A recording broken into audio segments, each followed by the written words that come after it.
a very focused discussion. And Focused. in the 4 minutes you now have remaining. No longer 10 minutes. 4 minutes. So I'm trying to capture that phrase focus. And so this portion of the workshop is to really have a policy discussion regarding expanding what we know in terms of transit in the town. So we've heard the study, the East Valley Metro study. We talked, Leslie presented some items relative to the transportation master plan. We've identified some, what I would say, opportunities as it relates to bicycle paths and routes and those sorts of things. And so the key is to have the discussion relative to what do we do? What are the areas of focus, of interest that we really want to spend some time and some effort? The Lindsay 202 piece is in a capacity where it's really going to drive itself, if you will. You know, that's going to move forward. And some of the other components, the light rail, but there are some areas that will primarily be upon us to kind of say, you know, is this something we want to move forward into evaluating? Do we want to gather more information? Is this something viable? And so this is a portion of where we want to have that discussion. So a summary, the Lindsay interchange, the update that was just given, that's proceeding. And I think the council, we've said, go for it, at least as far as the studies. And then we're working with regional partners to see about the funding. The high-speed commuter line, I don't remember as a council, we probably had updates, but if that's approved, let's say it's the yellow line, I don't recall, is there funding for it, or is it just get a plan down and then years to come there would be funding discussion? I'm going to exercise my right to use this one, and then I'm going to refer to this. I mean, I'm sorry. We're going to have. You. We're going to have.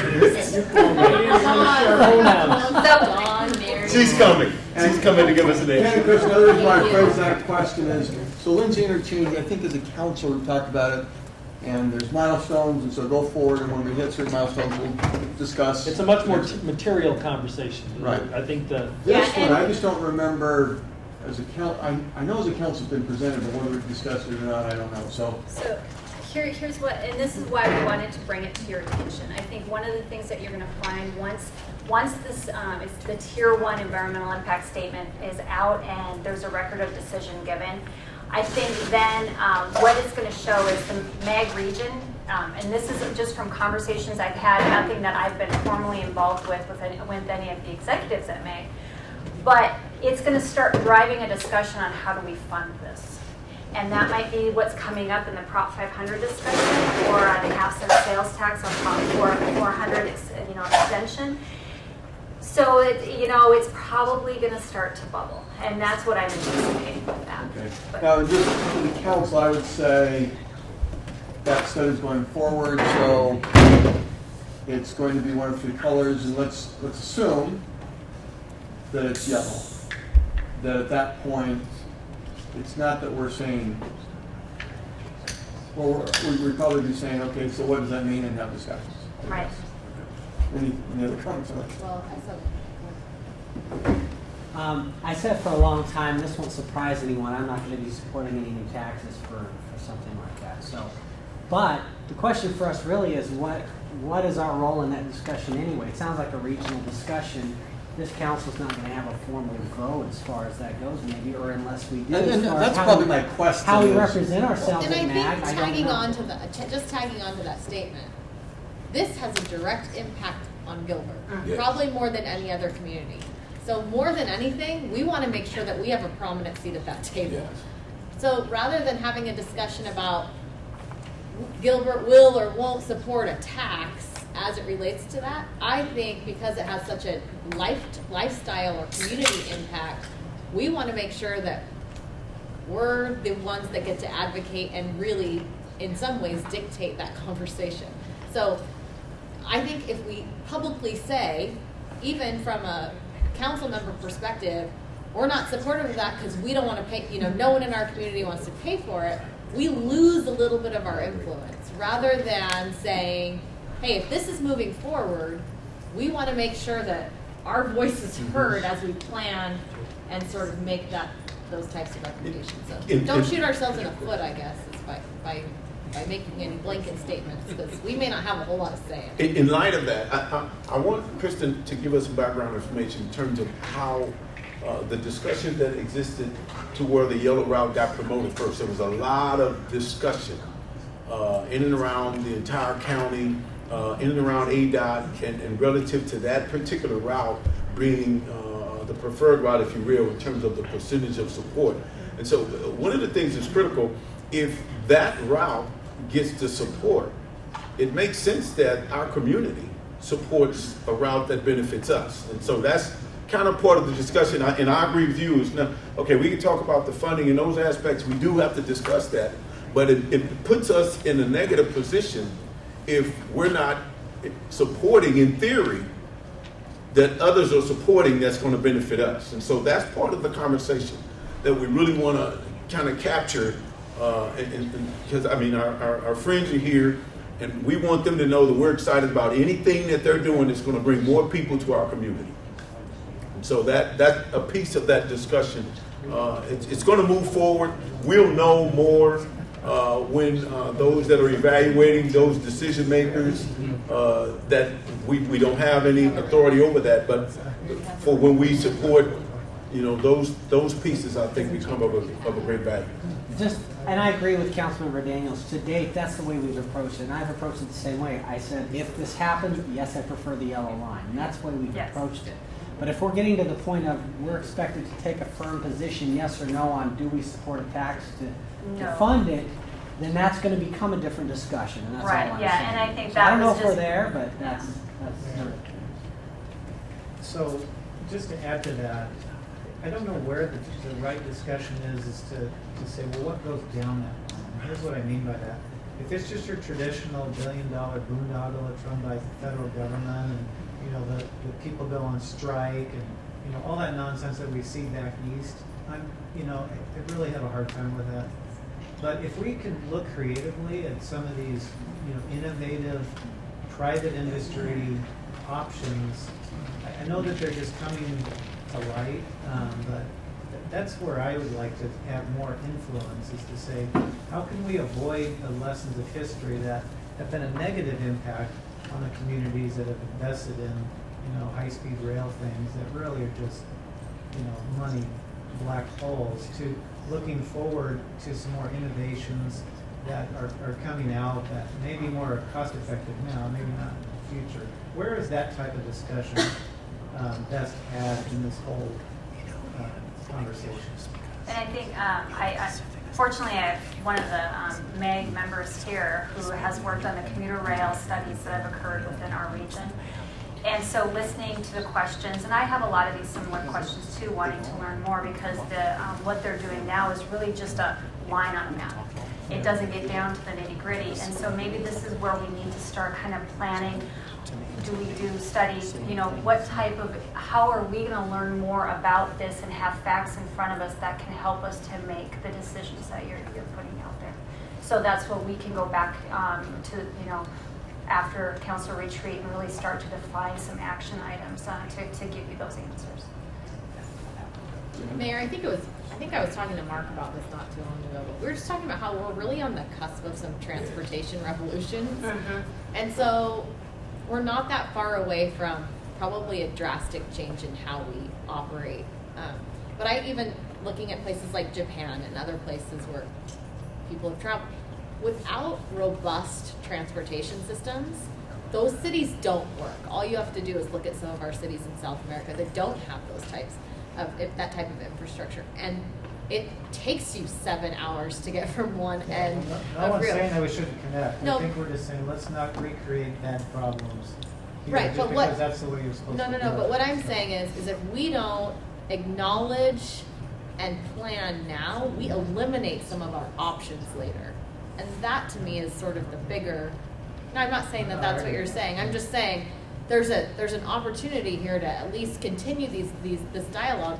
If we make dollars the prohibitive factor for every single decision that we make, or every single opportunity that we look at, we will take those options off the table at some later date. Because at some later date, high-speed rail might be the cheapest way than expanding freeways or doing But other if things. we We don't don't know have that that. conversation, then the failure of those dollars will take it out of the border, because they'll go on strike. Or, they won't service our residents like we think they will, because they'll run out of money. If we're relying on the federal government, which is bankrupt, that's all I'm saying is let's just be thoughtful about the economic discussion. And I summarize another way, because I think Victor said it too, that so from a planning perspective, a plan is in place, and then those discussions need to take place. And I'm jumping ahead. But I think it gets to the issue that you raised, is for us to have representation at the discussion. And so our values, our concerns will be expressed in the process where they have more value. And I think that's the key that makes a difference. A part of it has to move forward for the consideration even to be at a point to where it's going to be something realistic for us to be able to do that. But I definitely understand the points that you're making. So we better let Eddie go first. Well, I just want to ask a question. Obviously, Union Pacific has a lot of that right away. What's the current status of our discussions with them? Are they on board, not on board? Because I'd love to hear where that's at. Because that may not be any direction if there's no partnership there. Everybody's smiling, so. So I'm gonna have Mark Pearsall come up. He has been working on that commuter rail study within VAG, and he's got a little bit more information with regards to those questions. Thank you all. We've been working with ADOT on this for years now, and when it comes to Union Pacific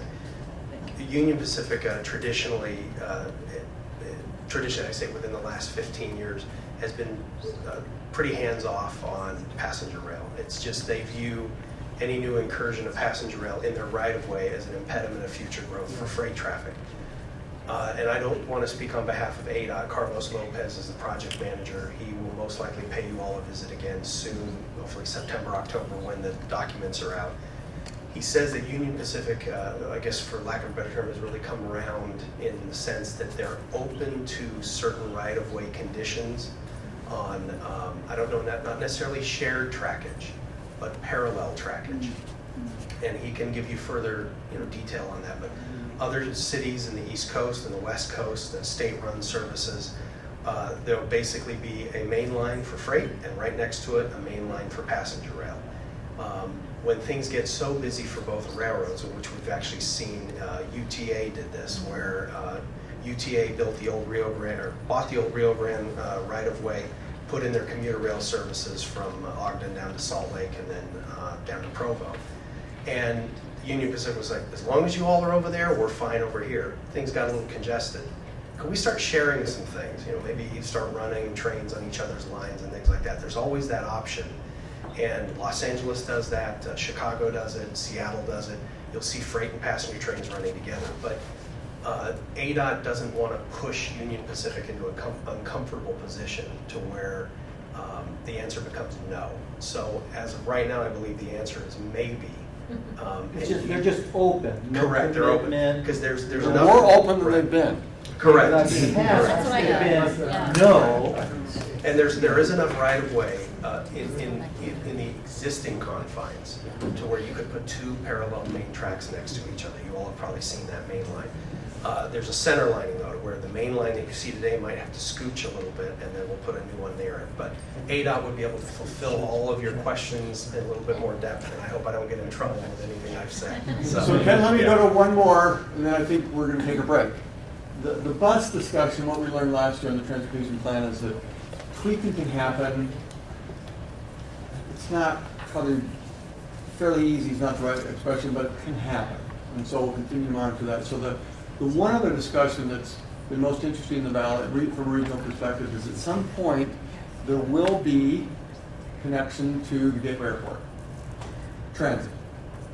And mass transit. Mass transit. And so we haven't really been involved in a lot of that, so there's just an assumption that somehow Mesa connects to Gateway. Chandler's talking about transit, so from a planning perspective, that is something to at least ask the question. I know conceptually, we've said maybe Williamsville. Same sort of thing, we'd want to talk funding at some point, we'd want to talk latest technology to something really makes sense, but I guess to what Jen was saying, there's at least a plan that ought to be discussed about how we would connect to Chandler and Gateway Airport at some point. And is that underway, or is that part of that question? That is part of that question, and it's underway. There is in our CIP currently a designated project to look at high capacity on Williamsfield Road. I guess the question that goes to the other half of yours is, do we need to look at a broader view of transit and all the connections we might want to make to make future high capacity something along Williamsfield? We know there's going to be expanded high capacity across Mesa. Chandler is looking at something possibly along Arizona Avenue. So how can we fit in with what we'd like to have along Williamsfield, potential commuter rail, all those pieces? Should we look at it more broadly first, or pick out the pieces that we're most interested in? And most likely, I'll let others jump in, but we'll want to look at options. Okay. And keep talking to Chandler and Mesa. I think the studies are going to give us that. I think the East Valley study, when they look at all of the areas and the connectivity of the communities, I think those are some of the options that are going to be presented back to us as a result of them looking holistically. And then we can kind of identify, the ones that we believe will best represent where we're trying to go. And I think the study is going to be huge. Well, and because two of our neighbors are moving much faster than we are when it comes to this conversation, and rightfully so, their populations are different than ours, and their density is different than ours. A lot of that will actually probably in some ways be dictated to us by some of our neighbors. We'll have some say in some of it, but we're certainly not leading the East Valley, Southeast Valley in this area for And various Arizona reasons. Avenue would be an easy way for a lot of Gilbert residents to get there, and on the Gateway side of the east part of Gilbert. So if they move forward, a lot of our residents will be able to use that still. But then there's the question of what does that mean for any Gilbert involvement? Excuse me. Then you're looking at the connectivity issues, right? Do they have to drive their car all the way there, or can it be a total transit trip, a bike transit? Yes, those are the kind of things. So what you're saying is we are talking to Mesa, we're talking to Chandler, we're taking the lead, and that we just continue to say, what does that mean to us, and then you did the council some options. Okay. But I mean, Well, let me just add, I'm not a big fan of light rail. That's no secret there. It's just one fixed road for the most part, and then like you said, everybody has to go to that, which sort of defeats the purpose. It spends just enough time to just get to the airport, then you go to the park, go down 13 miles an hour and all that jazz. I just hope part of the discussion is a good, robust busing, multi-point with lots of different roads where people can connect in, and there's meaningful connection into the airport that way. That makes a lot more sense to me, partly because it's more cost effective, it touches more of our community, it's more flexible, you can change those routes as our demographic changes. I just hope that that's a really good one. Sometimes this discussion feels like, well, it's just going to happen because everybody's doing it. And I don't think we should think on those lines because, the light rail hasn't exploded economic development down those lines. There's certain nodes, but those big blue sky promises are still yet to be achieved on light rail. So I just hope that we're open-minded and that we know it's not just one road that needs servicing in our community. There's, we're elongated north and south, and so just one line doesn't really help, the north-south orientation of our community. That's my 2 cents, Mayor, on that. well, and if the high speed came through in Tucson, that's for a lot of Gilbert residents a way to get help on the diagonal. Perhaps, yeah, I was thinking the airport, but are you thinking into Phoenix for that? Even that one might have a way to be connected to the airport too. The spur, but still you'd have to, it's still a fixed road. But anyways, that doesn't make sense. Just to be clear on this question about expanding transit in Gilbert, are we still on that topic, or are we? I think the mayor kind of migrated to a little. Well, we went high-speed, light rail, Yeah. bus. We're still on the topic. Yeah. On the top. So General. my question is, are we talking, so is it Prop 204, what's the current funding that's paying? Prop 400. I can't remember this, Prop 400. 400? That's currently covering all of the funding for the Valley Metro service that we participate in, correct? Yes. Okay. Right, the current transit projects in the Right. system. So my question is, when we're talking about expanding transit, are we saying, is that going to be beyond what can be funded out of Prop 400? Right. It would have to be. Right. Okay. It would be another proposition. Okay. There's no more room in the current Right. contract. Well, And so is that what we're asking? you're right, Is that what we wanna we're talk at a about? tipping point. You know, right now, it's all non-local dollars. If we want to have this connectivity, if we want to think about high capacity, we're also thinking about where to find the dollars. Well, so, and that's, it's not going to be a surprise, but I'm not a fan of any new taxes for this kind of thing. And the Valley Metro guys are here, and they can certainly educate me if I'm wrong. But the cost per unique rider is very, very high. Based on calculations I got from data on their website, it's around $4,000 or $5,000 per unique rider per year. And it's just very, very costly, at least in Gilbert. Our ridership numbers are very, very low. And so the demand for that kind of service anyway is just doesn't seem very high. And especially you look at Uber, okay, and I did the calculation of an Uber ride. The cost of that is actually less than what it costs to run a Metro ride. And the service is tailored to me. It's from place to place. And with the younger generation, they love that kind of stuff because it's on their phone. They can all do it themselves. It's whatever. So I don't know that it makes sense. You've got the market coming forward with innovative things that are actually lower cost and really better service for what they want. I don't know why we want to compete with that and expand. So that's my viewpoint. But I know I think that's the just challenge. a wet blanket. I know, but it's really. I think- Can I jump in real quick first? Victor, today we don't have anything concrete that we're asking you to give us thumbs up, thumbs down on. We are letting you know where we're at right now, and that our recommendation is that in the town's best interest to continue to evaluate all of our options and work with the partnering agencies and neighboring communities as they develop their systems and bring back to you in the future recommendations on what's in Gilbert's best interest, balancing all our needs for transportation. And Victor, what Jared said, the funding to be discussed and the type of technology and those things, if it doesn't make sense, those are future discussions, but that's where I'm at, is from a planning perspective, let's keep all options open. And especially this last part with Mason Chandler, let's hear what they're saying, and if it doesn't make sense to be involved in it in the future, but at least we know what they're planning, and you said it well, that just because it seems to make sense doesn't mean we jump on board, but it does seem like Gateway Airport will have some connectivity somehow, some way, Oh, it should. and we'll want to be involved in those discussions.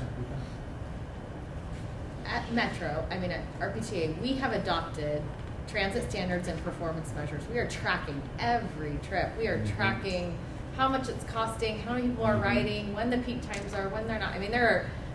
And the goal is to improve the performance on every single route in the valley. And if it doesn't, after efforts have been made to improve those routes, then there won't be added routes. There won't be added dollars thrown at something that is considered underperforming or that isn't really meeting the needs of the people. And so before you ever get to light rail, before you ever get to something, you have to get to a certain standard where you're running a bus every 10 minutes that's fairly full in order to get to that position. And you've seen that in other parts of the valley. You haven't seen that in Gilbert. We do not have the density that warrants that kind of thing yet. That doesn't mean that we won't. And that doesn't mean that when Queen Creek and Florence and all these other areas, when you see a different type, East Mesa, Eastmark, Phoenix Mesa Gateway is robust. When you see that type of development expand, again, we don't want to limit the option to say we're never going to have any other transportation besides, roadways for bikes and cars. Like, that's all we're going to have. No, you never want to limit yourself to that because you don't know what 30 and 40 and 50 years out. And just because I'm on a soapbox for a second.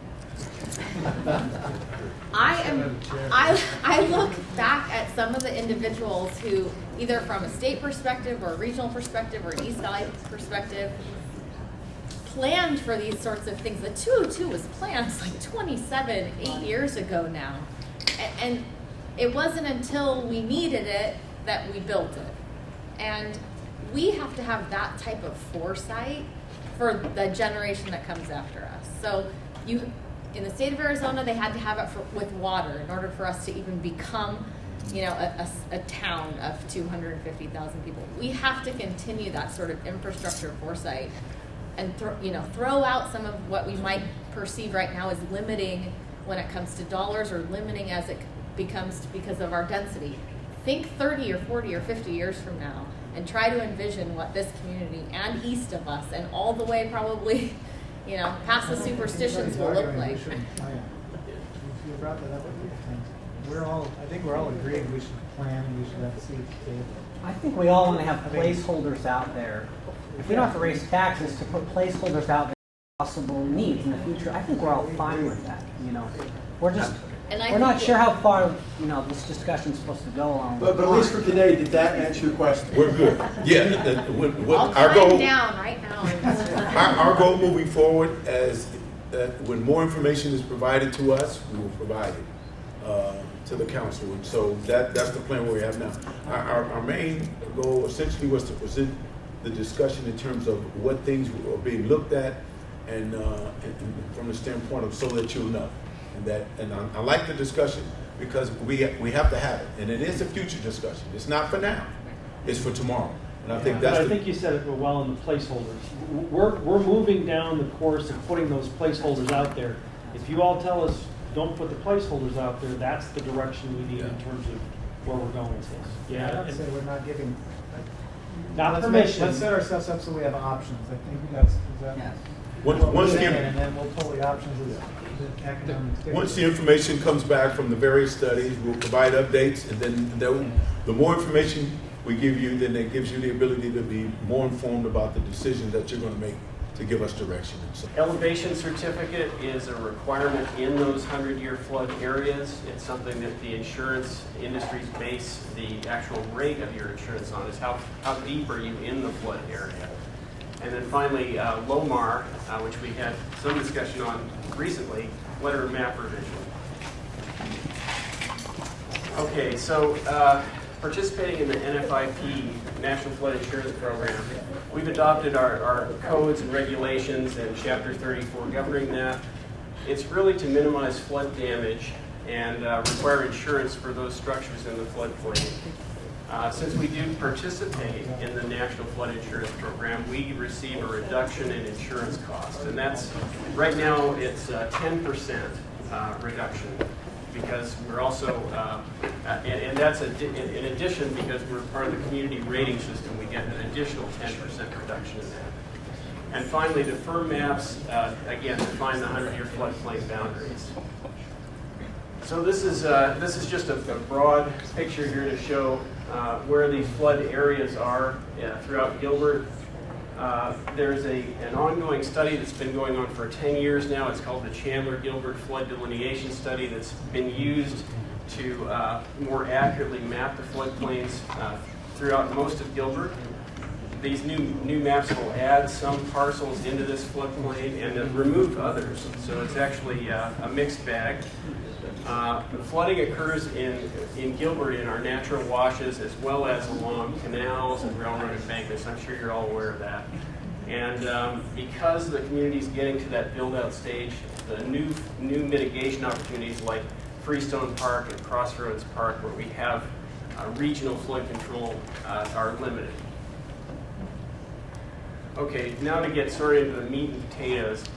This will show you the red boundaries are where the existing floodplain is, and the yellow shows the expansion. What I wanted to focus on really are the existing residents, the existing single-family homes that are impacted. There's about 250 homes that are impacted and will be added to the floodplain. So here, this is the area south and east of Guadalupe in the Eastern Canal. You can see there about 13 homes are being added in that area. Next map is south and east of Elliott and the Eastern Canal. About 10 homes in that area are being added to the floodplain. Now, when you say added to the floodplain, that means their insurance goes up, right? I mean, That have to get means, flood insurance. that means that, yes, thank you for I'm that. like, what does that really mean to them? I guess? What it means is those residents will now be required to have flood insurance if they have a mortgage. If you don't have a mortgage, you aren't required to have flood insurance. You can just, let the flood do what it will. How do they know that? Does somebody notify them that they are now being added to the floodplain? Yes, the insurance, when they go to renew their insurance policy, it's a part of every insurance agent will go look and say, hey, there's a new flood map, I should check this, and that's when they would be notified. Now, one thing I'll mention, and I might as well go ahead a little bit here, is we're going to be notifying, we have a list of these homes that are going into the floodplain, and we're going to be making a notification and alerting them to the fact that they need to consider this. And anyway, I'll get into that in a minute here. Tom, Yeah. I'm sorry, I might have missed something. What's changing to create these new boundaries? There's a study, it's called the Chandler-Gilbert Flood Delineation Study. It's been going on, it's part of Flood Control District has been the project manager on it, but it's been going on for 10 years. It's because of the updates and the way that the technology used to map floodplains. And it's a more accurate way to measure the floodplain boundaries. So this is the culmination of that 10-year study. Everybody writes down. If you're again, there's about 250 folks who are coming into the flood zone. There's about 300 who are coming out. So again, it is a mixed bag. Are they more at risk because of other developments that have occurred? Is that why the floodplains have changed, or it's just now we have accurate maps? It doesn't look like it from these. It's a more accurate. What's happened is, not to get into too much technical detail, but the way that the engineers evaluate flood conditions, the actual floodplains, that's improved over time with new computer technology and all of that. And that's why this update. So they just think that they know better today Correct. than they did 10 years ago when they started this study, or Correct. whenever they started this study. Okay, and this is an area north and east of Elliott and Lindsay Road and the Consolidated Canal, and you can see the yellow area. About 82 homes are added there. I will tell you, there is a resident that is in that new yellow, is not going to be very happy. And he writes for the paper, and it floods in his street regularly. He lives right there. I've been there with. And when that's it's probably flooded. why he's in the new floodplain. I'm just saying, he's going to send us an email and says, what is going on? I now have to pay for more insurance I never had for. I just know that's where it's going to happen. But the challenge the challenge, and I know Tom needs to move quickly, but Yeah, they're a good house. If he didn't get a letter identifying he's in the floodplain, then his possibility of getting the insurance that he needs would not be as effective. And so that's one of the trade-offs. Well, I will tell you that when we had the last big rain there, I physically went out there in the street, pulling out the massive needles from those pine trees out of the drain to try to see if it improved. It just was so much water, over there. And I think there was some discussion that it was designed incorrectly because it wasn't supposed to be, flooding like that. So anyway, I just shared that. For liability reasons, you're not supposed to get in the water? I'm just telling you. I went out there because I wanted to see, firsthand. We got to move. Okay. I could have brought that to the guys, all these needles, show and tell. Thank you for not.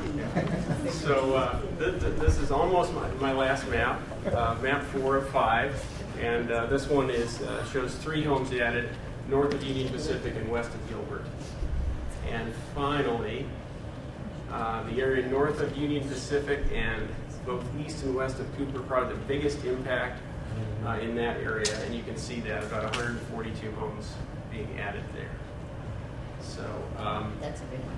That's a big one. next steps and the milestone schedule, I will tell you, Councilmember Cooper, that there is a technical analysis being done by FEMA right now because of even newer technology that we're looking at to look at updating and revising the mapping, particularly in that area you're concerned about on map 3. And so that work is underway. It couldn't have started early enough to get into this update, but the Flood Control District is working with us on that, and it may have some impact, but that'll be mid-2016 before we can get a low mark for that. Also, we're working on an agreement to partner on getting new elevation certificates for the existing homes, because obviously not only will these new homes have these new insurance requirements, but the insurance companies will say, well, now show me your elevation certificate so I can tell you what your rate is. So one of the things that we're looking at doing is cost sharing with Flood Control District to at least give those folks who are impacted an elevation certificate to give back to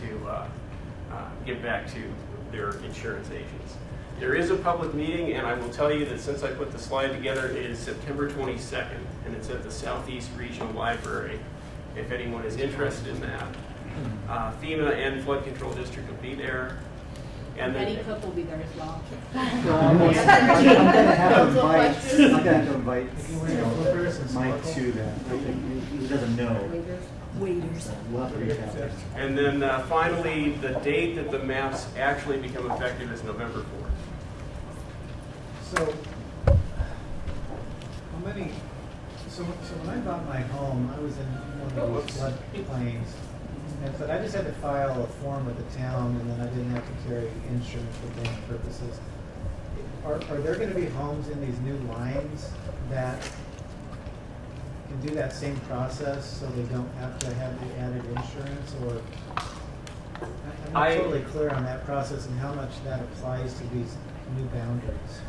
My understanding is that if you're in the new boundary and there is no letter of map revision, but you're actually in the flood zone and the base flood elevation impacts your home, if you have mortgage insurance, your insurance company will require you to have flood insurance. If you don't have a mortgage, again, there is no mandatory requirement for you to get insurance. I'm sorry to ask another question, but it's really short. You mentioned by participating in the program, we have a 10% savings on insurance, something like that. Yes. Who's we? Who does that Gilbert, apply to? sorry, Gilbert. No, the property owners. You get to participate in the National Flood Insurance Program for a 10% discount. Right. So is this a discount that all of the Gilbert residents get It to is. enjoy? Yes. Yes. So on the net, we're saving a lot of money for our citizens on insurance, right? That's correct. But for those who get added into the floodplain, they're going to have an increase. For those that exit, they're going to have a decrease. But overall, there's a decrease by participating in the program. Correct? Absolutely. Okay. And then their knowledge of the fact that they need the insurance. Wickenburg just experienced that with the flooding they had. Some of the people, they didn't understand that they needed the insurance. Some were informed. The meetings were established and set up, and some of the citizens didn't go to the meeting, and it was quite a bit of a travesty. So with that said, we're going to move forward. Thank you. As Ken said, we're going to talk a little bit about our liquid infrastructure. We do not often consider water to be infrastructure, but it is. We pay an acquisition cost for it, and our customers expect us to provide water service, so we need to have something inside the pipe. We're going to spend a couple minutes looking at this graph. This is, if you can imagine that each of these incremental bars are new water supplies. And each new water supply costs more money. The more, it's a limited supply, and so the cost goes up. Currently, if you looked at our average cost of water for the commodity itself, we might be somewhere in this range. Now, I purposely don't have numbers up there because we don't want to get bogged down in those types of details. But the point is, as we acquire new water supplies, that average cost goes up. And at build-out, we have to acquire a few more water supplies. The great thing is that we have an opportunity to eliminate one of those water supplies through water conservation, thereby reducing the average cost for water service to our customers. So you might be wondering how much water do we have to achieve to save in order to do that? Well, we don't necessarily have to knock off the entire block. We could slice that block in half through increased conservation. But our master plan calls for us to eliminate through water conservation, let me go back here, through water conservation, about 6,000 acre-feet of water. That's enough for about 28,000 residents in Gilbert. Kind of ballpark, right now that's about 12% of our current demand. At build-out, that's probably between 5 and 8% of projected demand. So it's a pretty significant chunk of water through conservation. Just a little bit of a background. Some of our water supplies, CAP and SRP make up the lion's share of our water supplies right now. The CAP supplies are much more expensive than those SRP supplies. And then our reclaimed water is another big chunk. We don't deliver that as potable water to folks, but we recharge that water and then we pump it back out of the ground as groundwater. Conservation makes up the next biggest slice of that build-out water supply. You know, before you go too far, are those same colors in that pie, same colors that coordinated to the picture? No. All right. So we know that water conservation does save money. 6,000 acre-feet of water at estimated acquisition costs today would be about $30 million. That'd be another $1.1 million of annual operating costs that we would have to put on our ratepayers. So we can avoid those costs through enhanced conservation. Do you have a slide that relates to the water user, residential versus commercial? Who has the bigger slice? Because I've always thought commercial was the greedy one. No way. Well, it depends on how you slice it. Yeah. As an overall water consumption, Yes. 70% is residential. If you were to go by individual users, your commercial users on average use more per person, per But in terms of account. the slice of the whole pie, Yeah. 70% of our Yeah. demand comes from residential. from households. Okay. And then, of course, the less water that you have to deliver, the less you have to run your treatment plant, less wells you have to acquire or run. So you extend that infrastructure life as well. Now, currently, Shake it up.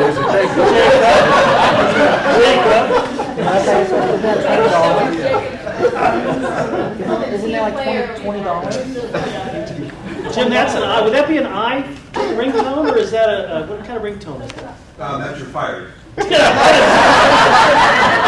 Jim, stop beating our salsa. It's for us.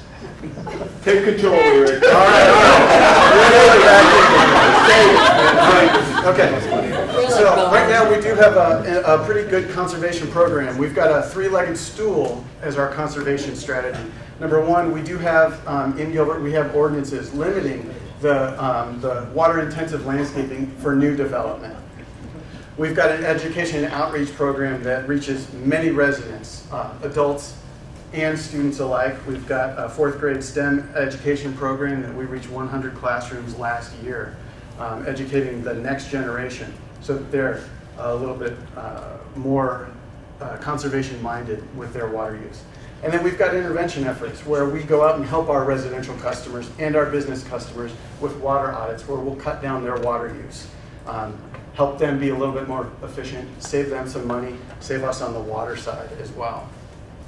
All of these strategies added up to about 750 acre-feet of water saved last year.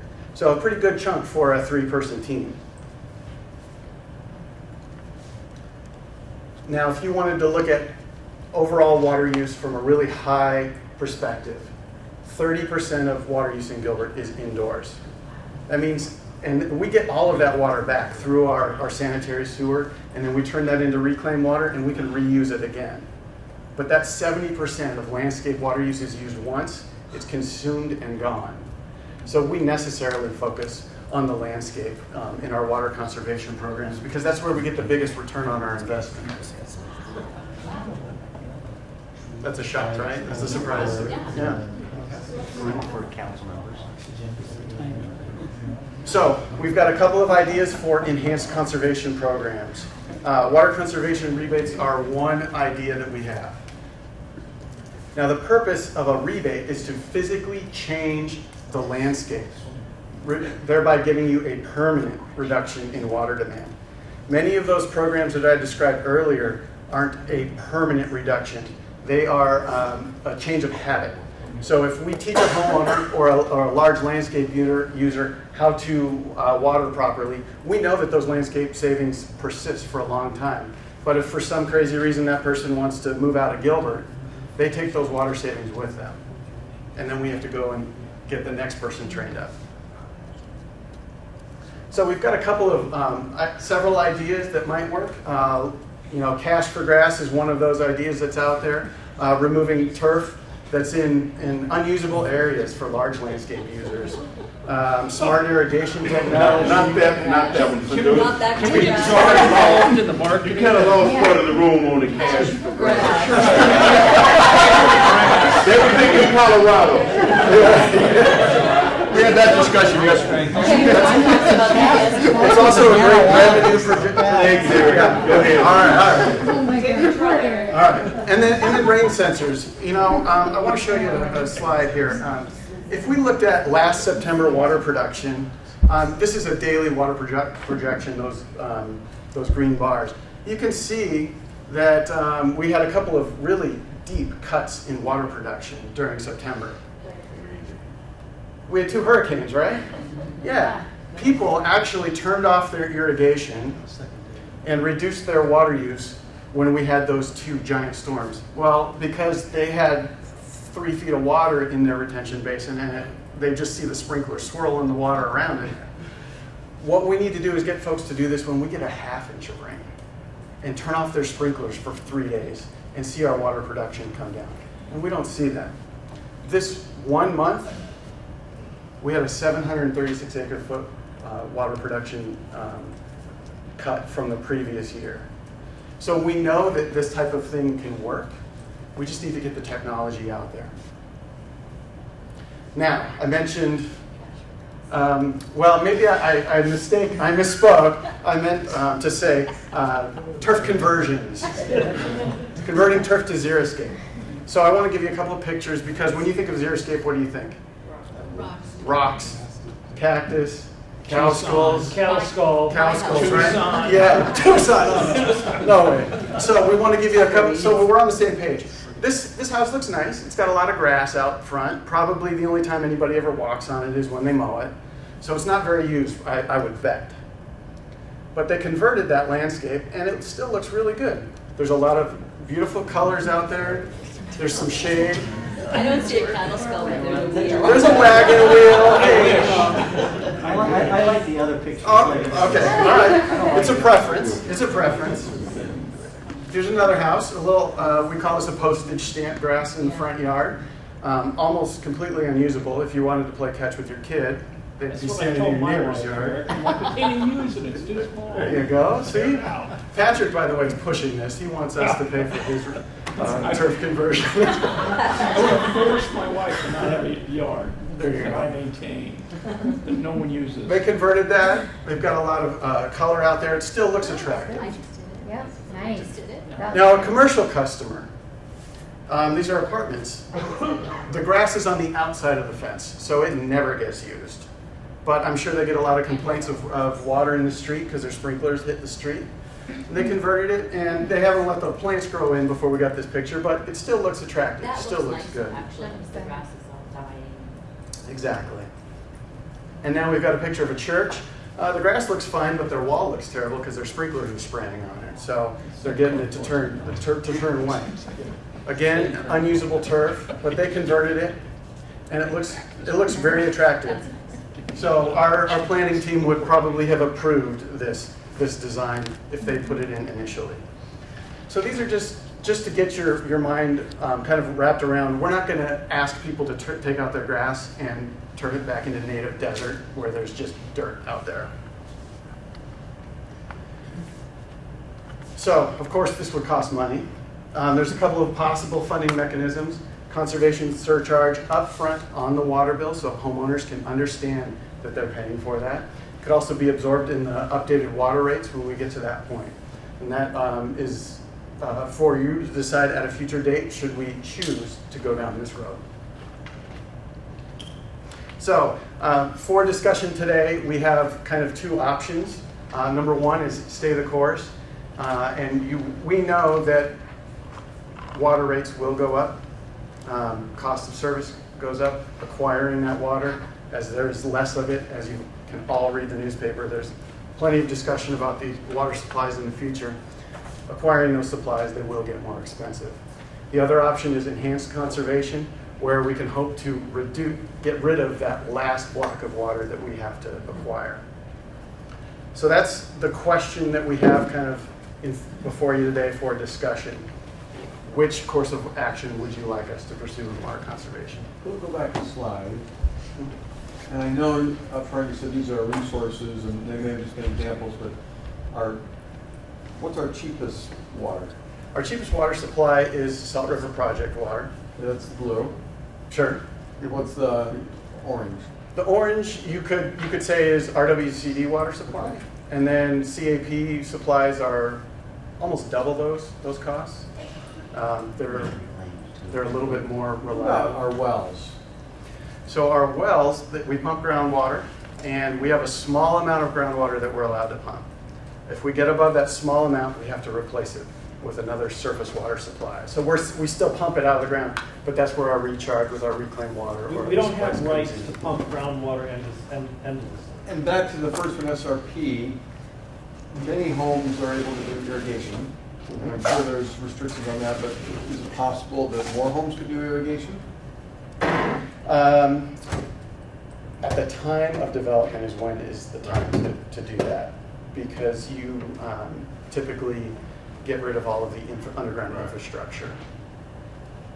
So for new developments, there's something that we could be. It's a strategy. Remember, Mayor, the new development is northeast. That'd be northeast Gilbert. So there's limited, I guess. We do have some down in. We do still have some RWCD lands that are developing, and I always encourage them, if they're especially large lots, acre lots, stick with the flood irrigation. Not only is it cheaper for you, but it also is better for us to not have to supply. But Eric, from an operational standpoint, they want to use port. I mean, that's the easiest thing. It's always there. It's unpressurized. You don't have to hassle with it. So it's a behavioral thing of wanting to force them to another option. So in a couple slides, you got surcharge and then rebate. Right. So this would be these are possible ways to fund a rebate program. So the idea would be that we would incentivize folks to make these landscape conversions. The conversion not only helps that one particular homeowner, it helps everyone else out as well, because then we don't have to acquire that last block. So these are possible ways that we could fund through right up front, a conservation surcharge listed on the water bill so folks know what they're paying for. It could also be, as all of these programs are right now, we're just a part of the water fund. So it's just in the rates. What about the idea of just making sure those who are high users pay the full cost of what they're causing with their high use? See what I'm saying? In other words, have the rates designed such that they'll pay the natural cost of that over usage through their water bill. It's just part of the rate schedule. Eric, we kind of talked about this. Let me try to start. While on paper that works perfectly, but then when you deal with the elasticity and people start conserving, you're actually buying more water, and there's a disconnect that always occurs. It's never perfectly predictable in terms of the resource, because we have to prove our 100-year supply, and you have to guarantee that. And if all of a sudden your conservation now, I mean, you could have expensive water in your portfolio that you never use. And then we also what's that? Could you suggest that each year? Well, how does, Well, we can't actually, that was what I was about to say, is we can't add these supplies yearly. We have to go and acquire them ahead of for the demand. 100 years, you have to Right. buy a 100-year right. And then if you don't need it, I guess you could try to sell it, but you still have. So when's our next purchase? What's that? I mean, when's our next purchase going to be? Well, we've got a couple of them that are in the pipeline. We've got the White Mountain Apache tribal settlement. That right is projected to be in the next year or two. And then we've got the San Carlos Apache tribe lease that we're also working on in the pipeline in the next few years. We've got another acquisition of water, the non-Indian agricultural reallocation, CAP water. That's projected to be available in 2017. We've got an allocation of that. Those get us close to our build-out supplies. So my main concern with the rebate is, I just would want to make sure that whatever the rebate is, it doesn't exceed the value or the cost saved. Because otherwise it's unsustainable. You end up with truly a cash for clunkers type thing, or the old, what was it, the CNG vehicle rebate way back when. But when the value of what they get exceeds the cost saved, you end up with an unsustainable program that does more harm than good. And that's my biggest concern with that. So, and that's why my thought was just make them pay the full cost of what it is they're causing with their usage. You know, that's the natural mechanism in economics that conserves resources. If it's an unlimited resource, that might work, but it's unlimited. No, that's everything. Everything's limited. That's what the economy does. As things get scarce, the cost goes up. People consume less at higher prices than they do at lower prices. And producers are just the opposite. So the bottom line is economics will do its thing as long as the costs are appropriate. Natural conservation takes place. Yeah, but this isn't a resource that you can continue to do that with. Right. That's what Nothing they're trying is, to say to you. Nothing No, but is. this really is not a resource that you can do Everything that is with. limited. Everything. One of the things you want to consider as an aside discussion, the city of Chandler just enacted a requirement for the large volume users, in order to expand or in order to come into their community, they have to be actively involved in acquiring their own water. And so that was something you've probably seen in the paper over the last month and a half. We had a meeting with Chandler because we wanted to understand why they did that. And so they came in and talked to us about it. And it was really centered around their agencies that make chips. Their focus was that these agencies use a lot of water, but they only have a smaller amount of employees. So the ratio per capita use did not balance. And so that was one of the other components of the discussion. And so these are things we really are going to have to, as we move forward, we're going to have a little bit more of this discussion in earnest because it's critical.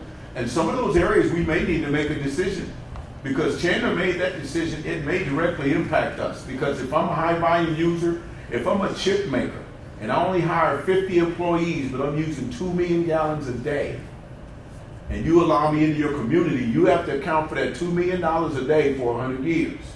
And so those are some of the discussions that, and it's part of what Eric is presenting, is for us to really look at ways we can begin to get our citizens to be more actively engaged in conservation, so that we can free up some of that capacity, but not limit ourselves at the same time. And so I know we got to move on. But I guess for the council, mayor, the takeaway is, are you guys comfortable with us looking at some active conservation options, albeit if they pencil out and if the dollars and cents make sense, are you open to them? Or if you want us to continue the passive conservation, the behavioral issues? We'll open it up at least for quick comments, but it seems like a couple of comments would say we're open to having explorations. And the other side of that, Mark and I were sidebarring, is we can come up with the options, the pros and cons of each, because what you're talking about, Victor, is creating tiered models in which it gets exponentially more expensive as you consume more water on a monthly basis by residences or, I guess, businesses. And so we could look at the pros and cons of each: conservation problems that would regulate behavior, or a cost model that will Or a regulate blend of behavior. both. I mean, Or there's a both. blending of. If we do the rebate model, I'm fine with it so long as what we give doesn't exceed what we're saving. That's So fine. if we explored options as a council, What options? Yes, exploring options, but I want to know who our largest users are now. Are they the hospitals? Are our largest users the hospitals? Well, we don't like to. Point fingers, yes, but probably so. Yeah, just for my. But the largest single category is residential. The hospitals are going to be our Right. largest like, commercial users. So, to So I have a speak, question, and I even asked it at Amwal. Where is the cost of water to a resident too painful? Because you hear around the country, our water's cheap. So where is that line? There's subjective, Eddie. People on fixed incomes, any increase. I mean, I don't know what it is, you know, I mean.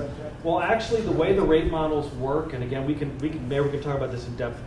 You look at the consumption, and I think if they go an average family of 4, monthly consumption is 10 to 15,000 gallons a month.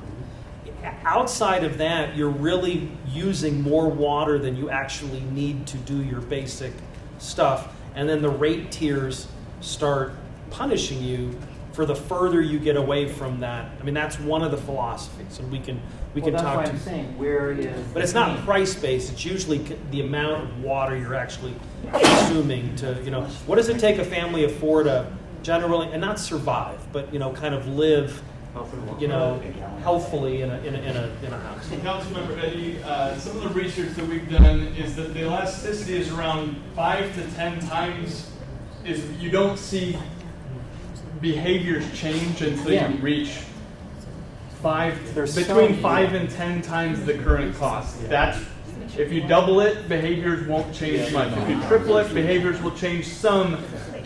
So it's a major change, which is why yes, paying the right cost is what we're going to be recommending through the rate study, the correct cost for the higher tiers. At the same time, we still need probably more savings than that will drive.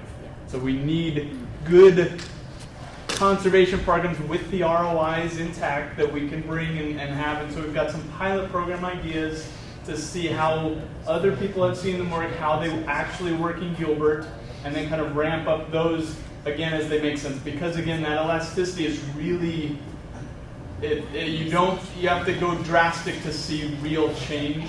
Because the people that can afford 1 million gallons a month, 3 times the cost doesn't change anything for them. 5 times the cost still doesn't change anything for them. And so, again, both of those are things that we're looking to pursue and looking for council to really kind of that, generally, do you support the idea of pursuing some of these rebate programs?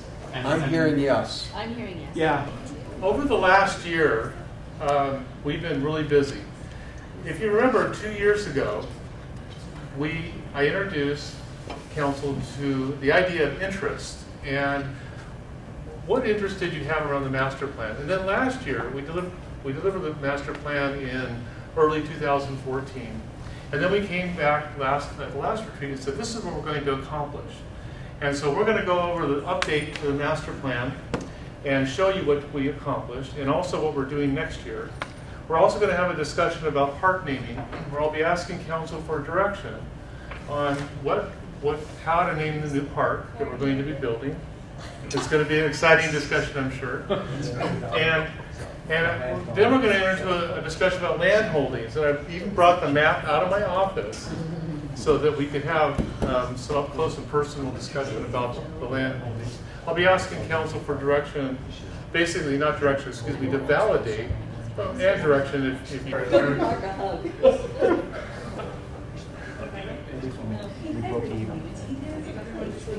all backgrounds can gather and talk, exercise, learn, or relax. In every community, there are parks. The economic value of park systems are vast. Using just 5 studies completed in the last 5 years, municipal park systems located in Ohio, New York, North Carolina, Washington, and Colorado delivered more than $5.4 billion in economic value.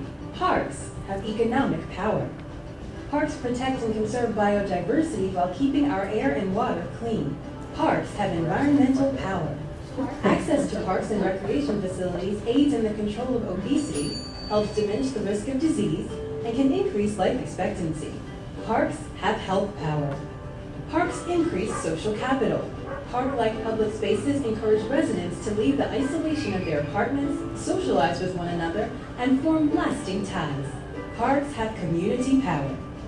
In Macon, Georgia, a revitalized park that included new programming and beautification efforts reduced incidents of crime and violence by 50%. Parks have safety power.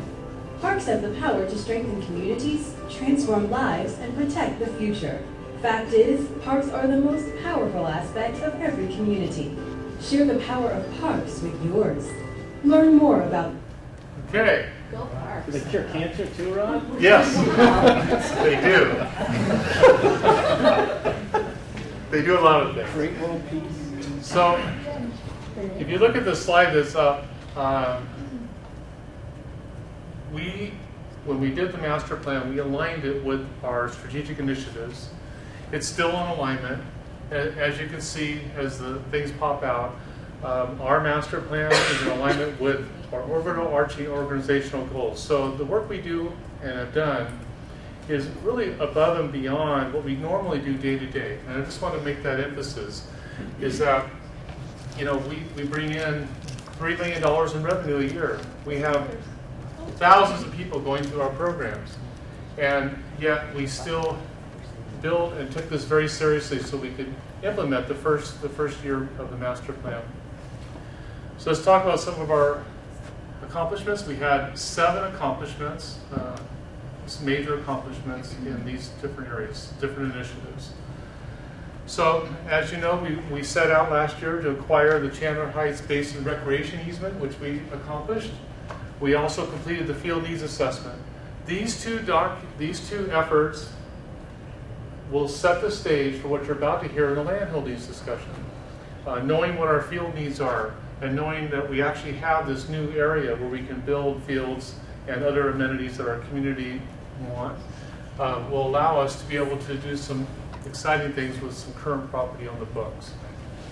We did 7 playgrounds, and most of you know already that next month, I don't have the date in front of me, but Melanie. September 19th. Just a second. Turn off your water, everybody. I just texted Eric. Did you guys plan this? I did, yes, thank you. We can control the weather.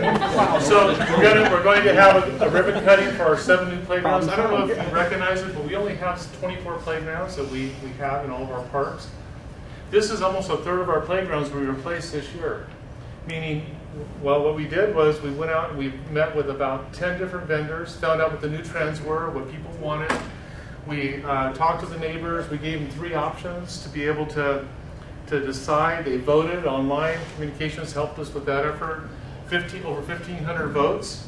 And the playgrounds are going in as we speak. In fact, today I think we just opened Crossroads for our soft openings. So go by and take a look at it. Not right now. No, not right now. Then we did a service analysis, and this is the first step really in making sure that we are identifying what programs we need in our community and seeing what those costs of services are. So this year we classified every single program we had, and we placed it into defined service categories. Then we did feed benchmarking with other communities, and you just approved at the last council meeting some new fees that are more in alignment with what the demand is and what the market is. On trails, we started the effort with some public outreach and got some input from different stakeholder groups. We also conferred with MAG on what they're doing, and then researched some potential funding sources. Remember, this is last year's, and we're going to talk about what's coming up the next year. And then under advertising, you all approved a town-wide advertising, sponsorship, and naming policy that will allow us to be able to hopefully generate new revenue and to help support operations. And under the optimization, this is the one I'm really excited about. We did a complete optimization plan on Freestone Rec Center, and the repairing and pools is going to the Parks Board this coming Tuesday night to get those approved. But the Parks Board did approve the Freestone Rec Center optimization plan. Some of those efforts were included in our budget request this year, which you all approved. And we have 7 different categories, such as marketing, staffing analysis, our membership fees, our program fees, and a number of other things that we evaluated. And so it's going to be an ongoing effort to see how we're doing and how we're tracking. And then our LRP, Ken did talk about the LRP effort in Parks and Rec. 1,800 pieces of stuff we've touched, and which equals about $18 million. And our goal is to extend that life cycle by over 10%. And if you look at that goal, it decreases the amount of money that you have to pay every year, and we can prolong that exposure. What's important about this slide is we also determine the best preventative maintenance practices that we're currently not doing. We're doing it on playgrounds, but we're not doing it on the other 4 asset categories. And so we look for those replacement forecasting. We came up with a really good model that's actually been presented. The team helped me to present to APRA, our state association, our LRIP efforts, which have been recognized now by a couple of different agencies as best practices. So any questions on our last year's accomplishments? Thank you to the team for all your hard work. And I did warn them that this year is going to be worse than last year. It's going to be exciting. Not worse, exciting.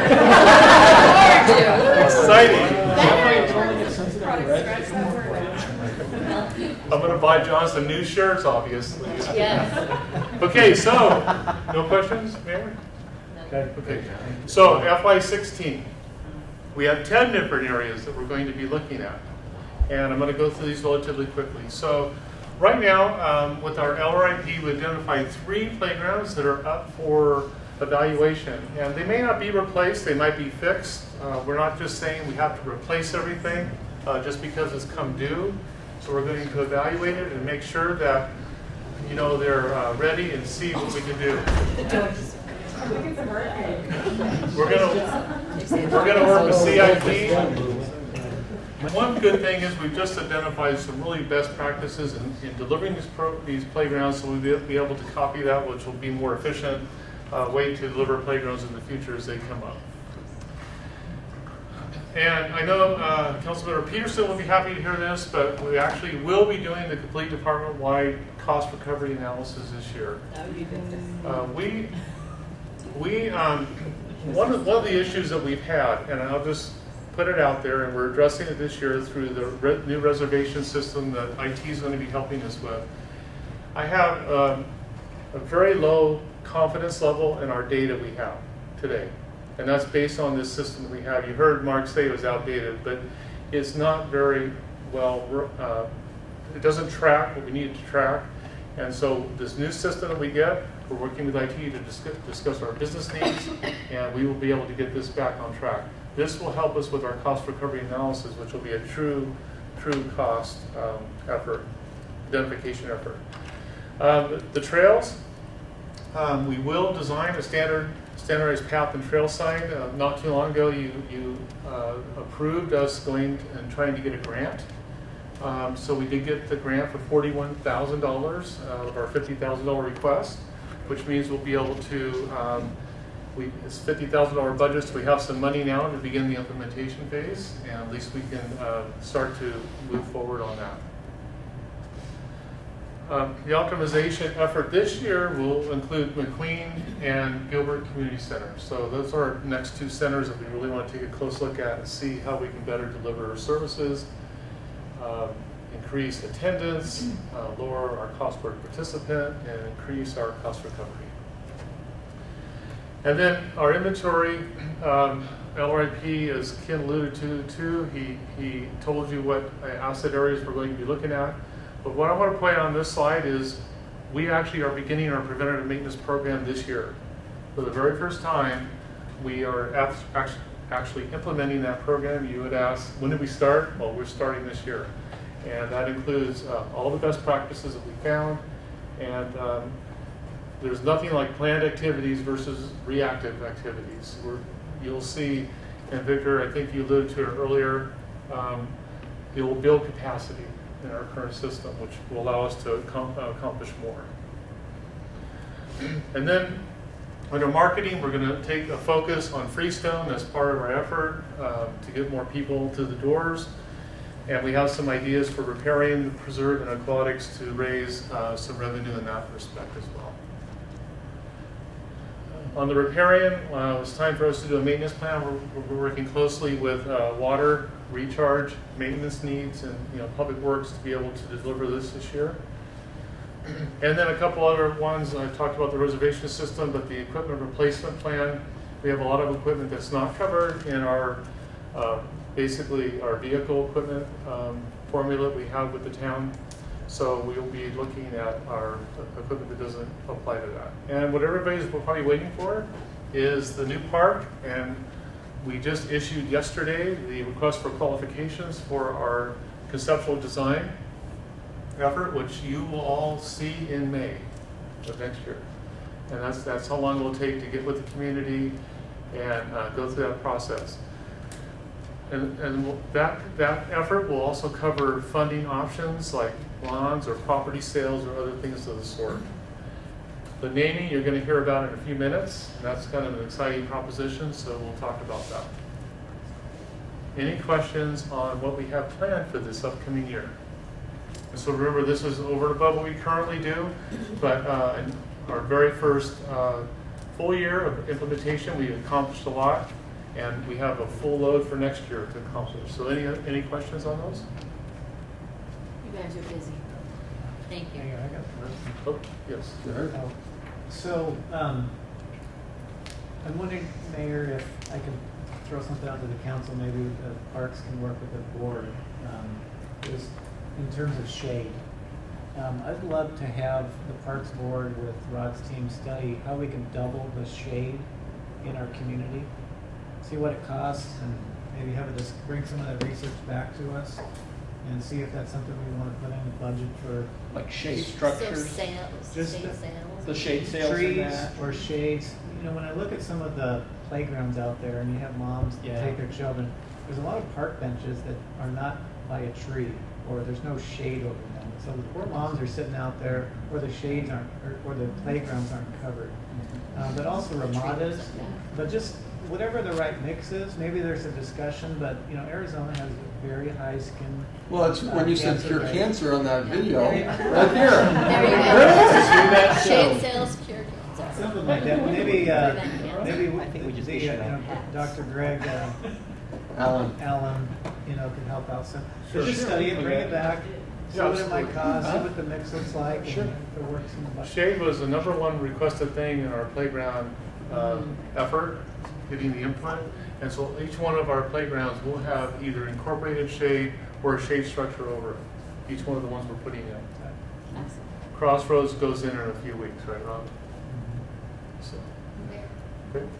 When I think about the parks that I like taking my kids to, it's the really big ones that have lots of different opportunities. So I love the new playgrounds that we've built, but my kids, if I say, what park do you want to go to? They still say Tumbleweed because it's big, there's various activities to do. They've got sand to dig in on one side, they can ride their scooters on that little bike thing on the other side, and then there's this massive shaded playground that you see people from all over. So as much as I love that we're replacing these playgrounds, and I think it's important that we upgrade those, I think it's also important that we think a little bit bigger than maybe what we have already. Because I'll tell you, with the amount of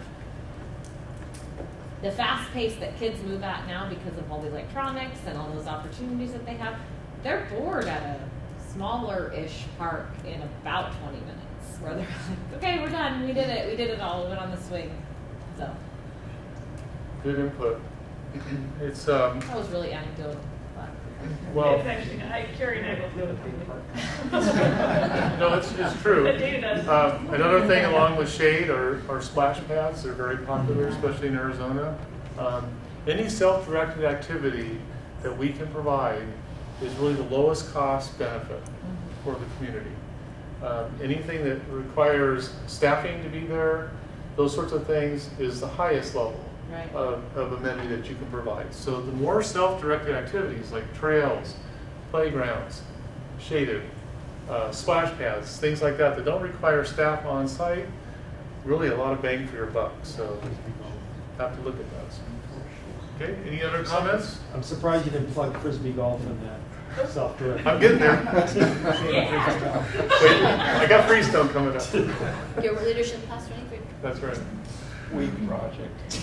Only the best project. Obviously, there's a little jealousy. No competition. Okay. All right, continue. Thank you. So, park naming. Well, Any Cook Park. under the park naming, council has really, on the books today, two, I won't call them competing, but two different ways that you can name a park. There's a park and recreation naming policy that the purpose is basically to honor a community name, have the community input process, and ensure parks facilities are easily identified and have that historical feel or something along those lines. And then you have the advertising, sponsorship, and naming rights policy you just approved. It allows us to sell the naming rights, which is a little bit different feel and look of how to proceed on the park. So if you wanted to look at your park naming options, you actually have three. So the first one, if you look up here, would be under the Parks and Recreation naming policy, which would be XYZ District Park. It's very similar to Discovery Park or Cosmo Park, and probably every other park, actually every other park we do have in town.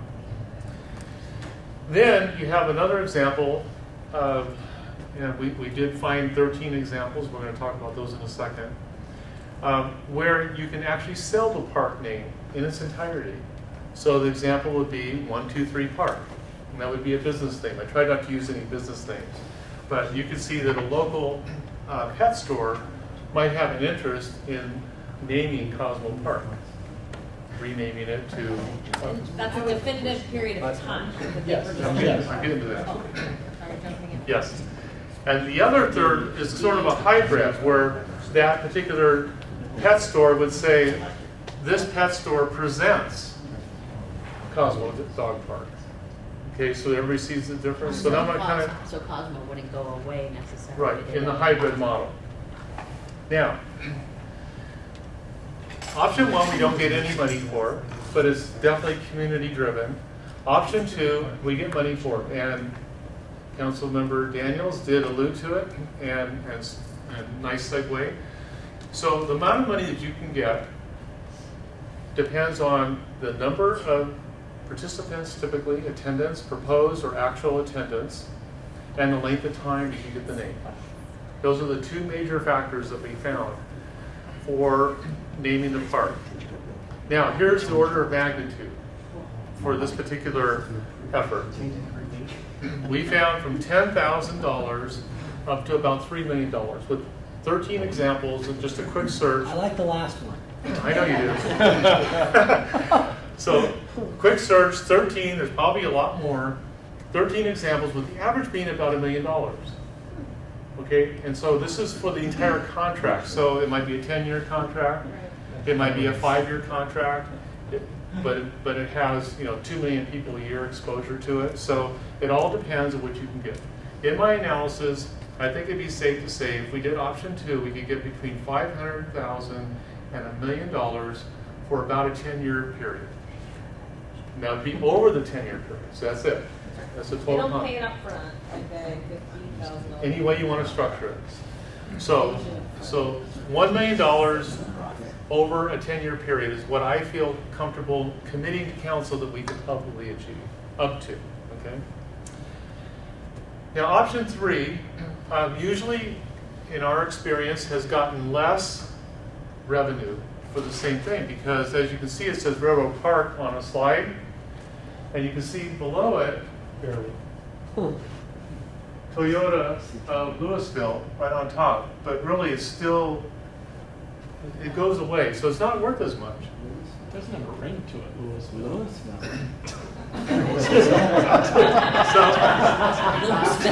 So solid though, it's solid. Champs. Champs. Right. So the The issue is, What about St. Louisville? if you do option 3, you will get less money. I feel comfortable telling council over the same 10-year period, you could probably count on $100,000 to $200,000. Okay? Let's just stop for a minute. We got your vote. So to me, if you target option 3, you know, let's say nationwide, you know, like a Bill Gates or Donald Trump or somebody, and say, you know what, you can have your name on this park as a legacy. Don't you think that would draw a huge donor if we went nationwide with that? I'm giving you what I think are Sure, my best don't know. figures. You know, you go out on eBay and you have fun with it or something and see what happens. But I think when you said legacy, most of those are for terms. It's for a 5 or a 10-year period. Well, It's not. I thought None of them are infinite. I thought number 3 was like long term. Well, No. I guess it depends on what you want to do. If you want to give somebody a 50 It's years, just hybrid, number 2, it's not term. same duration, same term, it's just how they're being structured. What I'm trying to give you is a 10-year price tag. if you Oh, this is will. a. All right, so of option 2, Now, I'm not sure yet, because I want to hear what these option, I'm more inclined to have it to be more of a heritage versus money. So I think option 2 is my least favorite. But I'm not opposed to option 3. Well, I was looking for more long term, but I would probably do option 3, then option 1, and then option 3. I think I like 3. I like 3. I want to keep it Gilbert. That's what I want. But I hear us talking about this being like a national search for whoever will pay the best dollar. I go, oh, we're losing part of Gilbert. Yeah. No. You know, and I think it's really important. But Yeah. But what I are we think option opening 3 ourselves is up? I mean, we have this naming national. policy. We have So- to be careful. What if the local soccer club wants to come and purchase the names? Is it then their park? Do you know what So- I mean? What are we doing? so the issue is, everybody heard the question, so are we really customizing the park rather than having it be a local, feel to the park? So there's a couple things you need to know. One is, we also are gonna have internal, this doesn't include internal naming campaigns, like for example, a capital campaign to build a field or shade, stuff like that. So names of parks inside the park. Right? And it doesn't include, what I didn't say that you need to know is that if you don't like the agreement, you don't have to take it. We can just go out and explore. So, if it's somebody that comes in that's questionable, because remember what happens is you marry yourself to this business. Right. So you're combining brands. So, is it worth it? And, is it worth the money? Is it worth the effort?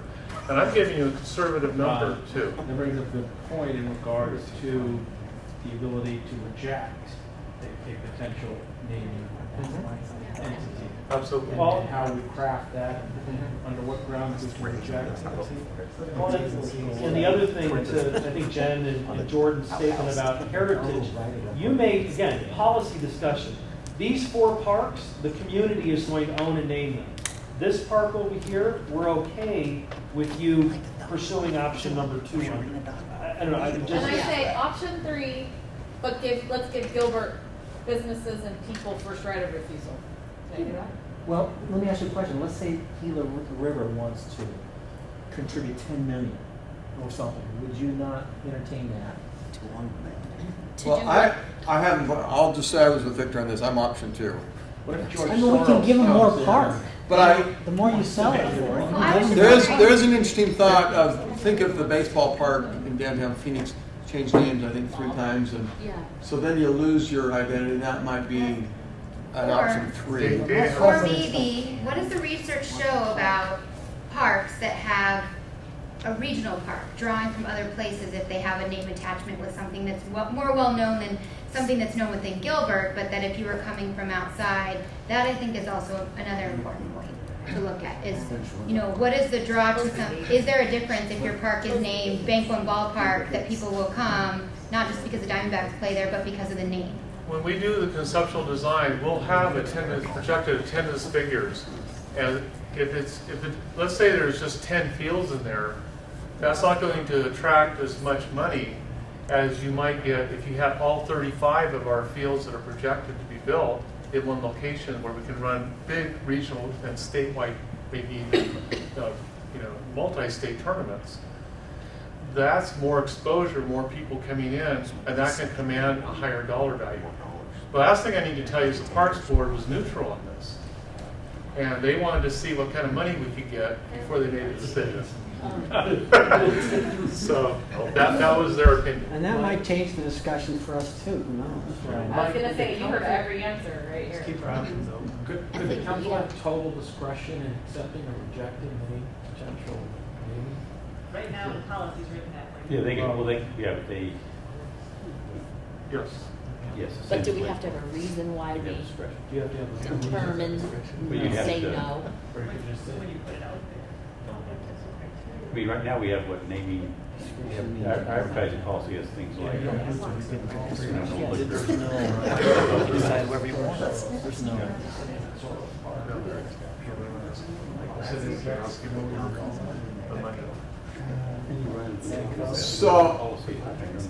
So Rod, listening to that and what the neutral Parks Board answer you got,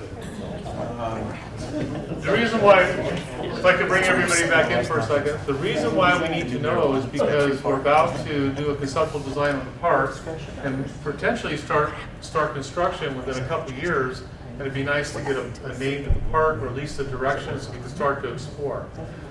One option is we could just start looking. We could put an RFP out and or do some investigation to see if we can find some advertising dollars for option 2, while we're also going for option 1, just to have the backup plan if we find nothing. Ron, I want to go to one of the presentations this morning. They were talking about it's easier to sell something that people can see. So do you end up running a better return on actually having the park in production for a tournament or two, and then you sell the name or consider selling the name instead of trying to selling a dream, and then you probably don't get as much? Definitely after the conceptual design is done is when, if the council chose option 2, we would start that after the conceptual design was done. But I'm just going back to the consultant, not the developer this morning. You got to be able to touch it. Absolutely. If you can't touch it, it's still just a piece of paper and a slick video, but it's really not. I can't see it. I can't see the. So how do you feel, similar to how the Republic helped us name Gilbertonians, for some public awareness? Well, that would be one. That would be option 1. But why don't we throw out the 3 options to the public? Oh. And on option 1, we're open for names. And it would help with the awareness. Everyone's going to vote I mean, right. Mayor, once you set that expectation, though, if you try to change it later, I think you're going to have People get upset. I'd rather like bid it out, see what responses we get, and then even you could put that to a poll. If we got paid this or that, I don't know if you could do it. That'd be too complex. But I'd rather look at the other option first. Is any of council? I mean, I guess, Mayor, what we're looking for. Are you opposed to us looking at options for private naming of the South Park? Well, I'm not, but. I heard 2 and 3. Explore Yeah, 2 and options 3. 2 or 3. Two and 3. Then we're good. We would like to make money on the name. Right, That's but if they're clear. going to pay you $10, Victor's out. But if they're going to pay you $10 million, Victor's in. Unless it's Christie's Cabaret Park. I might have a problem. Okay, we have a range. Have to be family friendly. Very good. All right, continue. Thank you. We got to talk cemeteries in here somewhere. We are. So, because we just acquired the 211 acres recreation easement for Chandler High Station. For $1. So, we acquired that, and we know how many sports fields are actually needed in our community for Build Out and Beyond. We have a unique opportunity that we're going to talk about to see all of our land holdings we have currently sort of reserved for parks, and have a discussion about what to do with some extra property that I believe that we no longer need. I have 2 parcels on top of my mind right now that we want to get rid of. And we're going to get there. And your scan is 10 acres and larger? What's your scan on this? So the criteria for these 12 properties is 10 acres or above, or mentioned in the master plan as potential park site.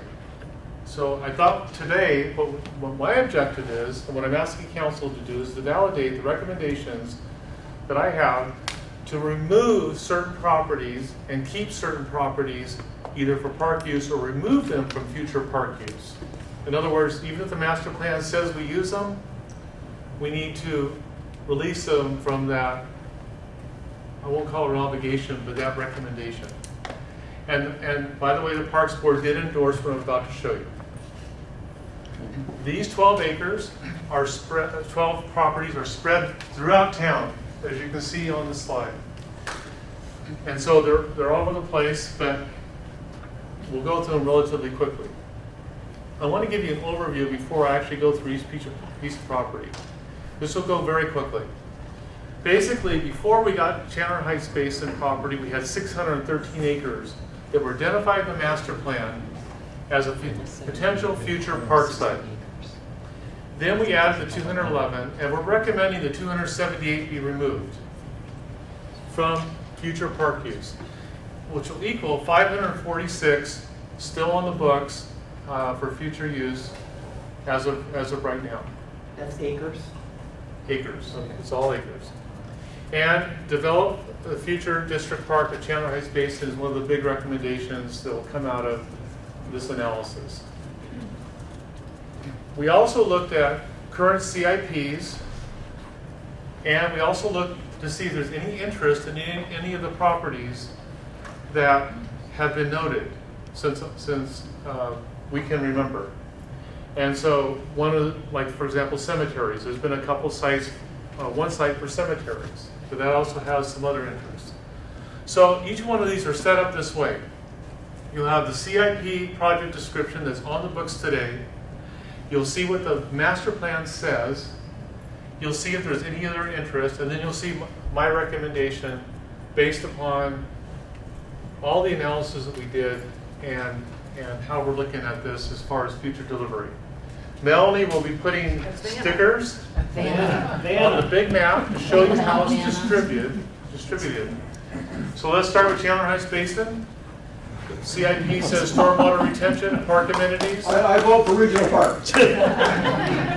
And so remember the context that you're seeing this in, so I'm going to go through them relatively quickly. The first 6 basically I recommend hold. The next site is Nichols Park. It's heavily used right now by soccer. We have 5 to 6 acres. I'm recommending, the CIP says complete the park landscaping, hardscape, and amenities, add some field lighting.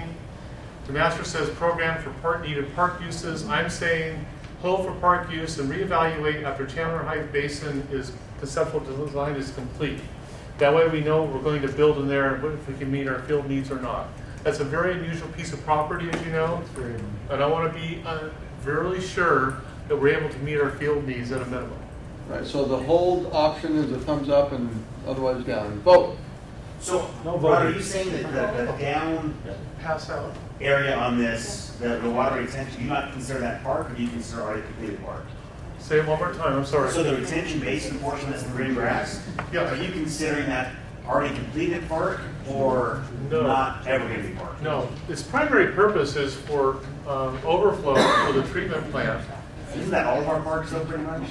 No, this is an operational, this is a, Operational. if there's a problem at the plant, it dumps into that basin. No, I get it. This is where my kids play football. My point is, all of our parks essentially, along 202, are all floods, right? And so that's why I don't know why this one would be distinguished different, because of the floods or there's a problem, it still has the same outcome. The reason why is because today there are not lights there. Right. If we were to landscape it properly, put proper trails down to get down to it, ADA, if we were to be able to put lights, then we would need these extra acres for parking. Yeah. Right. Right now today, the way it is, we don't need it for parking. Because we have those other sites that are, I can't get the We do thing. need the Christmas tree on. So you can see the parking around the Walgreens. Walgreens, thank you. Yeah. And so we're going to hold this to see what happens. It's like a temporary hold. Temporary hold. Let's move. Yeah, I'm okay with the temporary hold. The chart you just got, you can follow along. Okay. We're okay with the whole. Keep going. I'm with you. Freestone Park, we have about 32 acres in there that are interior.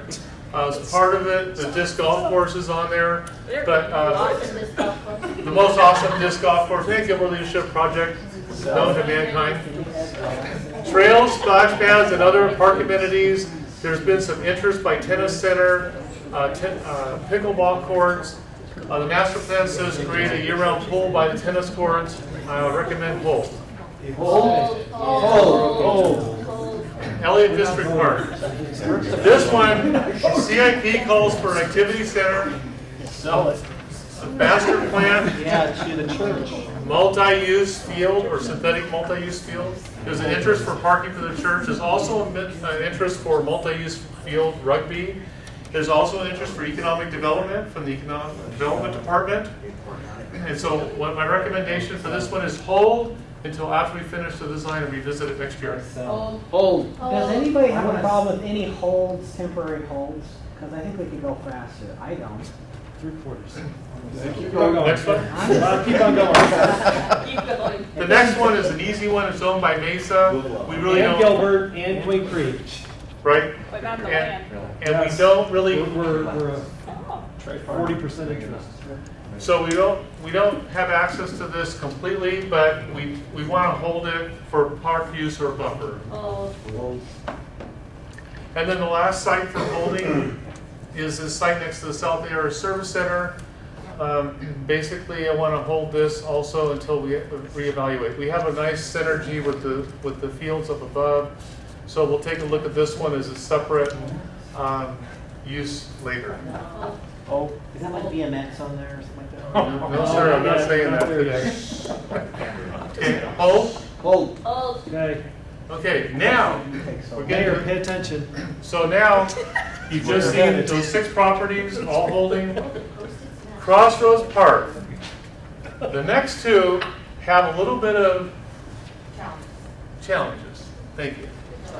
So, the CIP says 4-acre park improvements at 20 acres across the street, 25,000 square foot activity center. The master plan says 4 acres, other recreational uses, and then additional fields across the street. We have a number of interests, and I want council to understand these interests that we've heard since I've been here. Miniature golf on the 4 acres. We've had somebody who's very interested in working that out on the top part here. School. There's a school that's interested in the 6 acres and the 14 acres. And they're very interested in it. There's also Sports Academy. there's a high school here in town, Kristen High School. A sports academy, that I don't know if you've heard about that, but that's basically a full-time school where they would go use the polar ice, I'm sorry, AZ ice. You're dating yourself. I know already. AZ ice and use our fields during the day, and they rent those. So there's some potential revenue there. And then the cemetery. We've had 3 or 4 companies that are interested in this site as a cemetery. The 20 acres. Mhm. The 20 acres. Right? The 20 What's on acres. that corner above the 4-acre site? What's that? Why is that still? I think the This thing is is supposed off. to The be up graphic here. is off. This is supposed to be up here. Oh, okay. That is the 4 I acre. thought, who is that? So the 4 acres is lifted. Yeah, sorry.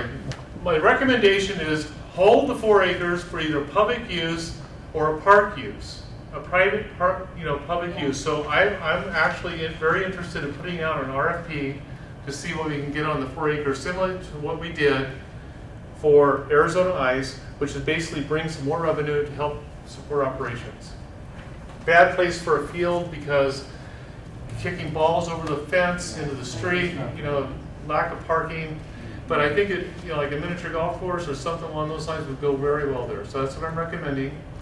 And then the 20 acres, I'm not saying, Mayor, we should do a cemetery today.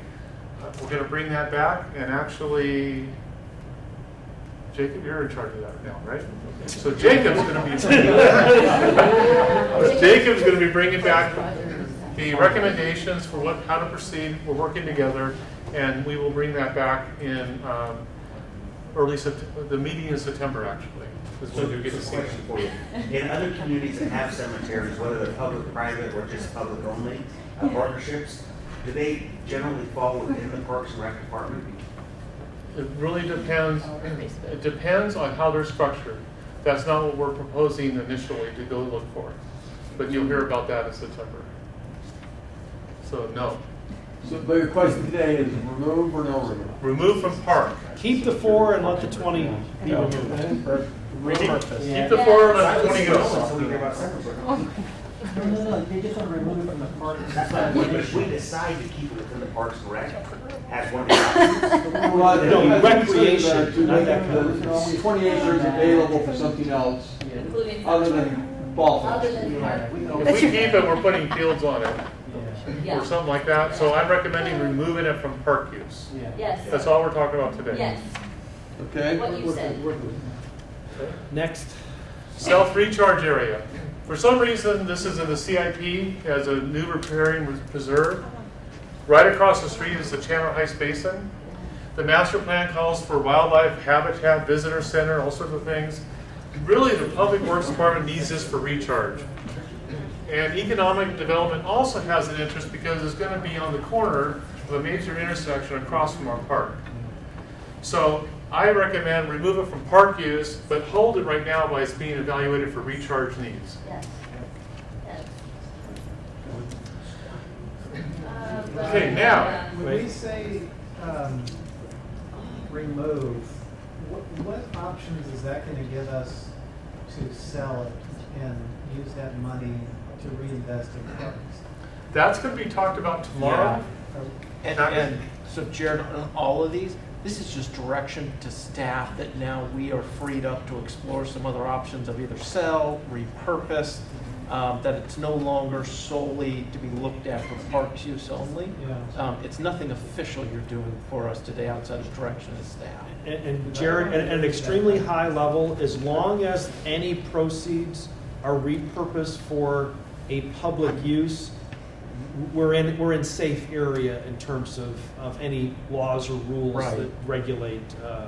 So if we'd sell, let's say, one of the Zinke parcels that was bought with bonds for the acquisition of ground for park use, and we take those proceeds and roll it into another park use, we'll be okay. Okay. Yes, Michael. By removing the 68 acres from park use and making that, but holding them for recharge, will we still have the option later to make that recharge part of a regional amenity like we have in other locations? Absolutely. It doesn't take away that option. Absolutely. No. Okay. But what I'm saying right now today, we don't really need it for park use in my estimation. I just wanted to make sure it could serve dual purposes. It will, ultimately it will, but what we're not proposing is another riparian like we have at Greenfield and that one wasn't designed, Jen, to be a riparian 2 type of park. Right. You'll see that it's laid out to kind of capture and maintain the heritage of our farming communities. So it's a different kind of riparian and not as much of a park use. I mean, there'll be public access, but not to nearly the extent that meandering trails. Now, what you could do with that, maybe, is that if you develop programming where we bring in regional tournaments, let's say soccer, and we needed a hotel, we could go out to RFP and say, you know what, we would love this piece of property to be used for that purpose. assuming we clear the recharge hurdle. There is a recharge element that we have to deal with. And we'd have to look into what funds were used to acquire that property. If it's bond funds, we'd have to check and make sure. But I'm just saying there's options. You're absolutely correct. Absolutely correct. Yes, as soon as we identify that it's not needed for recharge needs On a similar vein, what about things that have been acquired and paid, some of the debt service has been paid for by SDFs or something like that? Can the SDF portion be repurposed? At an extremely high level, and Mike and I have spent many hours with bond counsel and others on the phone, at an extremely high level, as long as you represent that use identically in another part of your system, you're okay. But when you say we're no longer going to do at all what we planned, that's good. That's a problem. That's really good. Okay? Did I characterize that correctly? Okay. So moving on, we have 4 more properties left. by the way, I met with all the affected department heads, with Ken, with Kyle, Dan, and public safety chiefs to talk about their needs too, so that they were all considered in these recommendations. And so this one is on the CIP for a special event center. The master plan says a destination recreation facility or community center and park. The interests have been a commercial entertainment use. And right now, it's not needed, in my opinion, so I'm recommending remove from park use. Can we sell this land? We could. As long as we go through those. Essentially, you said we could sell it and put it into our. Another public purpose, yes. Okay. When can we have that discussion about the selling? Soon. But that's a year and a half long process. I mean, that's not If we begin soon, then we wait a year. November 16th. November of 16 would be the earliest that we would recommend going That's the to. southwest corner, not the north. So the southwest corner of Greenfield and Chandler Heights intersection is another 80 acres. And on the CIP, it says Southwest Activity Center and Field Complex. The master plan is developed as a district park only if Chandler Heights Basin was not available. So this was our backup plan. And no interest and at this time that we've heard. So I recommend remove for park use. Perfect. You guys with us? Yep. Yes. Yes. Now, we have two other properties that are a little bit different. And so they've opened up our opportunity again with this 211 acres. So the Rittenhouse Basin, main purpose, stormwater retention. However, we do have 18 acres up above that is high and dry. Multi-use and recreational activities. Parks Master Plan says specialty park, perhaps a private part, public partnership. And other interests have been soccer fields, a public safety training center, and economic development also has an interest in this property. I recommend that we hold 115 acres for park use and remove 50 acres from park use and use it for public safety. And public safety and economic development can arm wrestle for how they want that to look. But I believe 50 acres is not needed. That will support the high and dry piece. And then the lower piece, which we can't do anything with anyway, we can use that for maybe to support some future sports activities if we need it. So if you want to make soccer fields, you could do that. We could. Well, you're saying in the master plan, you do want to use that. The portion, probably the north portion for a future parks use, but hold the bottom 50 acres for 115 acres on the bottom. Yeah. Hold the 50 on the top. Top meaning being the north and south. Yes. Top being Yes. the south end of the property hold for public safety. Right. The north end of the facility Yes. holds for parks. Is the 14 acres that little triangle? Jim, what is it? 18 acres. 18 for the current training? 18 on the corner and. What you can do with the lower portion is a driving course and still make it in the floodplain, but the higher part of the floodplain, and still use it, is what the idea is. Jim's going to talk about that in just a few minutes. I was going to say, I say yes to that, but I. Jim's gonna. Okay, that Jim's doesn't gonna, mean yes to the, yeah. Correct. I'm Okay, just yeah. I'm recommending removing 50 acres. So does that mean if we were to, if that were to happen, were to be a fire training facility, would we take the property that's north of Germain, south of the 202? Is that the next one? We're getting there. I bet. Go to the next one. Okay, now. Wait, hold on, everybody. Yes? Just saying, if we want to go to a training facility, then we retain it. If not, then we don't, there's no purpose to remove it, just for no. I'm just saying, only remove it if there's a purpose for it. Well, the 18 acres up on top and the other ancillary acres could be used for economic development. What I'm saying is we really don't need. I think this is confusing because this relates to the next. These two parcels Yes. need to be Combined. talked about together. Right. No, but if let's say we were to remove and sell, the problem is you can't build, right? All we could sell on here is 18 acres. Right. And we have an interest, a perpetual interest on the flood basin. That's what we have today. Let me go to the next slide, and I think it will all be clear. So if you move the fire training facility to this other location, public safety training facility to this location, this particular property on 202 and Lindsay has a CIP on it right now for the public safety training facility. And The 25 acres of it. The other 15 was Right. for general use. general use. So the recommendation is remove this from the public safety discussion and just hold for economic development uses. And then just slide the use for the training facility over to Rittenhouse. Right, over to Rittenhouse. Okay. That leaves this piece of property available for other uses. And maybe before Mary, you talked, we want to get Jim up here and he can kind of, Maybe on that last one, sure. on that last question. Okay. So some additional discussion would happen. So today I'm looking for your validation on this plan. In this direction. Thumbs up, Yeah. and then there's more to come. Right. This is just direction for us to begin pursuing I'm not other going to see options. for sale signs out on my Right. property tomorrow. They're not going up tomorrow. Final action. I'll be glad to to go I would just add, at least my opinion is, I definitely support it, but when we say remove, I think the priority is to sell it so we can repurpose that and reinvest that into other parks. Exactly. I think that's just to say it. And that's going to have, they're going to talk about that in the morning. That's our intention as well. And you say November is when the first time you can bring it to It us. has to go to a public vote, so the next election would be November. Unless we want to have a special Special election election. for that purpose. No, let's wait till Right. November.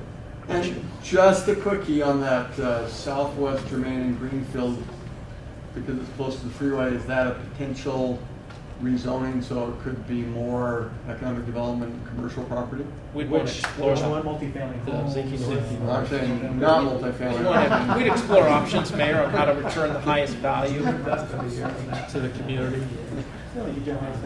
So, you know, we did this basically using some assumptions. One, that council had an interest of using the model of either sell, lease it, or use it. And so we looked at this very strategically. We looked at our total use, and you can see from your chart that we actually get rid of a little bit of property and excess property. We still hold enough to meet our master plan needs and build out needs. And it's a really nice mix. So we're at the point to give Rod a big round of applause and get him on stage. Public Safety Training Center, and remember yesterday from this map I pointed right there, this is what Rod has did, and you've talked about a little bit, that Rittenhouse Basin area. There again is the map, and this area here is about 18 acres. The dry part, if we were to build a facility there, it would require going down into the basin a little bit as well, but we think we can make that work. The history here, when the department, when we first transitioned the department from rural metro to municipal service, we realized right from the beginning that we would need to have a training facility as the town grew. We had a master plan completed on it on the project in 2005. It was included in the CIP, and it has been part of the plan for those years. It's been updated every year as well, and been out there as a target. In our history, we've done a lot of different things to accommodate the training needs of the department, and to include training in parking lots and parks and next to the stations and so on.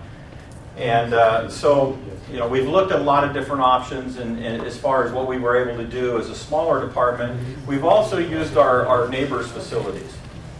And some of those that in the valley, these are some of the larger cities that have their own training facilities. And we've used just about every one of these in some fashion to provide training to our personnel other than the Glendale facility. And what happens in these facilities is that they get busy because they're sharing their resources internally with I mean, they're doing their own thing as a fire department, but some of them are joint public safety facilities. Some of them are partnerships, like Tempe, they have a partnership with APS. They do all their training there as well. And so we've had agreements with them. We used to pay Chandler to use their facility. We got squeezed out there. So it really becomes a competition for the time and the space. And so we're left with nothing, essentially. And so then we were kind of back to the parks and the parking lots. Most of you are aware of our skills center and over on Monterey, and it's worked great for us as a transitional facility. Our training staff is there. We have classrooms there. We have some incident command areas set up. We have props that they can use to practice some of the skills that they need to keep up on. But there aren't a lot. It's pretty limited. It's very limited space. It's a small industrial type area, but there's not a lot of room to move around, and you certainly can't get multiple companies in there to practice together. There's also no PD programming. So we can't partner with the police department on the facilities either, because we don't have the space to accommodate that. So the proposed center. The location on Rittenhouse is a good location for us. It's a little small, but again, if we program it right, we can get some of the activities into the basin. The location is good because there's no residential around it. And so we're not going to interrupt our neighbors. We're not going to be making noises or practicing whatever time of day we do, because we do night drills as well. There are no neighbors there to bother other than the airport, and we're obviously not going to bother them. It can be a true shared FD and PD facility. We'll have, again, areas programmed for both of us to use. There are other partnership opportunities. I've talked to Chandler Gilbert Community College about the possibility of them partnering with us in some fashion on this. They do have an interest in that, depending on where we end up with, what we end up with, and how it might work. So there is interest out there for that. Queen Creek as well has expressed some interest in the facility. So we've hired a firm to update our master plan, and they're going to begin their work later this month. So one of the keys will be updating the site plan, but also getting us a more accurate cost, because what we've done over the years is guess at what the cost of this facility might be as the years went by. Again, a plan that's over 10 years old. So they'll update that, and that'll be something that we'll be able to talk about, not only the function of the facility, but what are the financing options that we're going to have or available to us to build a facility. So obviously with that, we'll be coming back to council at some future point to update you on that, provide you information on the master plan, and then talk about what the strategies will be for building and financing that. So with that, questions? Jim, one thing to add, and you and I have talked about this, and I know it doesn't really matter between the 202 property and the Rittenhouse property, but the out-of-service time you're currently experiencing in terms of how you, going back to efficiencies, and there's an economy that we can realize with bringing some of that training back locally. Yeah, and thanks for that, because that's another one of the issues that we faced with using neighboring facilities. Is that we had a lot of out-of-service time doing that. If you're using the Tempe facility, which we still get in and out of once in a while because of their props they have there that we can use, you're talking about an extra hour of out-of-service time for a company to go over there. So having this location, the 202 location was another one because they're right off the freeway. So the access for our crews from just about any part of town is there from the freeway. And then there are all the arterials that run by those as well. So it's very easy, and they can go in service immediately when they get done with the training, because then they're available within our system. So how much would something like that cost to build and operate? That's it depends on what we end up with in the site. We're talking about props, office space, obviously. Some classroom space, and then the PD programming. So I don't want to guess, on what it might cost. I can tell you that some of the estimates have been upwards of $75 million. But again, it really depends what we're able to do on that site and how we're going to have to do it. If we're able to get some of it down in the basin, that may change a little bit, but it's really hard to say. That's why we really need the study to be completed, so we have some accuracy in the numbers. Just a follow-up question I do for you and Mayor. What discussions have we had regionally with the other training facilities to resolve the scheduling issues in terms of a long-term contract to buy blocks of times. And to tag onto that, Chandler just approved a new one, really recently. Chandler's expanding what they already have, but they're doing it so they can bring their police department into it. So they're expanding their fire ability, but also their police department's going to be built into that as well. We've had these conversations with our neighbors, and like I said, we've had these agreements before where we've been programmed, we've paid for the time, but unless we want to go at 2 o'clock in the morning every time to train, there's no time to go. And so it would be very difficult for us to continue with that kind of relationship and have the available time with them programming in their neighbors or the police departments as well. Yes. How much training per week is a firefighter have? They're required to have 60 hours a quarter. Of straight training. Each individual firefighter of training, yes. It's not all at the training academy. A lot of this can be in station. A lot of it is, that's correct. Who requires that? What's that? Who requires that? It's their requirements through, we follow the ISO requirement for training to get the points for training. There are also some professional requirements for certifications and so on that they have to meet.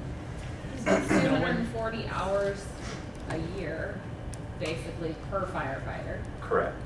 And we have, you just told me this. Yeah, they're about 184.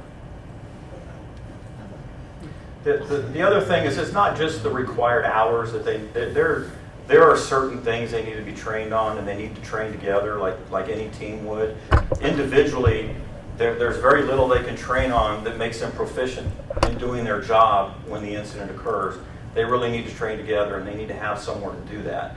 That's why a training facility is key. And then, Chief Dorn is, he has issues and needs for his department as well when it comes to training, and we're trying to address those at the same time. So it's not just about what the firefighters need, it's what the police officers need, and trying to program that in. One thing for us, and we'll certainly look at all the options from agreements with neighboring cities, and one of the things that I've talked to the chief about is each city also has specific needs, and so regionally we also look at creating different types of training opportunities so that we can use one another's facilities. But it's good for us to keep in mind that our cities are rather large here in the greater Phoenix region. In St. Louis, the entire county of St. Charles County, where I came from, was 330,000 citizens, and we had one fire training facility and one crime lab to serve it, and all the cities participated. Well, at build-out, we will be almost the size of St. Charles County, so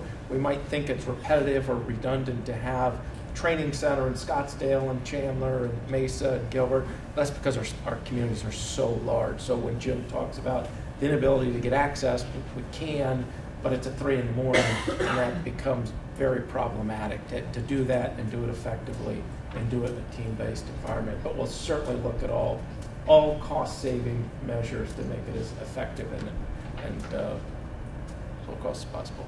How long has this been a problem? And what's changed? Why are we at a tipping point? Can you help? Well, it's really been going on for quite a while that we were able to address it in other ways. Our agreements with other cities, and then the skill center has been that transition.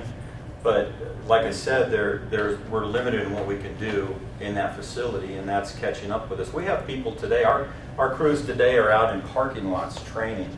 That doesn't give them what they need to be prepared to fight a fire or a particular incident. At a training center, you can build props that are specific to car fires or gas fires, and you can do streetscape kind of buildings so they can go in and we can mimic the types of fires they would see, the medical incidents that they would deal with, and the classroom for that. So there are a lot of things that you can do with that. And from my presentation yesterday, you notice that more calls for service, and we're going to be adding people and companies in the future. So we need to get to the point where. Victor, I think that's the easiest. 10 years ago, our department was half the size. And we were able to kind of fit and slot ourselves into other communities. But as they've grown their departments, and if we've doubled the size of ours, we just can't squeeze into these other slots. And Patrick said it, and Jim kind of started going down this road. The economy we'll get is, so Tempe has a tower, Scottsdale has a rail car. I mean, you will get that economy through different props and different features that you can kind of trade off in training so that you don't have to build all of those on your site. That's historically how we've looked at it. I think we just need to really understand the need, both in the short term and the long term. So we need to understand a little bit more about what training is required. I say we, I mean me, but I'm sure maybe others agree.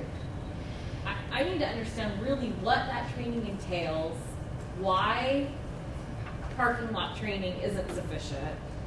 Obviously, we need to build props. We're not going to build all the props, so we're still going to have to program ourselves at 2 o'clock in the morning somewhere in order to get a little bit of everything. Really, what do we need, and really what's the most efficient way to get it? You want the why question answered a little bit more thoroughly, is what you're Well, asking. we have Why to be do able to need justify the need to spend 10 or 15 or 20 or $75 million Right. on and we want our firefighters and we want our police officers to be the highest trained, best departments in the valley. You bet that's a goal of ours, because that translates to value for our citizens, and really it actually translates to in some cases life for our citizens.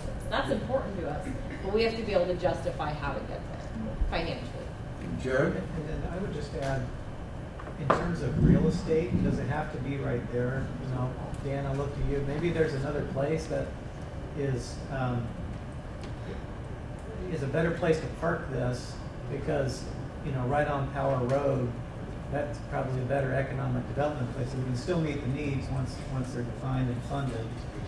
But, there's probably some better real estate out there so that this could be freed up for a higher, better economic development place, some trade-off. So one of the things driving it to Rittenhouse Basin is that the ground that was acquired for it on 202 is absolutely better used for job creation. This is also on Power. And so when we evaluated all of our parcels, given that some of it could be pushed down in the floodplain, and floodplain really is quite limited to what it can be used for, we thought this was, and the surrounding, there's no neighborhoods around it, there's a nice buffer from really businesses and I'll give you an neighborhoods. example of what I'm thinking of, and this may not be the best example, but you know how that, I think it's Leading Edge Academy repurposed an old Albertsons, right?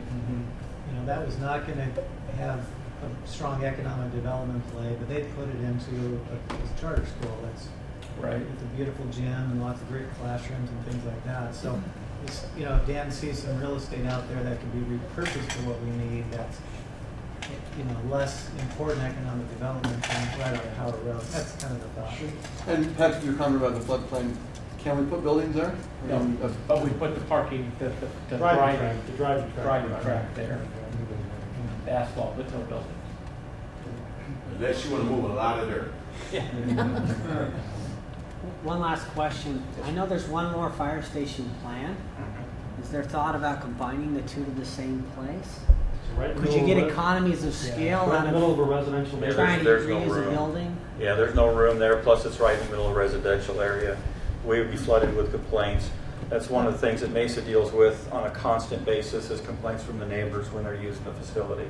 They have certain hours that they won't go on the driving track because the neighbors are just furious with it. So we're trying to find a location that's as far away and as buffered as we can be from any residential area. That's why the Rittenhouse area is such a good area. What's your minimum footprint? About 25 acres is what we're looking at. Another piece of the discussion, when talking about dealing with our neighbors, centers in and around what we're dealing with in the northwest portion of town. We have a sewer main that we're doing and expanding our sewer system because our neighbor controlled whether we could build in that area. And so this is a similar concept. When it's our facility, we have the ability to control what we do with our facility. And that's somewhat of a similar concept with that as well. We by performing, building a facility like this, we literally control what happens, when it happens, and we get the full value of it to our community for ourselves. So, thank you for all the great comments right at the end, and we wrap up with some final instructions from Julie. Let's get Jim a thing. Oh, good. Just a couple of points. We do have a general fund minimum fund balance policy, and a couple of the goals of that policy are to provide for the long-term stability of the town's financial resources and to secure and maintain investment-grade bond ratings.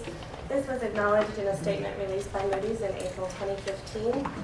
Gilbert's demonstrated commitment to building and maintaining reserves in a level well above those typically maintained by our similarly rated peers. We should clap.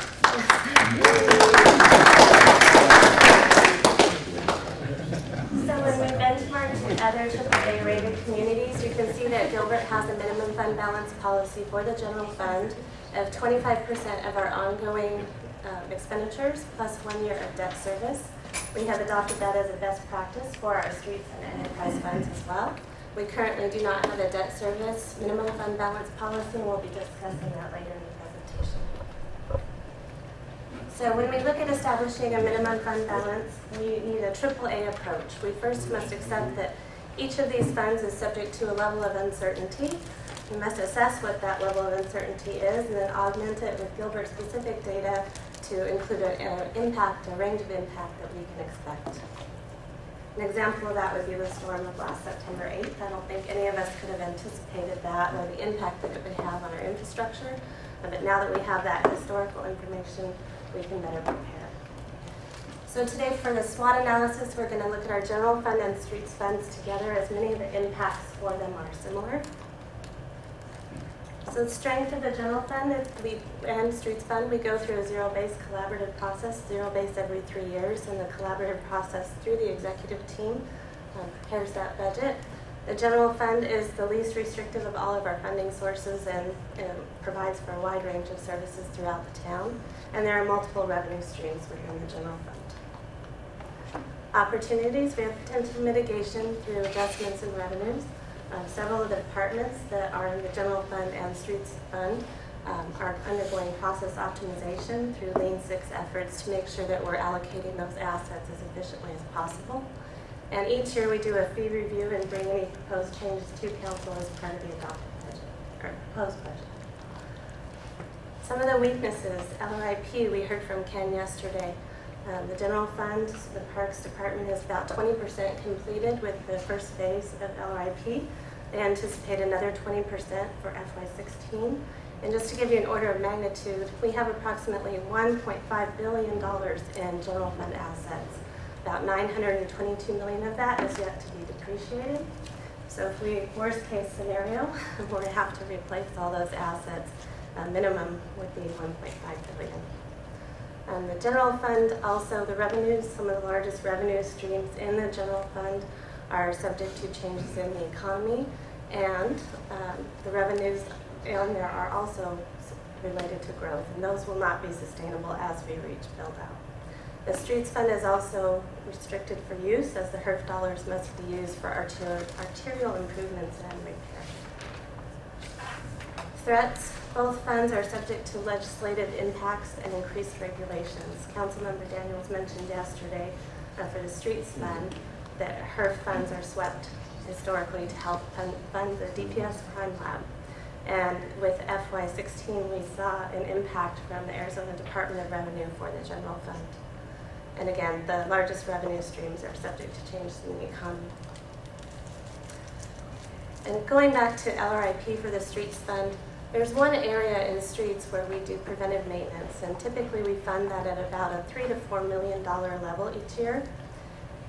And the initial results of the LRIP have indicated that that should typically be funded at about a $7 million level each year, which represents about a 25% increase in their operating budget.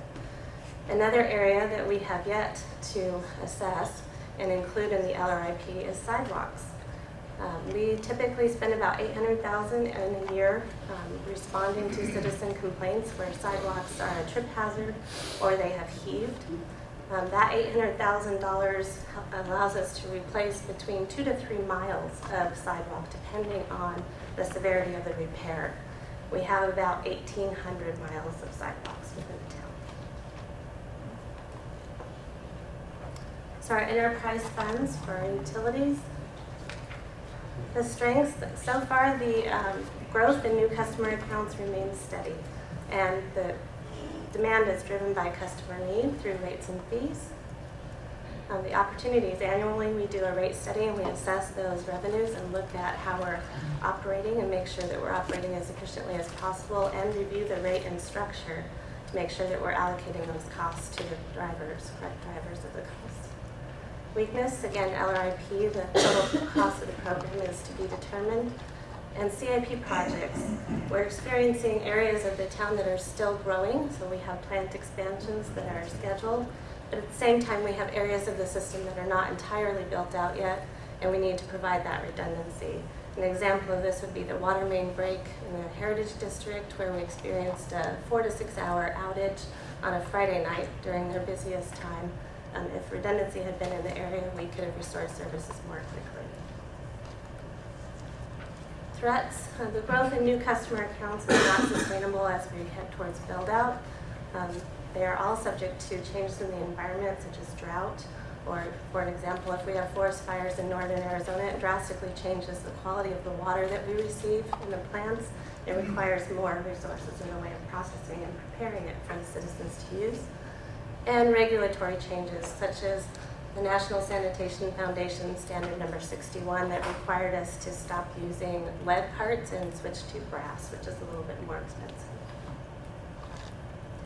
So the debt service fund. The strength in the debt service fund is that secondary property tax collections are stable at this time. No delinquency factor was required for the FY16 budget adoption. Opportunities, we do have a fund balance that can be applied strategically. One of the weaknesses is that's a one-time opportunity. And threats, the collections are subject to changes in the local and state economy. And I believe Kelly will have a handout to show that.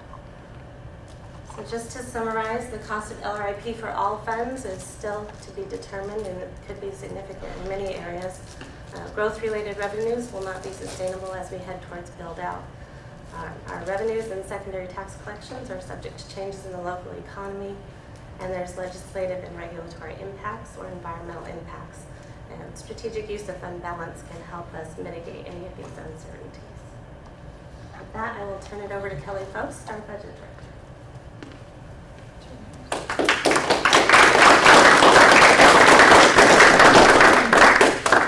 I want to thank Chris. That's the first time she's presented to council, and she did great.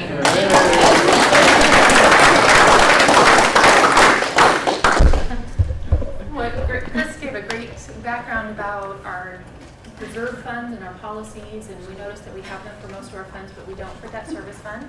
And council's expressed an interest in getting some more information about that and some possible policies there. So that's the direction we're going to take this, specifically the debt service. When we look at the debt service fund, the basics of how this fund is working, where the revenues are coming from, let's just make sure we're all on the same page. All of the revenue for the debt service fund comes from property tax, our secondary property tax rate. And property tax comes in billing cycles, if you will. So there's one billing cycle would be the orange line, and then like 2014, and then 2015 would have a billing cycle, which would be this green line. And you can see down here, the blue shows the fiscal years. So this has 2 fiscal years shown. If we looked at the first billing cycle, that we would get the tax valuation, and we would set the levy rate, and then we would collect taxes November, January, May, and they would be delinquent in June. Then the county would wait until February and do a tax lien sale where they would be able to get the rest of the money that was delinquent, or most of that money. But you'll notice that this is now in the second fiscal year. So in any particular fiscal year, we're getting all of the current tax value plus the delinquent from the prior year. So what that does is it creates a vulnerability of some short-term volatility in the collection rate. If worst case scenario happened, that might be that nobody pays their taxes this first year, and we have to wait and get all of the money when the tax lien goes. So this first fiscal year, we would get pretty much no money, but the second, we would get twice as much money. So there's some volatility that happens there. Another vulnerability is that the county may be unable to sell the tax lien. This would usually happen on landfills or environmentally damaged land. The land itself is the underlying security on the tax lien, and if the land isn't worth anything, nobody's going to buy the tax lien and want to keep it. So, what is our collection rate in Gilbert? And that's, if you look at the handout we passed out, this is from the CAFR. You've probably seen it before, and it shows the historic collection rates for our property tax. So you can see the fiscal years on the far left, and then on the far, we show both the initial collections, remember the current year collections, and then the second group of columns is the cumulative collections. What have we received for that revenue cycle or that billing cycle over all of the years? On the far right, we see the percent of levy that's been collected, and it's always about 99%. So we're doing a great job of collecting. One of the things that's kind of hidden here is means 99% of the money that the county thinks can be collected has been collected. So in that, you'll notice that there's county resolutions where the county writes off certain amounts of money, bankruptcy, adjustments, people contest their property valuation and it gets approved. All of the reasons why they would write off part of the collections after the process has started. And so if we look at, instead of comparing our collection rate to what the county thinks can be collected, we compare it to what we actually asked for, which would be that second column, the adopted tax levy. Then we get this kind of a graph, which shows our vulnerability in this area. It's between about 1% and 2% a year that we don't collect compared to what we said we needed. And so there's some built-in vulnerability here. Also remember, this doesn't take into account that short-term vulnerability happening from year to year. Our debt service payments are due the year that they are due. We can't just say, tax didn't come in this year, can you wait, we'll pay you next year when the liens all sell. So there's some additional vulnerability that isn't shown on this graph that you want to keep in mind when we start to talk about our debt service reserve policy, which is where we want to go next. So council requested that we start to look at a debt service reserve policy. Here's some draft or proposed language that we want to get some of your reaction to. The idea would be that in April, staff would do a 3-year debt service plan and pro forma, kind of look out in the long term. What do we see happening over the next few years in what might be due, what do you think our collection rates would be, so we have some data to base a decision on. And then in May and June, council would set the levy, keeping in mind a future policy, which may look something like this.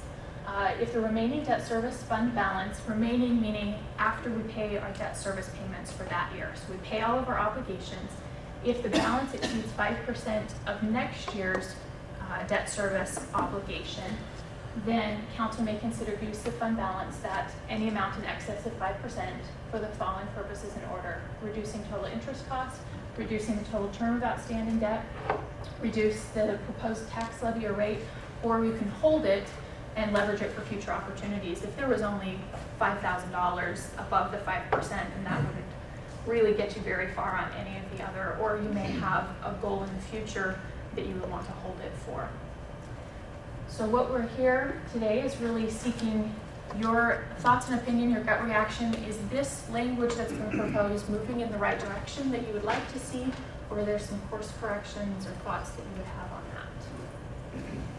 And Patrick, back to your comment, the last 30 minutes of discussion, do a couple minutes of that now or wait? Yeah, now.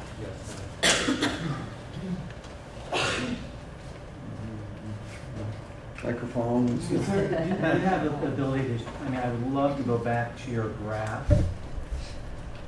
And so let's say we did that policy. What would that now look like, I guess? I'm just trying to visualize what that 5% would be potentially and so forth. What it would look like. I'm just trying to figure out where we're at, kind of what we've been doing, and what it might look like if we add that policy. Okay. So that would be if part of it is a little bit difficult to look at because the legislation has changed, where in the past we were able to keep the rate set at a specific rate. Our revenues kind of went up and down, and then we were able to use surpluses from prior years to offset any dips. But on the whole, we had the right amount of debt service money moving forward. We're no longer allowed to do that. So our rate has to be a maximum of what our debt service amount is for the coming year, And Kelly, just to put an exclamation point on that, we're not allowed to go back and correct. I understand that. So if we have a problem, we're going to be using general fund or other revenues to fill that hole, and we won't be able to over levy in the subsequent year. That's one of the consequences of the legislation that was passed. We also can't set a delinquent policy that's out of line with our historical experience. So we've really got no mechanism to over-collect any excess funds. There may be a small amount, but we have got to be very precise. Based on that number, you could have a reasonable collection rate of 1 to 1.5% is kind of what it would be, unless we anticipate something. If the assessor tells us, the revenue collector tells us it's going to be a horrible year coming up, we can make that adjustment prospectively. But if that hits us after we set the levy, we can't change that. Can you make up for it the following year No. via legislation? You'd have to have the law would have to be changed, and you'd have to have a retroactive clause or something in it. But it would require under the law's legislation. current language, you cannot course correct. You have to have another fund. You can only course correct prospectively. You can't course correct retroactively. If we missed it and we shallowed up and we didn't collect enough that year to make our debt service payment, that's where that reserve would hit. Would first hit. Then we'd have to go to the general fund, and we would not be able to over-collect the following year to correct for last That's year's what I was miss. saying. Go to the wording again. Yeah.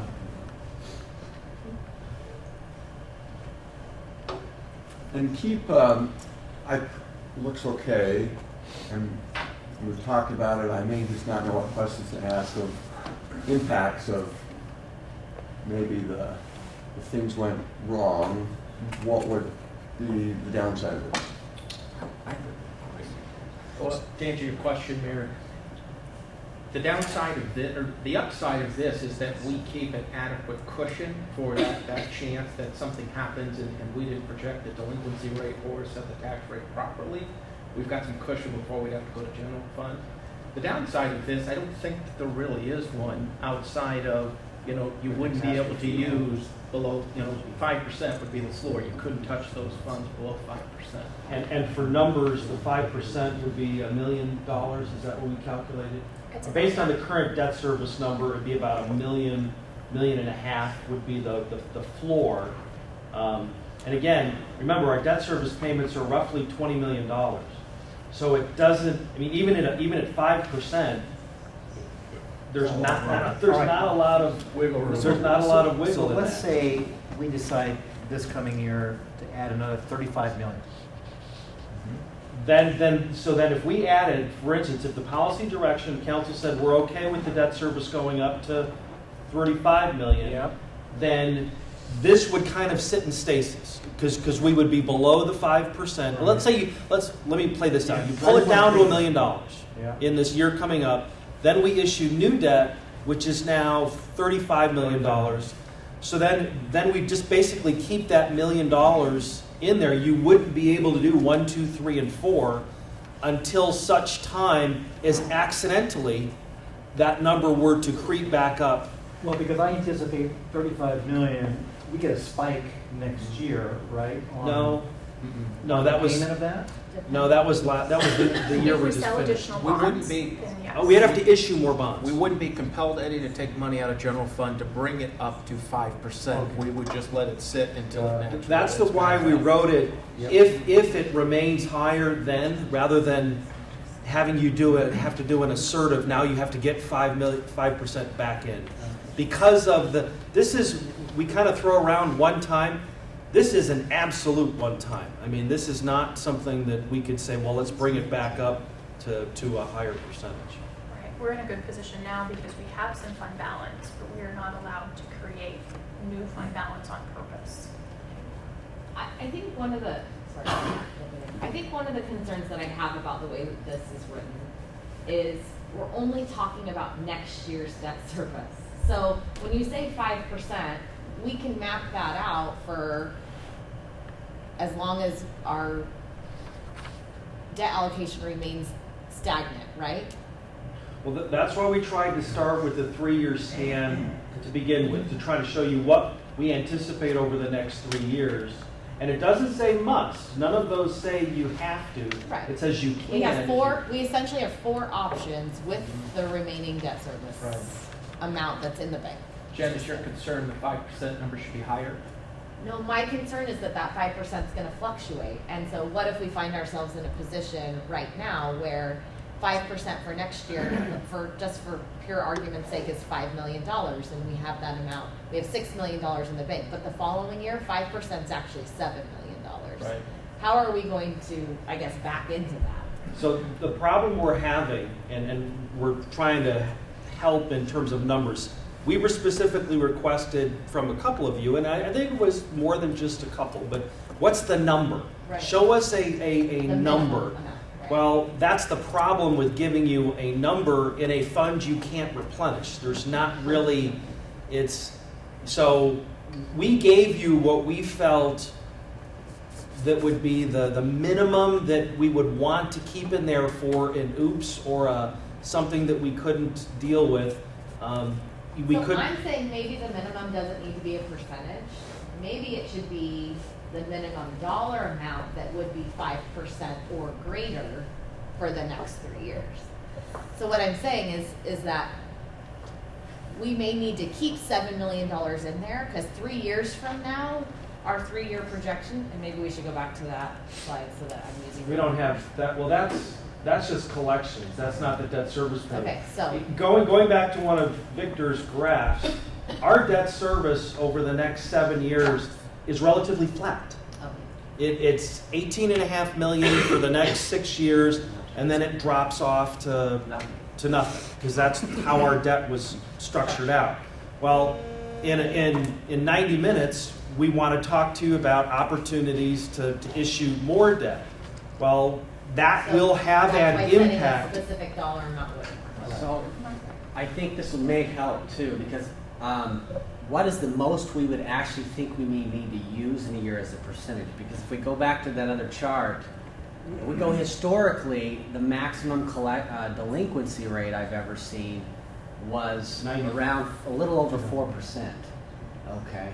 So even if we guess zero delinquency and we end up with our worst, we've got a 4%, right? Right, so 5 is conservative.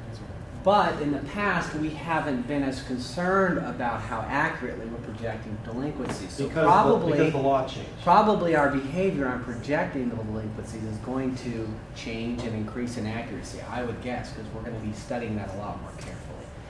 So I guess my point is, a 5%, I think I might see where you come with that, because that's probably maybe twice as much as we can actually think what we would be off in a single year. And so, and probably not even that. But depending on how much was outstanding and what that debt service payment. I understand that, but I'm just saying, so maybe there's another year, and I get her point. Right. You have another year where the payment goes up. Right. But that's another question. Are we going to be structuring our debt the same way as we did in the past? We had more fluctuations in it. With the new law, are we going to want more even payments? We will balance that out in regards to balance versus additional interest cost incurred by backloading the principal in the later years, because we really want to weigh that out, and that's something for our voters to understand as well. That is it worth it to you to have a Interest only for 6 level, years. Yeah, payment versus paying a lot more for your project by backloading that principal.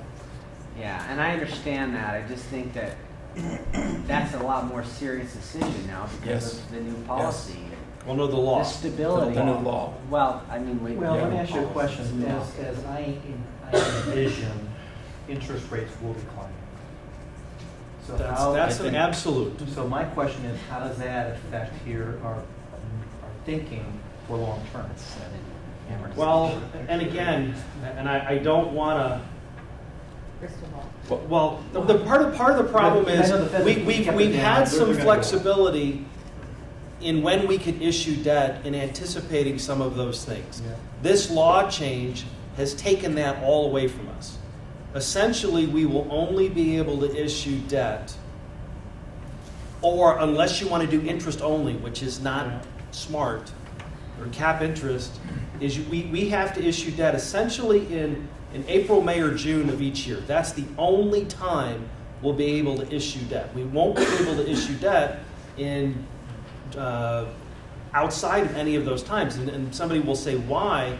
Is because the law doesn't allow you to set a levy anticipating what you're going to sell. It has to be on the books.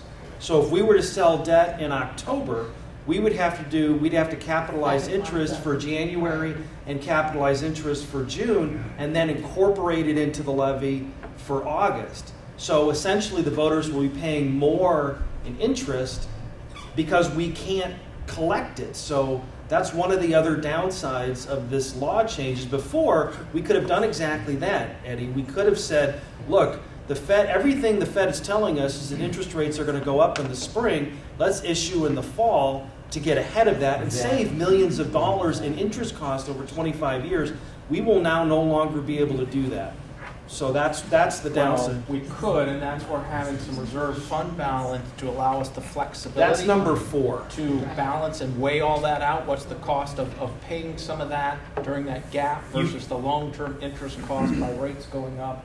And number 4 is you could use that fund balance on a one-time basis to make your January and your part of your June payment in anticipation of getting it back in the levy in that time.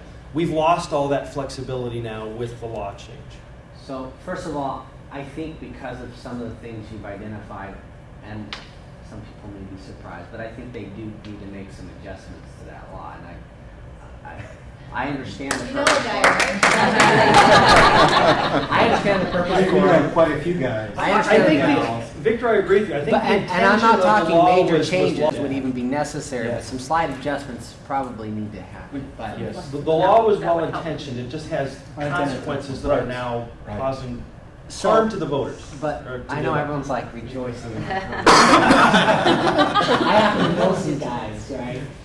So, but back to the question, because I think part of this needs to be based on how are we going to decide what our delinquency rate, how are we projecting what that looks like?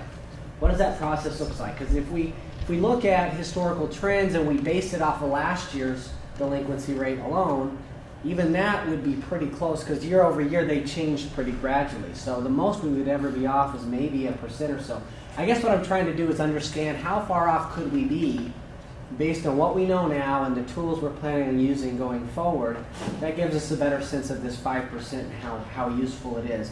Because to Jim's point, once it's used, and unless they make adjustments to the law, once it's used, it's used. And if we get into years like she said, where we have debt service policy or debt service payments that are twice what they were in the past, that 5% is now only 2.5%. And it's moved. And we've used some of it, so it could be even, who knows, it could be even lower. Correct. So moving forward, we're going to have to pay a lot closer attention to that than we have in the past, where we look at what is our real debt service number, what we need to do our payments the following year.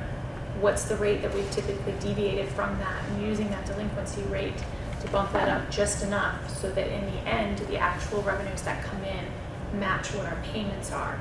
So hopefully that would become 0 above or below every year, and that we would have this 5% just as a reserve in case something beyond Break that. glass in case of emergency. Well, If we I move guess forward, what is our idea of error, though? Do you know what? That's you what think we're our going to do in error- that 3-year pro forma. That's where we would really get into the details of what is the last, kind of trying to dial in it as tight as we can. We've never really had to do it that finely before, but now because of the requirements, we're going to have to. I was going to say, and to Victor's point, if we ever got to a place where we were below 5%, we could do a general fund contingency transfer into that general fund reserve in order to boost it up, knowing that we can't collect anymore unless Victor pulls the strings of the legislature, which I'm all for. I know some, not all guys. Okay. I was just thinking one. Well, he doesn't listen to me, so. So one other thing, and maybe it's part of these 4, but my goal in the end is to pay the least amount possible in debt. And so I would also want to have the ability to do a one-time payment. So if we go out to bonds for $35 million more, we may want to pay $5 million of it up front. So we only need to bond 30, but we then use 35, which would save us a tremendous amount of money over the long term of the bond. And Jordan, the way that would have to work is you'd make your first principal payment $5 million higher. It would have to literally be borrowed. You'd be borrowing it for 6 months. So I want to have that as an option. I'm not saying I that's think the that's best. number 1 and number 2 is what the intent of number 1 and number 2 were. so taking those comments, one of the things I'm hearing is there's a lot of reason to do this, and we've got some flexibility. If things change, that we can always come back and say, we need to adjust this. So at least for right now, I'm hearing a lot of benefits and seeing that, and so let's go back to an aggregate group where we. I think do you want us to work on putting this together as a policy and we'll bring it back to council? Okay. I'm okay with it. Yeah. Okay. Thank you. Nice Yeah, job. very good. All of us are here to talk to you about the special census today. I'll be discussing the operations side of it, so what Gilbert's been doing to prepare for the special census, as well as our timeline. Mary will be talking about state shared revenue and financial impacts resulting from the census, and Heather will be recapping some of the policy conversations that have been happening down at the Capitol. So I'm going to jump right into the timeline here.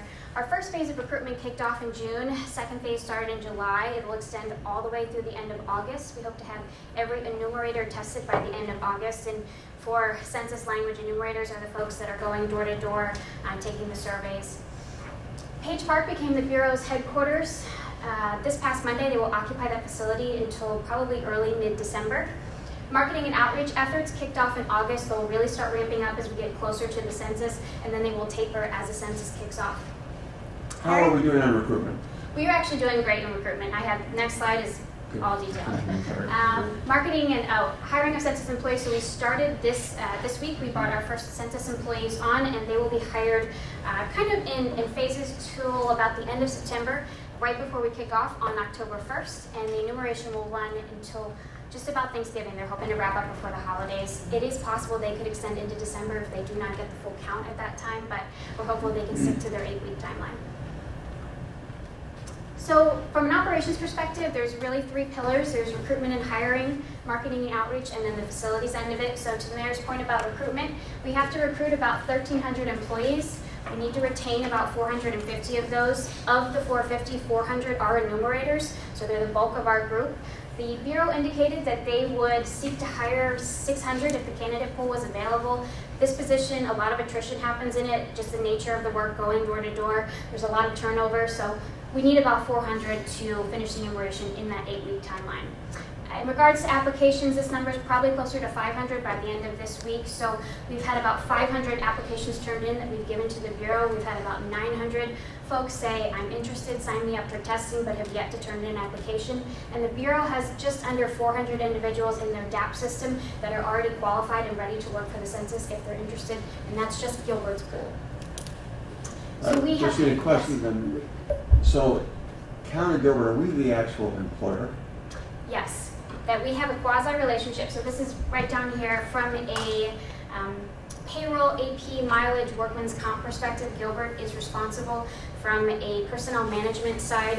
So, were you on time to work today? What's your work product like? Are you causing conflict with a coworker? That is the Bureau's responsibility. We have hired temporary staff. One individual came on this week to help with the inputting of the individuals as they come on.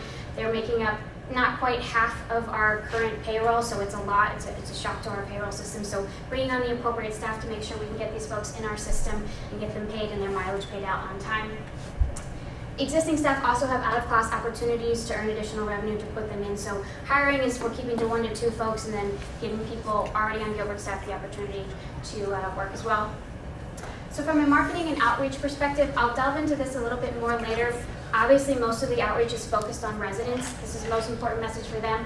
We've already engaged the media as well. I don't know if you've seen numerous articles on Gilbert Special Census jobs specifically, as well as the census operations in the Valley. There's 6 other cities that are conducting a census, so it's generating a lot of attention. Business community, so whether that's going downtown, which Jen and I have, and putting flyers out and talking to the businesses, hey, can you put this up? Can you put it on your hostess stand? So going down to Heritage, presenting to the chamber, whoever we can get in front of, spreading the message, as well as engaging with neighboring cities that are conducting the census. So is there cost sharing available on translation services, on radio ads, sharing information? Internally, we've disseminated the message through our groups, our second in command, our supervisors groups, and as we get closer to October 1st, we'll make sure that message gets out to the frontline staff. These are the folks that are making contact with our residents, usually out in the field, so your water meter readers, your trash folks, making sure they understand why Gilbert's conducting a special census, why it's so important, what people can expect in their neighborhood. as well as the logo and the tagline that have been developed by Gilbert's digital team. They did an excellent job. You'll see you have a "We're hiring" utility bill insert in front of you. It has the logo as well as that lime green census shirt. We've put the enumerator, the uniform in quotes because we cannot require that the Bureau enumerators wear this shirt. We're asking them to wear it. What we're doing is kind of cross-marketing it. So we're marketing it to the public saying, hey, look for these folks in lime green shirts. They're going to have a U.S. Census Bureau ID badge, and they'll be going door to door asking basic demographic information. At the same time, we're going to market it to the enumerator saying the public's looking for you in these lime green shirts. It'll probably reduce some of their anxiety or uncertainty about who you are and why you're at their door. From a facilities end, they will be in Page Park. We don't anticipate there will be more than 40 census employees in Page Park at one time. Page Park needed a lot of work, so IT and facility staff did an excellent job bringing that facility up to speed in a very short period of time. So that included some modifications for safety, cabling the building, Wi-Fi, telephone, so really bringing it up for the Bureau's requirements. We don't anticipate there'll be any negative impacts to the neighborhood, but we're ready to respond to that or to the community center. So marketing and outreach, as I mentioned, getting in front of HOA. Some of our staff have already been in front of some of the groups, getting our message in their newsletter, as well as our water newsletter, which is still widely read here. Newspaper articles, many have already been published. As I mentioned, the utility bill inserts. There will be another round coming up that are just general awareness inserts. Resident mailers, school flyers. We're talking with communication staff in schools as a way to get the kids involved and get them excited, so we're brainstorming some ideas for that.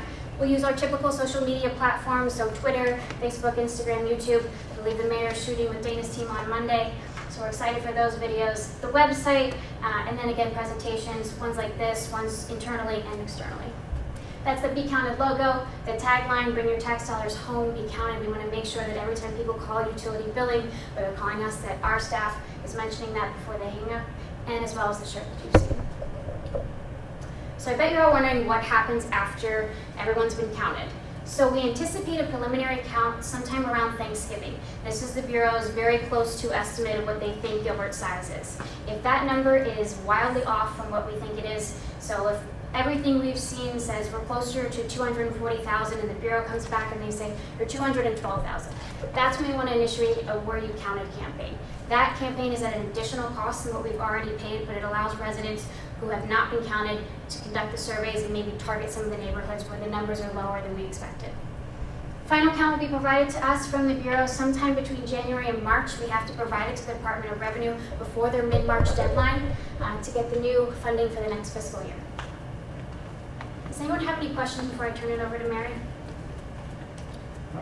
How are we on the budget for this? Is it, right, so we spending more than we thought or less than we thought? No, it's all in all, most of the dollars, a fair share went, so about facilities was under $50,000 to get the whole building up and running, and then most of it went to marketing and outreach, because getting the message out, it can be your Achilles heel if people do not know about the census. And then recruitment, smaller than that, but the staff piece is the biggest piece of it. The amount that we paid to the Bureau is set, and we've budgeted about 2.3 for the employees. If the census goes longer, that's where you run over. So those are the largest costs in there. The rest of the costs are under 200,000. So all in all, we're about 4.2 million. And you're on pace to keep that? Yes. But that assumes no extended timeline. Extended timeline. How much would that cost us? It'd be hard to project. I think it depends on how far we are off. If we're 40,000 off, that could mean that we've missed a very large chunk of Gilbert's population. We know the hourly rates for employees. I imagine that you wouldn't put on the full staff, so you'd kind of condense it and target pockets of, on a weekly basis. You'd probably calculate if you're spending, 20 grand a week for these employees. That'd probably be the best way to project it out. So what you're saying is it behooves all of us to work really hard on making sure people know what we're doing. Absolutely. Right. The issue is that they want to physically talk to the people, and then there's other things that they do to try to figure out who lives in the house. And each layer they go up, the accuracy kind of gets worse and worse. So that's what Justine was talking about, is if we've got a whole neighborhood or a whole subdivision that they have no responses on and they had to guess, well, we need to get back in there to actually do a head count, and that's the Where You Counted piece. And Jared, to your question, it's going to kind of depend on, how bad the estimate is or what the number is in terms of what the cost is going to be. And I'm just wondering if there's something in the process for right now to kind of see if we're pacing, so there's no surprise at the end, but 25% in, say, you know what, we're pacing lower than we So thought. We better crank it up now. These are, Justine and I meet daily, weekly. And if this were our project, we would absolutely have, 5, 10, 20% milestones. Where are you at? Above, below the line, this and that. And that's not the way the Census Bureau works.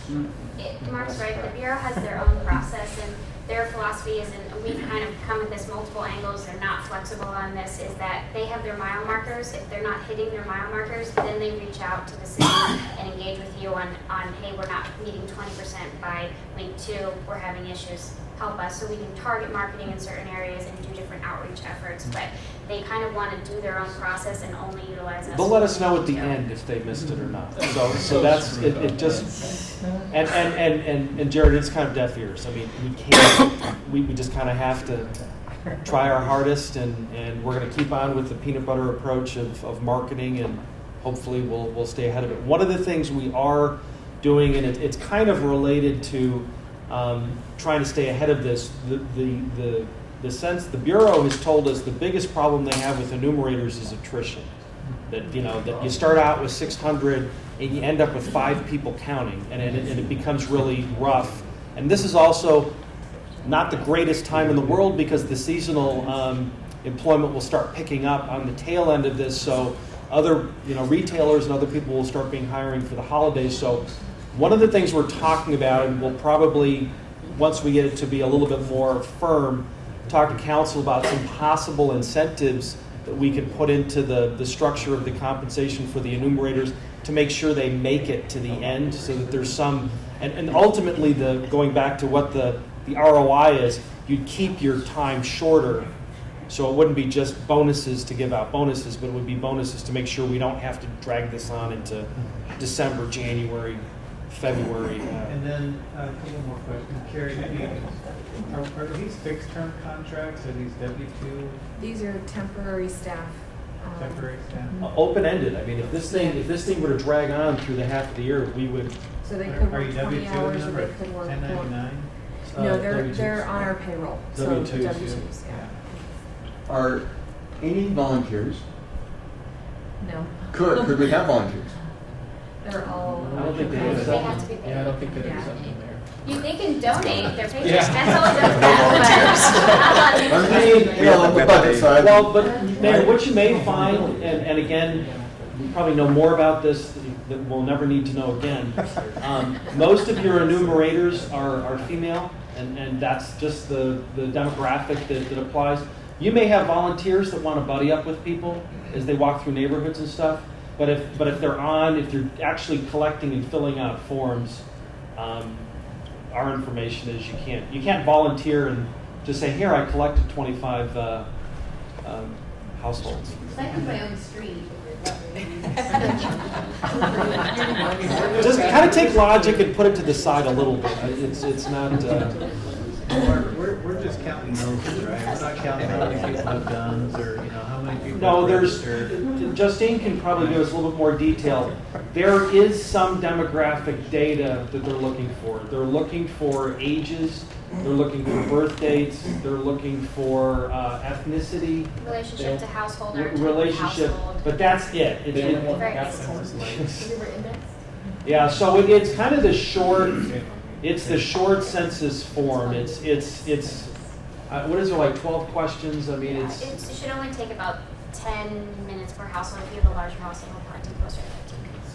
Hey, Mayor, Leah said there are groups that form, that people that go to work for the Census Bureau draw that paycheck, but then donate that paycheck to charity. So like church groups and that, we'll get groups together, so that might be something. If you know of people who'd like to do something good, that might be an avenue. Mayor, before Justine hands us off, Justine has been doing all the heavy lifting on this, and she has been doing an incredible job for us. So I just want to recognize this.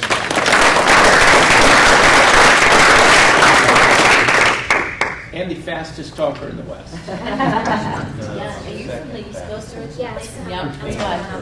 That's pretty good too. Where are you from? Just breathe.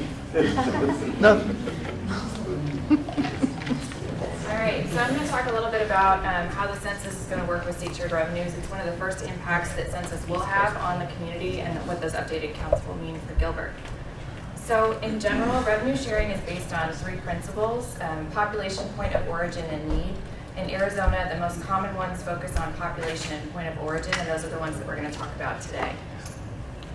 So what can actually impact Gilbert's collections or any city or town's collections of actual state shared revenues? There are three main components, those being population, the total available resources in the state, and then how those resources are distributed. And of course, the one that we have an influence over and the ability to change, and that we're working to change through the special census, is our population. So how that all comes into play is there are four main sources of state shared revenue in Arizona, and those that specifically impact Gilbert and all 91 cities and towns are sales tax, income tax, what's known as Highway User Revenue Fund, or HERF, and VLT, which is Vehicle License Tax. The two for Gilbert, some cities and towns do this a little bit differently, but for Gilbert, sales tax and income tax are general fund revenues. Some cities collect VLT in their general fund as well. We've made the decision to have HERF and VLT be put in the streets fund. You can see up on the screen, the sales tax and income tax are distributed and allocated on a straight per capita basis. That's this line right here. So what they do is they take a look at the state's total incorporated population of all 91 cities and towns and say, okay, Gilbert's portion is X. For HERF and VLT, they're done a little bit differently. HERF is done, 50% of the pie is done straight per capita, so similar to sales tax and income tax. And then the other half is done based on that county of origin, that point of origin, and then distributed on a per capita basis from there.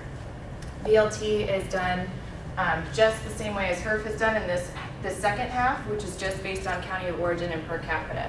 Now, no matter how they're distributed, you can see a common theme throughout is there is a per capita measure that's incorporated in all of the distribution formulas. So updating our population will impact our state shared revenues. So to provide some order of magnitude, in 2010, Gilbert's population was about 208,000 folks from the last decennial census. The last official estimate from MAG of July 1, 2014 is 235,493. We actually anticipate through the special census and the census's most recent estimates had Gilbert at about 239,000. So we actually anticipate that that number is going to be higher. But just the one that's on the screen represents about a 13% growth in that period of time. It equates to about the size of a community of the size of Fountain Hills or Kingman, Arizona. And if you were to take the 17 small cities and towns in Arizona from Winkleman to Superior, it would be all of those moving to Gilbert. So it's a pretty sizable number. Only you would know which Winkleman Superior.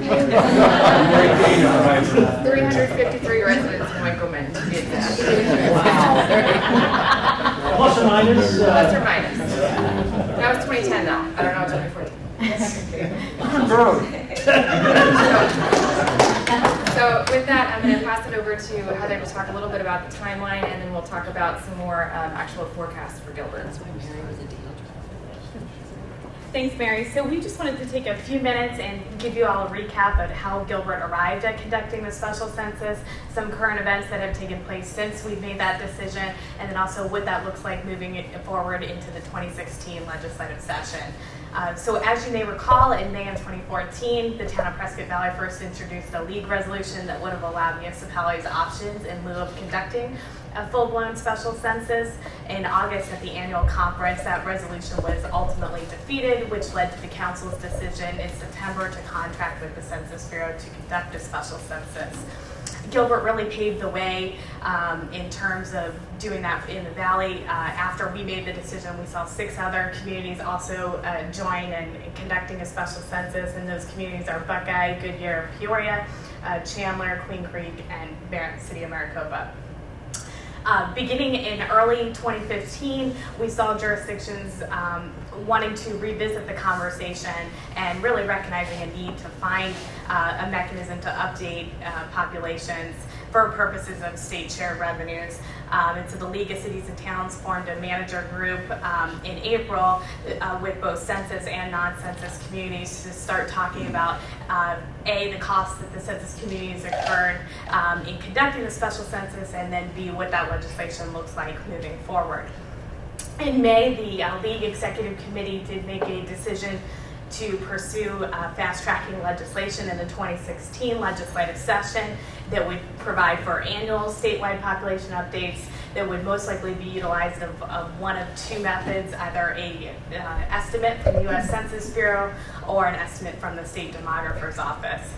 Since June, the managers have continued to meet to reach a compromise on this issue, and negotiations are still proceeding. And then as Justine already commented, in November, our Gilbert Special Census will conclude. And beginning in 2016, that's when we would anticipate the legislative proposal to be introduced. That will have to be fast-tracked and to the governor's desk by March. Also will require an emergency clause, which I'll talk a little bit more about later. But March is also the deadline for both the special census communities and communities that might be utilizing another mechanism if the legislation is passed to get their numbers to the Arizona Department of Revenue. And then ultimately we will see the impact of those updated population counts in our state share revenues that will be distributed in July. So based on what we are anticipating the legislative proposal to look like, and assuming that's passed, Mary will talk a little bit more in detail about how that will impact the town's budget.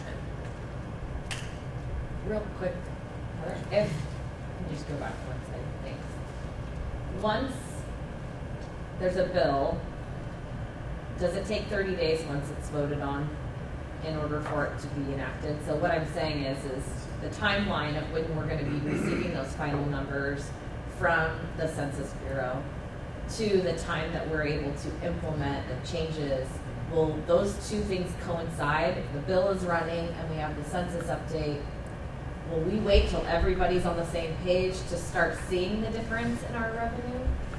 So how will that work? There's really two issues there. So for Gilbert, because we are proceeding with the special census, we will not be impacted by the legislation whatsoever, because there will be a protection built into the legislation that allows us to utilize our state share revenues.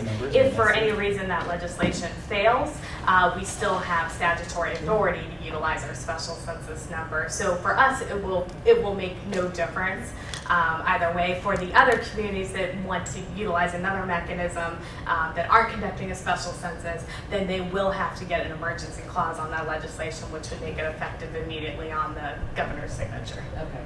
And then one other question. There was some concern a year and a half ago about the quality of the numbers provided by the state, which was one of the main reasons why certain communities did not want to move forward with allowing that legislation to go through from Preston Valley.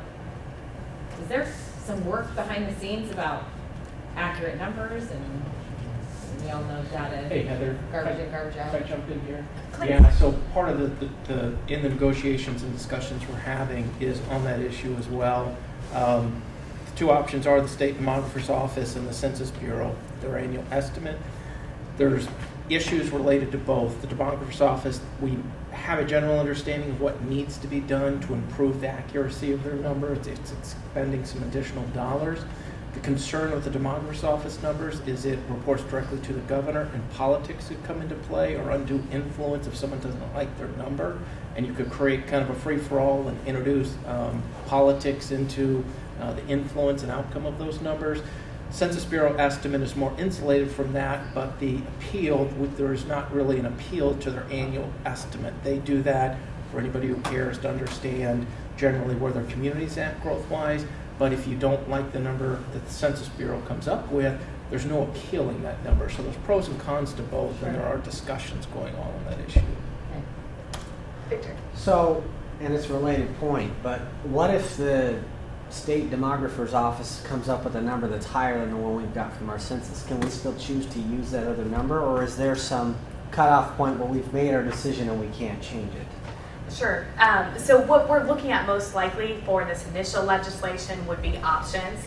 So the option to utilize our special census number or a state demographer's estimate or the U.S. Census Bureau estimate. Moving forward, I think there's a sentiment that there should be some consistency with one of the other options in lieu of the special census number that communities would utilize. And so that's where we would most likely make a decision on whether it was a Census Bureau estimate or a state demographer's number. The League of Cities and Towns is actually doing some studies on both of those numbers right now. They've contracted with a consultant out of the University of Arizona it's really an expert in this field to give some analysis on which one of those would be better moving forward on a permanent basis. I guess what I'm asking is the option to take the other number on the table still, not the census number, but the other number, is that still an option? And if so, are we keeping that in mind as we go forward, just in case it's a higher number than what we come up with at the census? I'm not saying it would be, but I'm just asking. Sure. As Patrick mentioned, the negotiations are still ongoing. Yeah, we'd like to keep all options open. Yes. So one of the things and I think we're generally aware of this, the negotiations with the census cities who are told to go out and do your special census, that the rest of the state, we really haven't had much change when they realized how that would impact them, and they then desired to have a new number for everyone. That impacts us. Not that we were looking to unfairly enrich ourselves by having a new number, and we'd receive a disproportionate additional amount of state shared revenues. We weren't seeking to do that, but we did expend $4 million on a special census like Chandler and some of our peers in the West Valley did. And so we're having a discussion about the fairness and equity of that we should have to spend money when everybody else is going to get a new number for free, and one that impacts future revenues for us for the next 5 years. What we've tentatively agreed to right now, and we're working out the final details, is the census cities that are doing the special census would receive 50% of their hard costs or actual costs for doing the census. And right now we're looking at doing that through transportation dollars, creating a special fund of transportation dollars for high growth communities that are experiencing needs for infrastructure upgrades at a greater capacity than non-high growth communities, but we're still in the final details of that down at MAG, the Maricopa Association of Government. Since all the census cities are MAG cities, that seems to be a good vehicle to see if we can't find an equitable resolution of that. If you think it through, there was no way for us to avoid this expenditure, because it's the whole reason all this other stuff is happening. Yes. Right? Correct. Started. Correct. That encouraged other cities Correct. to jump on board, and that momentum created all these other cities rethinking the policy. So, and we couldn't have stopped. We didn't have a choice unless we could didn't not care have- about our tax dollars for our We citizens. couldn't have stopped our census. If everybody stopped their census, there'd be no impetus then to have this new legislation go through, because there are entities within this region that benefit greatly from no one getting a new number. So we really had to continue and not risk losing out on those additional revenues that are due to our community and our residents over the next 5 years based on our population growth. Another aspect of the legislation that will be good, and I think beneficial for all, is we will no longer have a 5-year recount. It will be every year there's an annual recount, so that we avoid these fiscal cliffs, because we'll be there one day ourselves as our population, as we reach build out and it matures and other communities are still growing. You hit this 5-year mark and all of a sudden you're going to see a big drop in what you're getting. Now you'll be able to adjust that on an annual basis and deal with it, kind of smooth that out. Any other questions? Okay, I'll turn it over to Mary to talk about how this will ultimately impact the town's budget. So along those lines, Patrick just teed it up perfectly. So I'm going to actually walk through a little bit of the forecast and what the annual population updates will mean. So if you remember, as Councilmember Peterson said, the original conversation was around the estimates for that 5-year window, and now there's the most recent proposal, as Heather mentioned, is an annual population update. So we're going to see what that means. To provide some context for FY16, total state share revenues equated to about $66 million. By far, the largest portion is income tax. The cities and towns receive, I believe it's about 25% of total income tax in the state. Rather than collecting it themselves, it's distributed on a state share revenue. So 38% of our state share revenue was income tax, 29% was sales tax, 20% was VLT, and about 20% was HERF and 12% was VLT. So you can kind of see the distribution there in terms of general fund and streets fund revenues. Sales tax was about $18 million, income tax about 25, HERF was about, I want to say 13, and BLT was about 8, to provide some order of magnitude there. So what does that actually mean for Gilbert and our state share revenues? So if you recall, I mentioned that our total state share revenues for FY16 are projected to be around $66 million. You'll see that one-time spike as we adjust our population to FY17. So that's basically catching up 5 years of population at once, which is why you see that tremendous increase in our slope in that one-year line. This actually reflects annual population updates for every year, and so you'll see that slope of the line is much more gradual as we start to move, because it's the math behind it is it's changing it from holding it constant for 5 years and allowing that to grow versus having annual updates. And so as Patrick mentioned, in FY22 had if population updates do not occur every single year, we will likely experience a decrease in FY22 when the most recent decennial census comes out. But with these annual population estimates, it actually kind of smooths this out. So to provide some perspective, in 2010, Gilbert represented about 4.18% of the state's incorporated population. Now I'm going down to that second decimal because when you're talking about this large pool of state trade revenues, every single tenth of a decimal point equates to millions of dollars. And so we started at about 4.18. This jump that we're going to do in our updated population is going to put us to 4.48% of the state's incorporated population. That's the most recent estimate. And then you actually see in the outer years, we actually start to decrease a little bit. We go down to 4.38, 4.36. And the reason being, our neighbors in the valley that have a little bit more space and are about to experience the growth that we did over the last several years start to outpace our growth. So even though our population numbers will continue to increase, the rate of increase will be a little bit lower than some of our neighbors in the valley. And so that's why you're seeing a more gradual increase in this line. But overall, this assumes 2% growth every single year in state shared revenue. Heather's going to talk a little bit about some impacts that could occur to state shared revenue and some things we want to keep in mind in looking at any of these forecasts. And also, it assumes FY16 as our baseline for calculating. As I mentioned, HERF and BLT are kind of moving targets based on that county of origin and the resources that are available, so it's important to keep those in mind. Any questions there? Okay. So to summarize, a passage of the proposed legislation will ultimately require an emergency clause, which will need 2/3 vote of the Arizona legislature and have to be fast-tracked to get to the governor's office by March. Most likely we'll see concurrent bills introduced.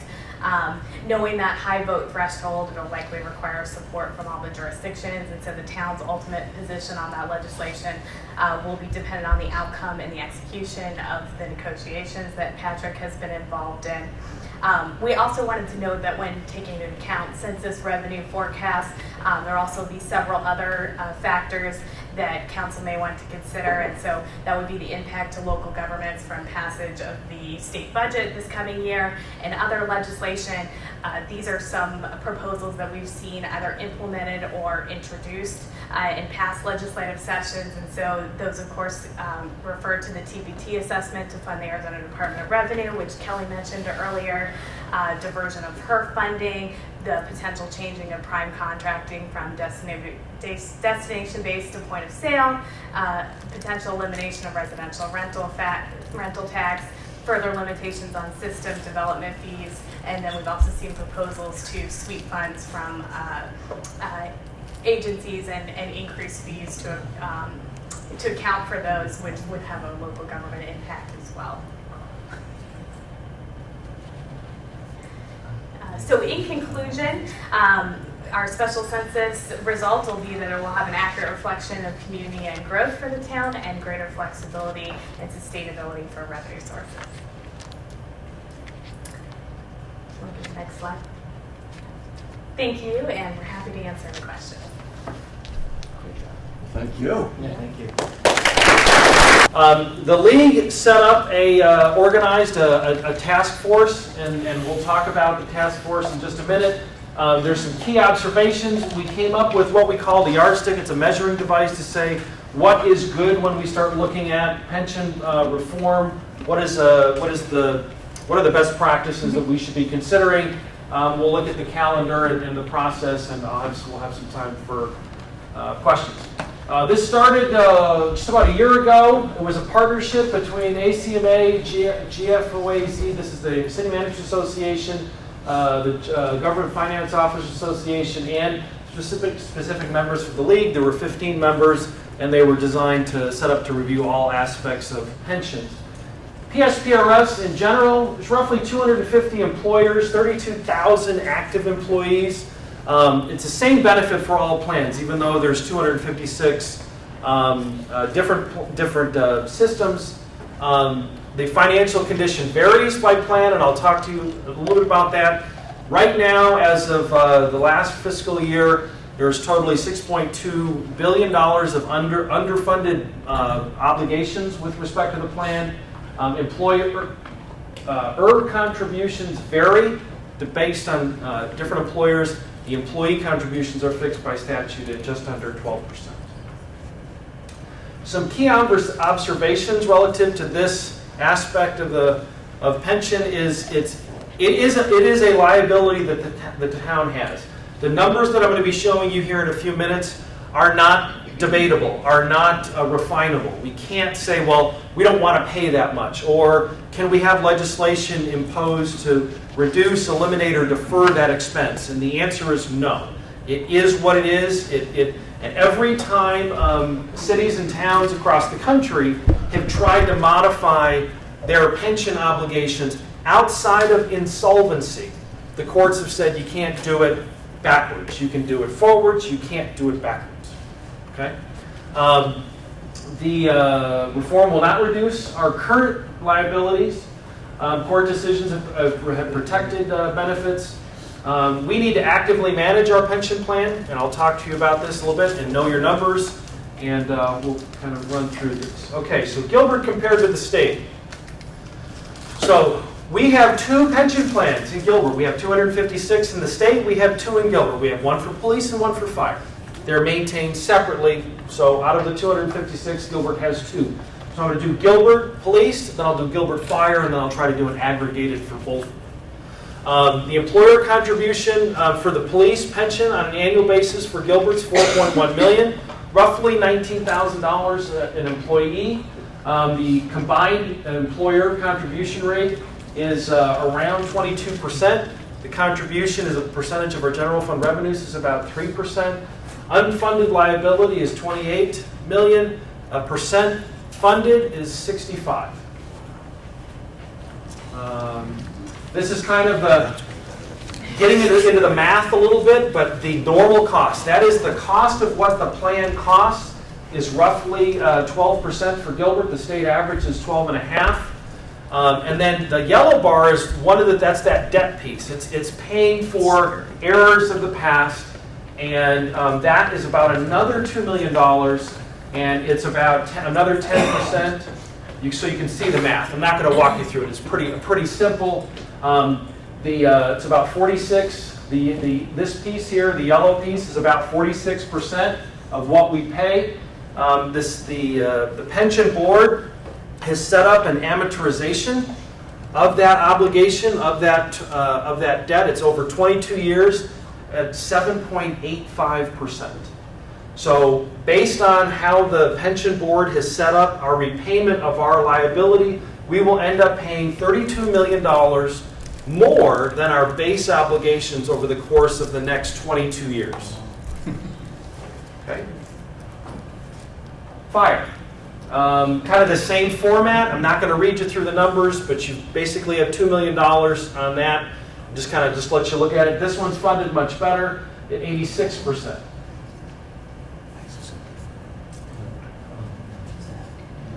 So again, kind of the similar format. Break it down in terms of what the normal cost is. The normal cost for all plans throughout the state is roughly 10 to 12%. That's the math on what the benefits are required. The unfunded liability varies from 0 to, I think the highest is 90 or 95%. Mark, can you talk about why there's a discrepancy between fire and police?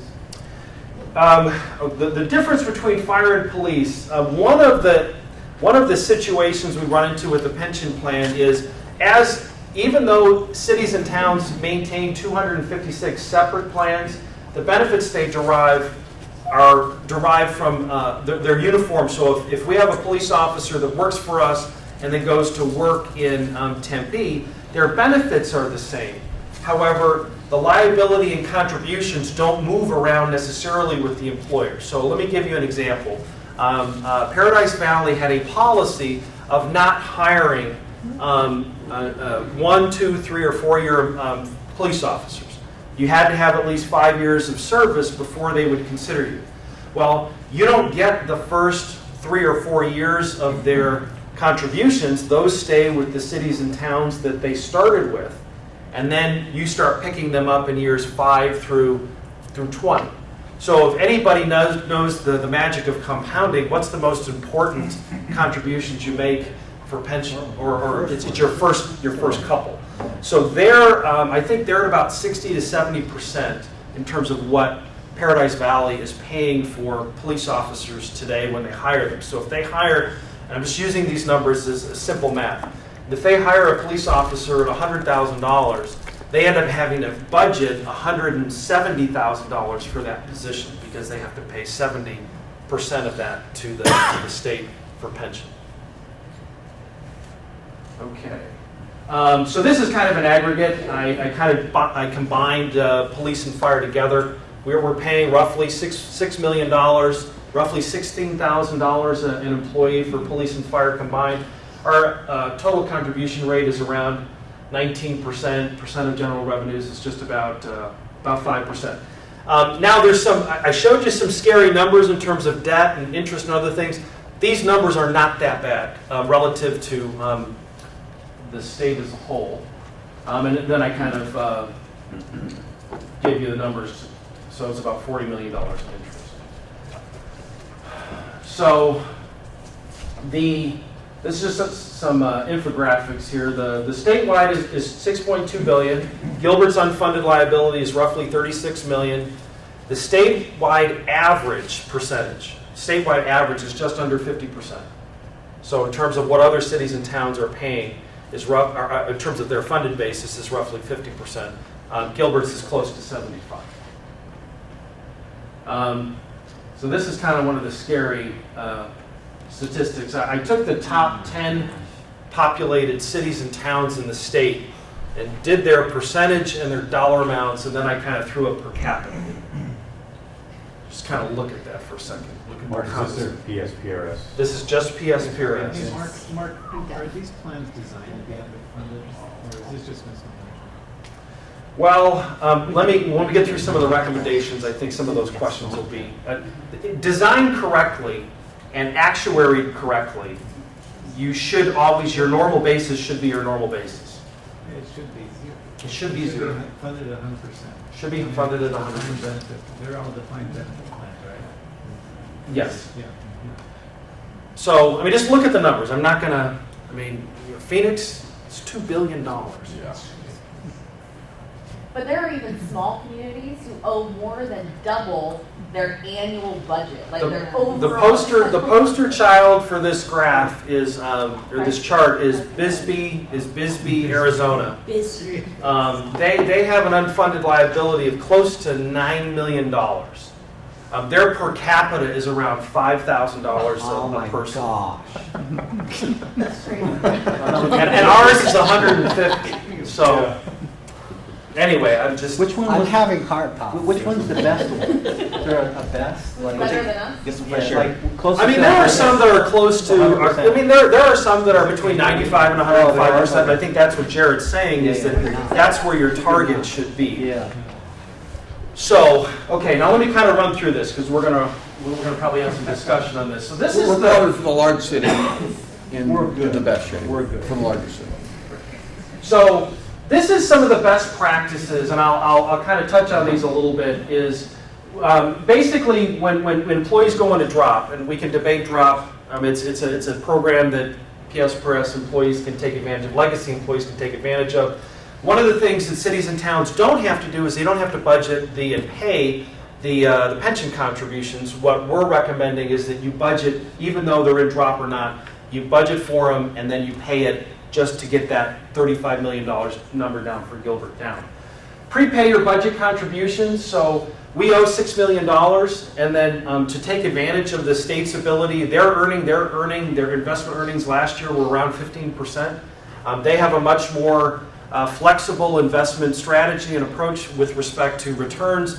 Our average return, Cindy, is 1.5%.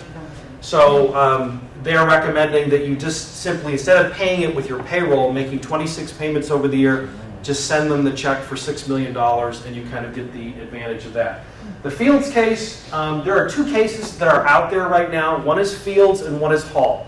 And Fields basically challenged the legislation in 2002, basically saying that you couldn't change pension benefits for current and the calculation for benefit increases. You couldn't affect current and past employees. You could only affect current employees.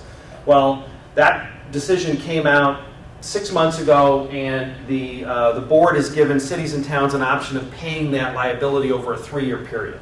All it does is it's just going to increase your numbers going on in the long run. So just pay it all. We've elected, Gilbert is paying that liability all at once. The Hall decision is the one that basically says it's pending, and it's basically the statutes in 2012 said that you could increase the employee contribution from 7.5% to 11.5%. Well, there's the Hall case is challenging that basis, saying you can't change the contribution rate because that's a deal. You can do that for future employees, but you can't do that for past employees. Based on the decision in Fields, we anticipate that the Hall decision is going to go the same way Fields did, and we're going to have to drop down the employee contributions from 11.5 down to 7. Will we need to pay employees back that amount? The difference, the delta, when the legislation was passed, that 4% was supposed to go to pay off your unfunded liabilities. So what I'm assuming PRS is going to do is simply pay the employees back, and your unfunded liability is going to jump. And for Gilbert, that will be in the millions of dollars, and we're calculating that and working on that. Make sure you review your local board practices. Some communities, depending on your status, they're recommending you hire somebody to actually do all the math and figure out where your actives and your retirees are. Pay off unfunded debt as early as you can. We talk about refinancing debt all the time, and Cindy and I and Kelly, we're trying to split 3.5 and 3 3/4 and trying to shave as much percentage points as we've got. And we've got this debt hanging out at close to 8%. So one of the things that we're going to be talking to you about is opportunities to start paying that off sooner and saving some of that $40 million that's hanging out there. And then there's this pension funding policy, which kind of leads right into that. The yardsticks, and this is where I'm going to kind of go fast because I want to have a little bit of time for discussion with council, is it looks at the best practices relative to pensions and what can we do going forward. Okay. One of the things that the yardstick recommends is that you stick to a defined benefit plan. You create options that are free from legal challenge. That means you look forward, you don't look backwards. You establish one statewide system, not 256. And then the governance structure, kind of going to what Jared was asking about in terms of how has the plan in the past been governed. So real quickly, this is basically saying public safety employees, and Victor, you asked me a question about why are we sticking with defined benefit rather than defined contribution. Everybody that we've spoken to, when you talk about public safety and the limited term employment that public safety employees have, either for mental or physical reasons, you don't have firefighters and police officers working for 30, 40, 50 years. It just doesn't work that way. When you look across the board, the average and chief, and I got both chiefs in the room, from a police officer standpoint, 30 years, you're starting to get into that, issues, and from a physical standpoint for firefighters, it's probably pretty much the same. So when we looked at it and we looked at the options, defined benefit plan can work if structured correctly, and I think that's part of the debate in terms of how you structure it and how you structure the risk. The free from legal challenges is you separate it. All the current employees stay with what they've got, and you establish something new going forward. Again, new statewide system. Pooled assets and liabilities, right now 256 plans. You have a disability or you have other things, there's a lot of deviation that goes on in those 256 plans. What they're recommending, and we're recommending, is that you share all those rewards and risks and liabilities throughout the entire state. Hey, Mark. Yes. Quick question. How would you would need all employers to operate under the same rules? How would you deal with a Tempe and a Phoenix that allows spiking to occur in other communities that don't? Well, that would be the magic, that we would have to make sure that whatever rules and regulations were established in terms of what counted toward pension, that those options were as limited as possible, because that's one of the issues in terms of how you get into these problems. Jared, you stole my slide here. The goal should be 100%. We hear all the time, well, 80% is good enough. Well, the problem is, through an economic cycle, it may be at 105%, it may be at 90%, but through an economic cycle, it should be at 100%. One of the problems the plan has gotten to in the past is it's gotten to 110 or 115% funded, and decisions have been made to take all those excesses and provide more permanent benefits. Well, the problem is when the economic cycle turns down, now you don't have the buffer for the top and the bottom, and you've given away that top, and you have some of the systemic problems that we see today. Equal cost sharing. The employees and the employers are locked at the hip. Whatever that, there's joint sharing of risk, there's joint sharing of reward. The employee and the employer pays exactly the same amount. Funding, and any new funding, benefits, or increases in benefits always have to be funded through contributions. You don't fund them through performance of the plan. If your plan is performing accurately, again, you don't shave your peaks off and give them away. So you kind of, if you want to provide a new benefit, then you have to change your contribution rates to do that. Pension increases, we do acknowledge that there should be some sort of mechanism within the system to maintain purchasing power. What that is, we can talk about. This is one that we could spend some time on, but for the lack of for simplicity, right now the application of Social Security for public safety employees throughout the state is not uniform. Some employers are collecting Social Security for firefighters, some are not, some are collecting for police officers, some are not. For Gilbert, our firefighters do not pay Social Security, and our police officers do. And Carrie can walk you through the history, but there were some decisions that were made 20, 30 years ago that allowed opting in, opting out. Essentially what we're trying to do is we need to get back on a level playing field. And if we need to make sure that those things are simple, and again, there was a lot of discussion on this, not necessarily to gross up the benefit, but just to establish the uniform benefit and say that, well, if some of it needs to be defined contribution, then let's keep that piece of it, and then if there's a defined benefit piece, then we'll keep that as well. Mark, how does that affect their eligibility to draw Social Security? We looked at, you're talking about windfall, the windfall provisions and other things. That is an issue, but based on the average compensation of average police and firefighters, there wasn't a sensitivity that we were concerned of there. You may have some issues at the higher end of the spectrum where they may have windfall provisions where they have their benefits reduced or modified, but not for the average employee. Governance structure. Board of Trustees, again, they need to be independent, qualified experts, fiduciary responsibility. Right now, that's kind of undefined. They're appointed positions, and they're not necessarily experts in the area of pensions. They're interest groups. They're those who. So historically, we believe they should be independent, qualified experts with a specific fiduciary responsibility to the plan. I'm looking at Jen when I'm saying this. We have a board of trustees for our health insurance plan for the town of Gilbert. We as board members, Jen and I, share the responsibility to the fiduciary of the trust to make sure it always has enough money and it always can pay the benefits that have been identified.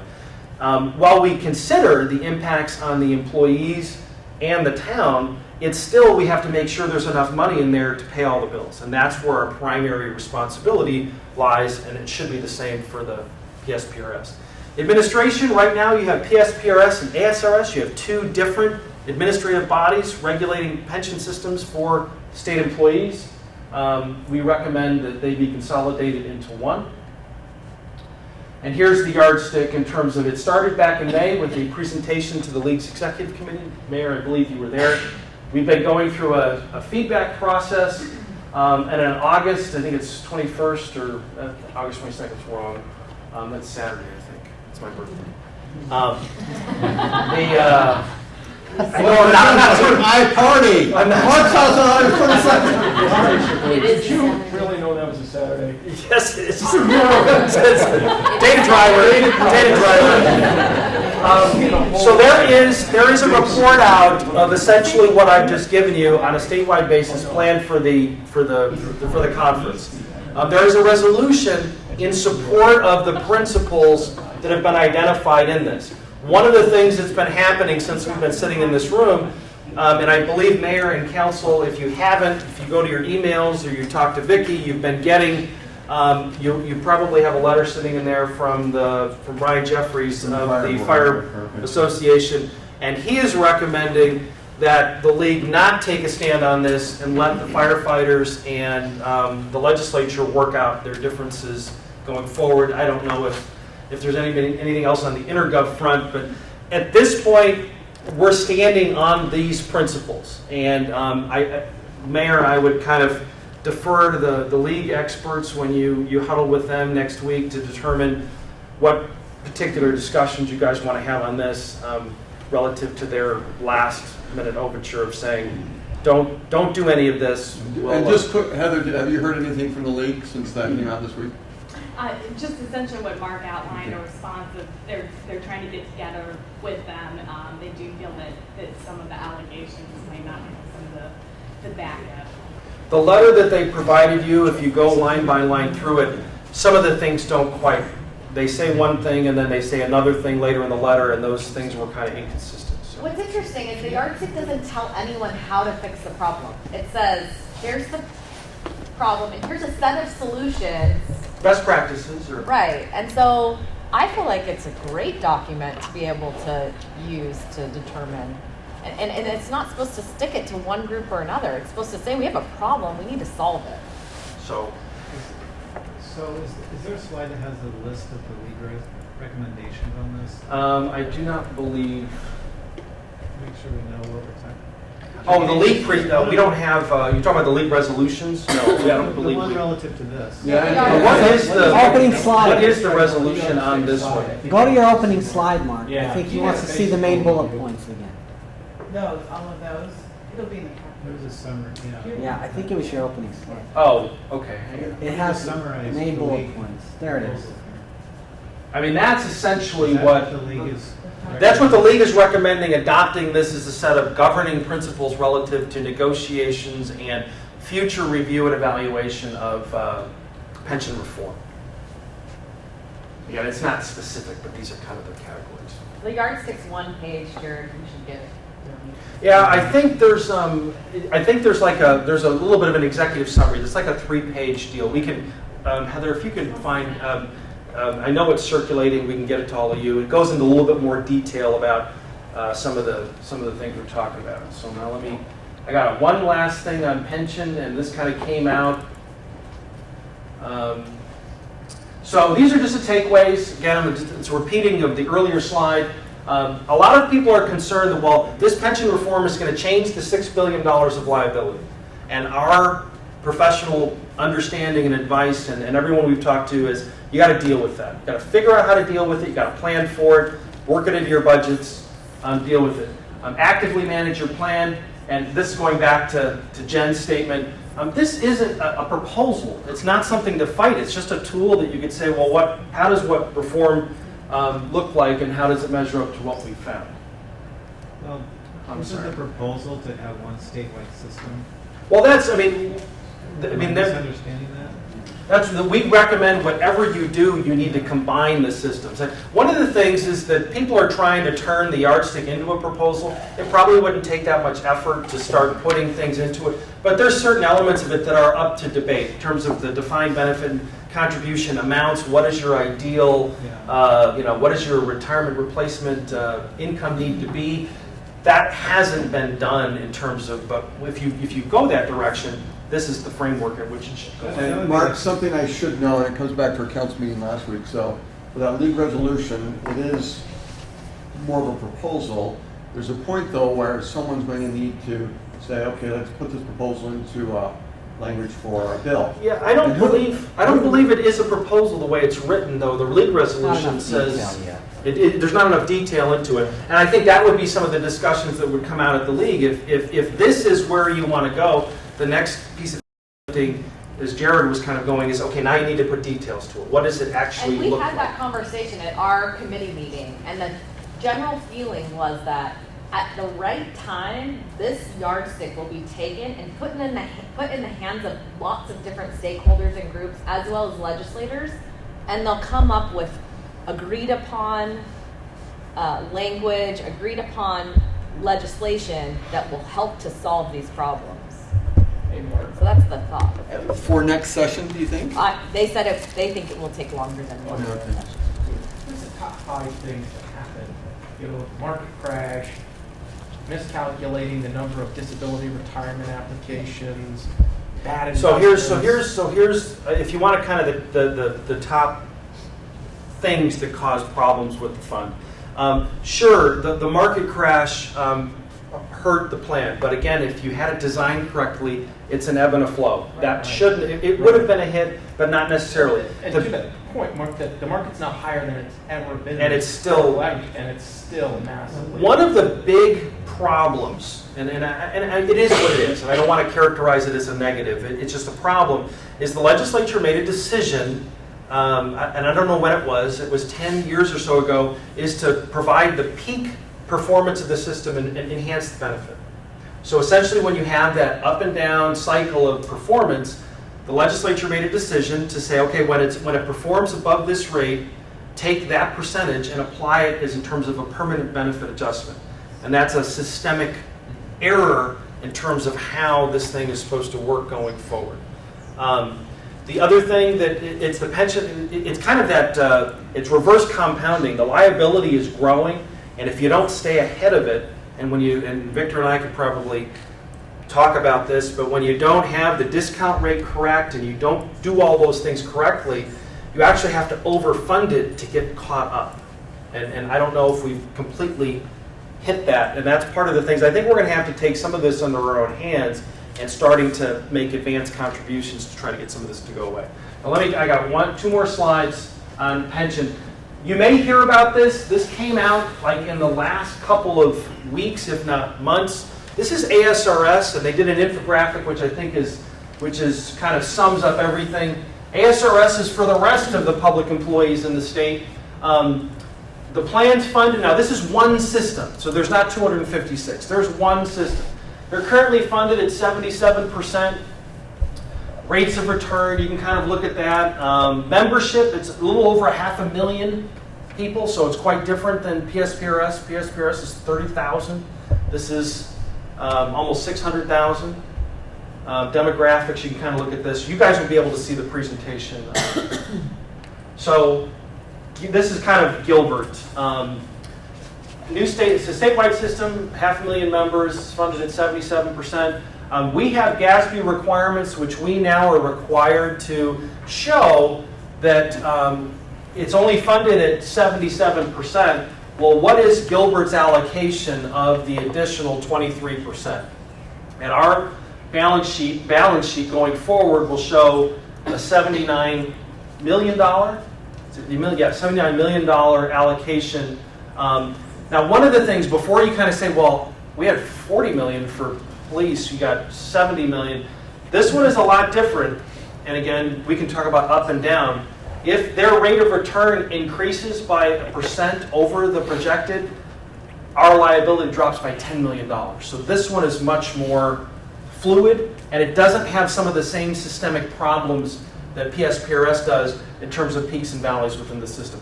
We're watching this, but there's nothing we can do with this from a Gilbert basis because it is a statewide system. We just have to watch and manage it from a statewide perspective. PSPRS is a much different situation.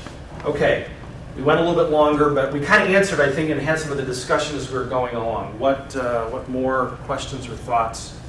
We've got two big topics yet to cover, and Virginia, I believe, right at 10. Okay.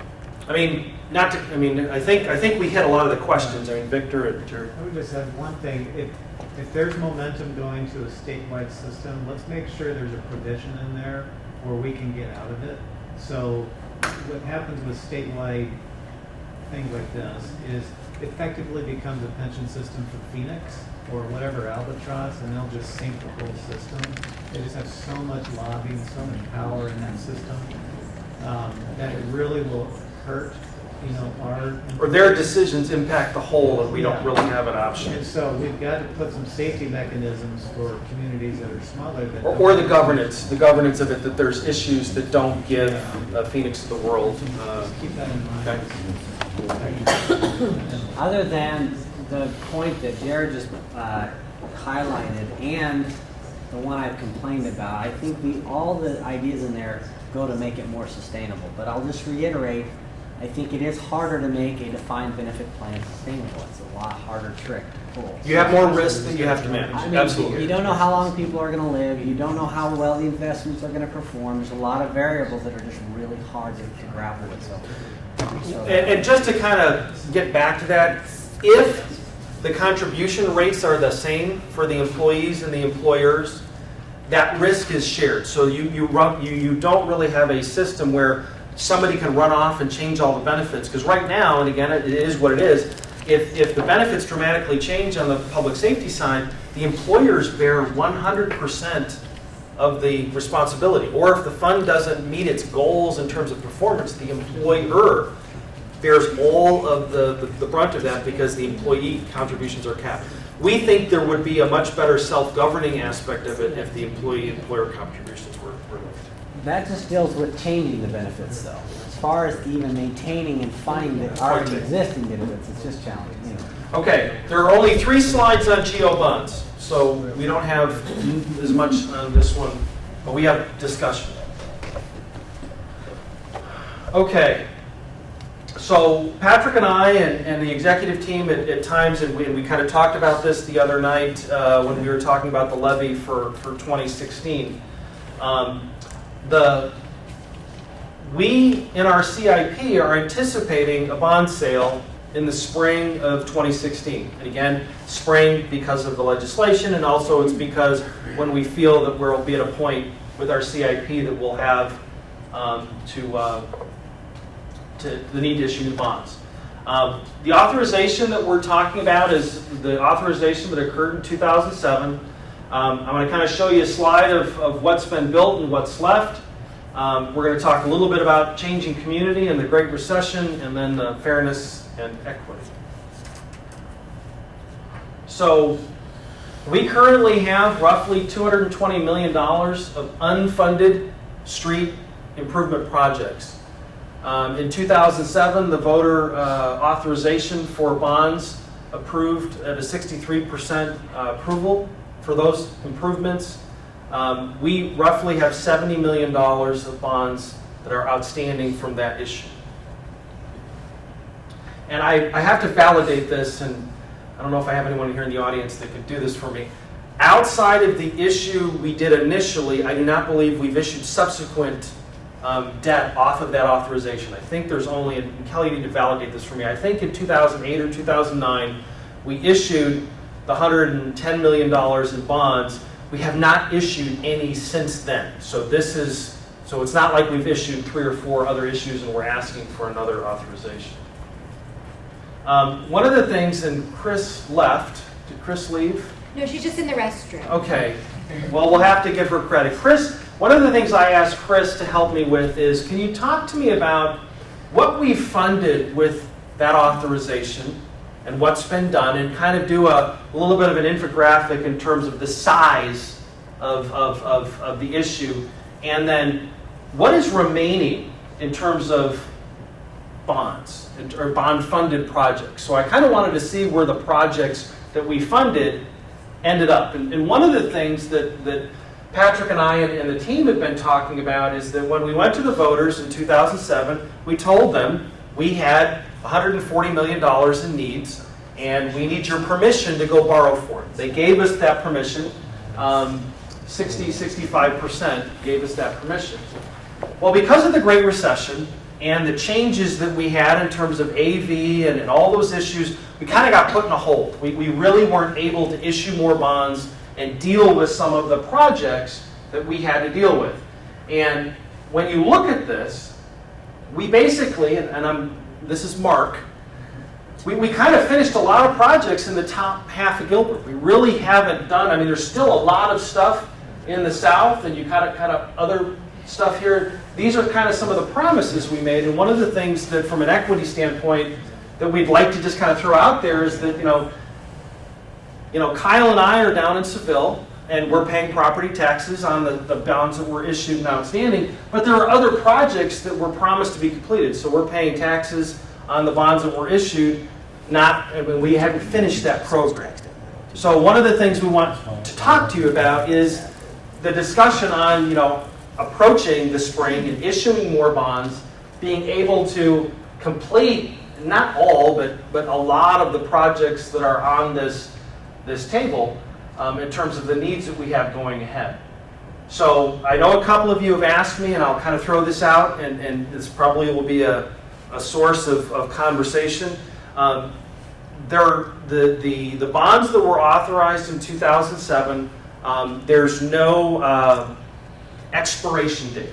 There's no legal expiration date. We don't have you have to issue them by this date, otherwise you can't issue them. So there's nothing legally. The only guiding principle we have, and I was talking to our financial advisors last week or week before, boards of education have a 10-year limit on authorization. So bonds that they issue, they have to issue within 10 years. So we would be at 9 for these bonds that we're talking about here. So that's the only guiding principle, but there have been bonds that have been issued outside of the 10 years for municipalities because there's no principle. It's more of a political discussion. It's not a legal discussion that council needs to have in terms of your authorization and ability to issue those bonds. When we sold the bonds, we've looked at the publicity pamphlet, and that's the document that we talk about what we promised voters. And essentially it says street and transportation improvements.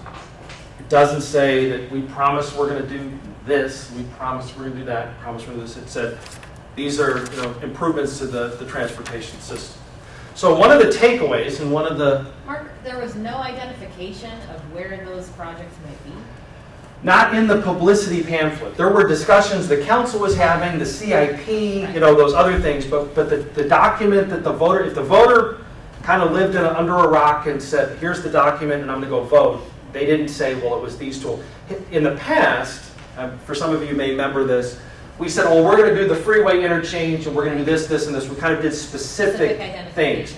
But because of how fast Gilbert was growing and because of you can see the variety of projects, we erred toward just saying a general authorization for transportation improvements.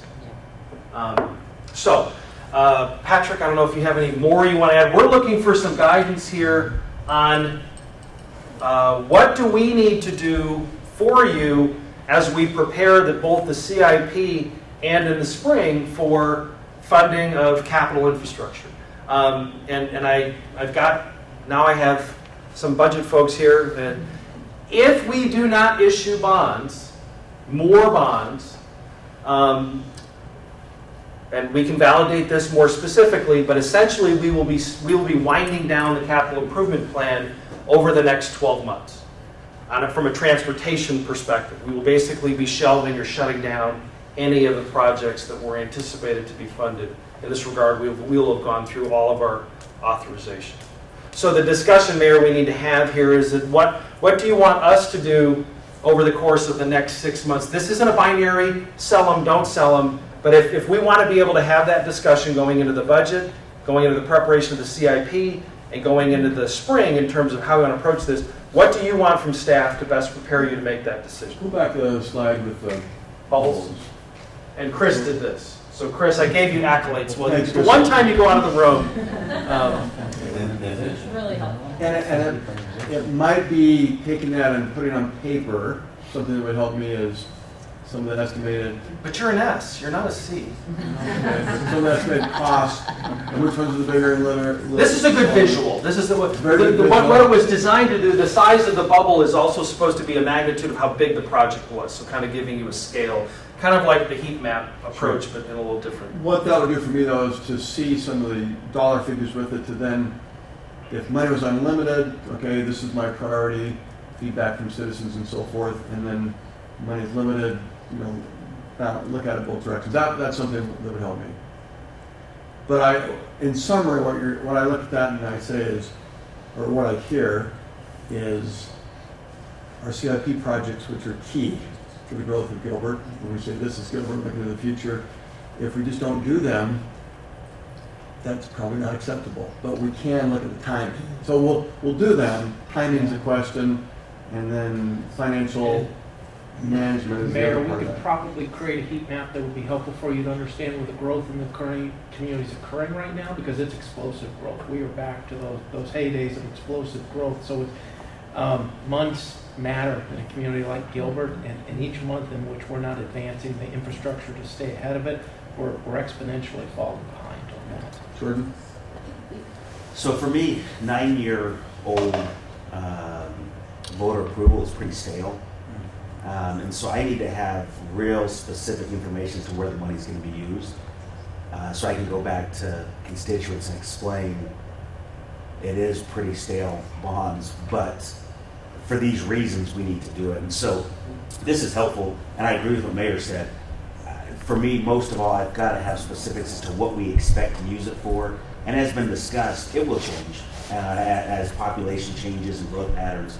But I think that we would have a pretty good idea as to where that money would be used. Sure. And sure. what projects. Absolutely. And that priority is very helpful, so that if we decide, you know what, in South Gilbert is really expanding, so that was the third priority, let's make it the first priority now. But we should have a really pretty good idea of where each of those dollars would go. And that would make it easier, I think, to be able to give to the constituents. I think for discussion purposes, there was a significant event. It's not like we kind of decided, well, do we really need these projects? Do we want to spend it? The recession really shut things down, Sure, and it would have sure. been inappropriate for the The alternative would have been Yeah. increasing the tax To rate build and doing all that projects stuff over the course of the last 5 when years. they weren't which- necessary. Yeah. But now that we are back, that's what delayed this. That's why this issuance is 9 years old. Had we not had the Great Recession, these funds would have been expended by now in these projects. Yeah, no, I get it, and I agree with that. I also say that we probably have, another 50 to 75,000 new residents that we didn't have when these were approved, maybe 100,000. And so it is a different group. Right. And I suspect that bonds would still pass again, but we just need to have as much information and specific information as to where the dollars are going. And one of the things for the upcoming fiscal year that we'll be talking to you about is the next bond issuance. So we have additional projects. Next authorization. The next authorization beyond this one that we're going to have to go back to them for as well. So to that question, what would be the time frame on the other one? Because on the next on one, the additional, because you're saying we So need November- more than we're authorized Right. for. even November with- of 16 would Yeah. be the next earliest opportunity, Right. reasonable earliest opportunity to ask for permission. And then we would issue those bonds in the spring, 6 months later. So you wouldn't, essentially anything that we would identify in that authorization wouldn't be, I mean, you guys think about design and everything else, probably wouldn't be constructed until probably the winter of, or January of 18. So you're saying that's the earliest we could do it? Is that when you expect to do it, or is that just the earliest? Well, okay, the earliest, which I don't have Lisa I mean, here. realistic. I'm not saying we do it as fast as we can. It's not my Okay, point. so here, My let me- point is, when do you really think it would happen? Is it 16? Okay. State law requires voter-approved bonds to be approved at your November election. Sure. So it has to be 15, 16, 17, 15 is 18. too late, obviously. 15 is I mean, I don't know if it's too late, but it's, right now, I it's. think we have enough information. No, I to go to agree. the voters And I'm not saying we do it now. I'm So just, 16 is the earliest. 16 is the earliest, you could do it in 17. If you do it in 17, it's $500,000 you're gonna spend on the election, so that's because we're not in that I election. would anticipate 16 for the sale and disposal of parkland as well as whatever we decide. Or the to do authorization, with the authorizations. For the, Yeah, we do the it. parks itself, if nothing else. So I would anticipate a sale or an authorization in 16. I'm asking because I feel like 9 years is a really long time. I mean, when you go ask voters to authorize borrowing money, I think most of them expect that you're asking for an immediate need. I mean, otherwise, if it's not an immediate necessity, they're going to want you to save money for it rather than borrow for it. You don't borrow unless it's an immediate necessity. But it was an immediate need, We if not thought but it was, for. but if I not just but heard for. Patrick say, with the recession, growth slowed down way beyond what we expected, and we didn't need those things quite as urgently. A I lot of don't- those I don't projects know. we No, what decided- I followed that up with is we do now, that the growth is Okay. back and we do now. Exactly, but again, so to me, that need wasn't what we thought it was. I think that's expired. No, Well, the need was it was the growth in this community fueling the need for those projects. When the recession hit and that growth slowed down, it didn't stop in Gilbert, but it slowed down. We slowed down our projects. It's back now, and now we need to accelerate our projects. My We slowed my down point our is, projects too because we didn't know how fast it was going to recover. I mean, that was a Right. huge aspect of it with the, Right. the big fat question mark. Otherwise, we would have probably plowed Right. through a little bit more, but we were trying to be responsible with the allocation that we But had recognized. my getting back my to point Vic- is some of that need wasn't immediate. So because what you're things asking changed. for is an explanation of the What I'm former saying is I need think and we the need to current get need. reauthorized. So I we think should we only need to get plan reauthorized. 2 years out? I mean, and go back to the voters every 2 years? No, that's not my point. Well, I'm that's saying what I'm- it's 9 years old. I think we need to get Right. reauthorized. And if we're going to have to go to the voters anyway for other additional stuff, let's just get it all reauthorized. I'm not comfortable with 9-year-old authorization. I'm just not. We'll get Times have changed. We didn't even have a specific project in mind. Sure. No voter knows but what that need was satisfied, and you're going to add new taxes to their property tax bill based on 9 years ago. I think most of them would be scratching their heads on You know that. what, Okay, though? legally you can do that, Right. but to them it's like, what? I mean, Victor, why don't here's you the ask con- permission? you Here's know? the confusing part of that, though. Is because while the publication didn't necessarily say which intersection was going to be improved with that bond issuance, there were discussions, and people in the community heard and understood what was going to be done in that amount of time. Now, most people, average citizens, do not understand municipal bonding, nor really do they have the need to until we get into a situation like this, where we're saying, we didn't issue all of those bonds. So we didn't finish all of those projects. So now we're coming back to you. They think that we either did it, we either wasted it, we spent it, or we went so over budget that all of that allocation is now gone. We had no capacity to do the rest. And now you're coming back and you're going to ask me for more money to do the same project you should have already done.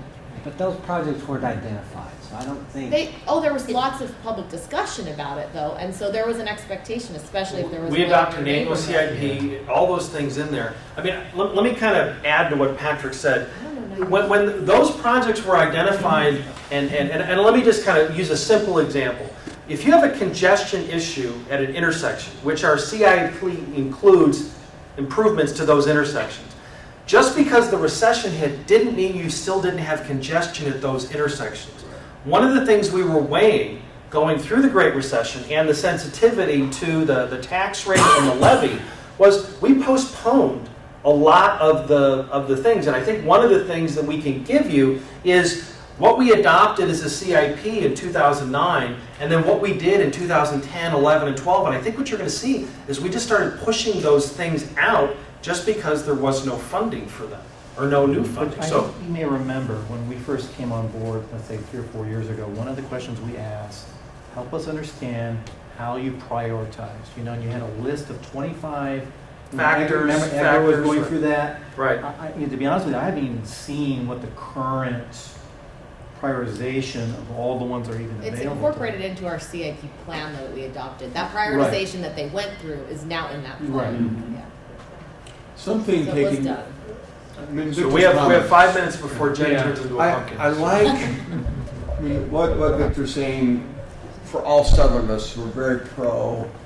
Reach out to the citizens and get some feedback. And I like that. It's just, I kind of flip it back, and a lot of the citizens, so I'm in between on this. A lot of the citizens will say, okay, we elected you to make the best decisions possible for Gilbert and get those streets done. And so I think we do a vote that's going to delay a little even longer, that maybe there's some outreach we could do for the spring. We could do some outreach and just, it's not a vote, but to try and educate the citizens and try and get some feedback and see what we get. Because I think in general, if we explain what happened in the recession, we had these projects identified, and now we have these urgent needs, do you want us to wait? We're going to have citizens saying, get moving. Right. But I like the thought of asking and updating and so forth. The fact that 9 years later, we have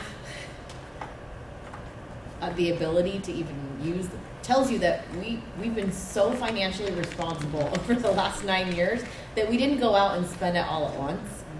We really sort of tracked it. And so I think the message really needs to be, we have authorization because we've been really responsible with your tax dollars. We've been really mindful of how much we're spending as a community. And we're going to continue to do that and make improvements to the community. We didn't max the credit card out the day you gave it to us. And I appreciate that, but it also proves it wasn't an immediate need. You can't postpone an immediate need. To By that definition, point, it's not possible. The immediate need was the growth, and the growth slowed down, and the growth is now back. And I think what we're hearing from you guys is you want facts, and you want data, and you want to understand what are those projects, what are the drivers, and we can do that. It's also common, I've heard some discussion, what projects were identified to the general public. In a high-growth community, you don't want to box yourself in and say it's for these projects. You need flexibility depending on where growth actually does happen so that we can allocate those dollars properly. But we can get you guys the facts on what projects are hanging out there, what is that driving need to help you answer questions you'll get. I understand that. When I say need, I hear disagreement. You can postpone an immediate need. When I say need, I mean in the most absolute sense. You don't have a choice. It has to be done. But if you have an immediate need that hasn't been met, you haven't planned properly as a community. And I think that's the message too. We need to be proactively addressing needs rather than reactively addressing. And I understand, and look, there's two different ways to look at this, and I'm fine with that. I'm just saying that, to your point, probably the projects we're going to end up spending the money on aren't even the same ones we were thinking about when we got the authorization. For even those citizens who, like Isaac Lindstrom, who know more about the details than some of us do, these aren't even the same projects now. So again, I think it makes sense to go back to the voters. It's their money. It's not even, I think it just makes sense to go back. And if we have to go back anyway, right, we might as well put it all in the same vote. Well, let me finish, Mark. Here's a consequence we could have from that, though. That will, if we push it to the spring, we've got to basically wind down our capital project program to a trickle of whatever funding is left available. Then they authorize it, then we don't issuance till the following spring, and then we start spending design dollars. So we will effectively stop 2.5 to 3 years is what will program happen if you wait. for that long, and then we could find ourselves in a position, Victor, to where we'd have to put a moratorium on growth on builders because a developer who wants to develop a subdivision or an office park, and we don't have the infrastructure dollars necessary to stay ahead of that, and we'd have to put a moratorium on growth. Well, and those are the details, back to Jordan's comment. I would need to see those kind of details. This is helpful because it's not really truly something that's going to create problems by waiting. I think we wait and we get authorization. We'll get you guys the facts, but staff's opinion is it will create real problems. So from this discussion, I think that's the next step. Okay. I think this was helpful. Thank you. Very helpful. Mark, we basically just we've allocated some time for a general discussion on finances, and you guys have heard a lot of things over the last couple of days. We've talked to you about a lot of needs that we have. This is kind of like an open reflection time, thoughts. We're going, executive team has a retreat in a month, October, as we start preparing for the budget and priorities, and we kind of wanted to give you some time to kind of give us some feedback and some thoughts. There's no really, we need an answer on A, B, or C. It's just kind of general thoughts. You've seen, again, a lot of details. I appreciate the work the staff has put in. We tried to keep it somewhat entertaining, but also specific at times. So I don't know, Patrick. This is just an open time. If you have any reflections, thoughts as we prepare our budgets and other things going forward, and we will continue to have those offline conversations. So I think all of you come and talk to us about things on occasion, but this is just kind of that group conversation opportunity.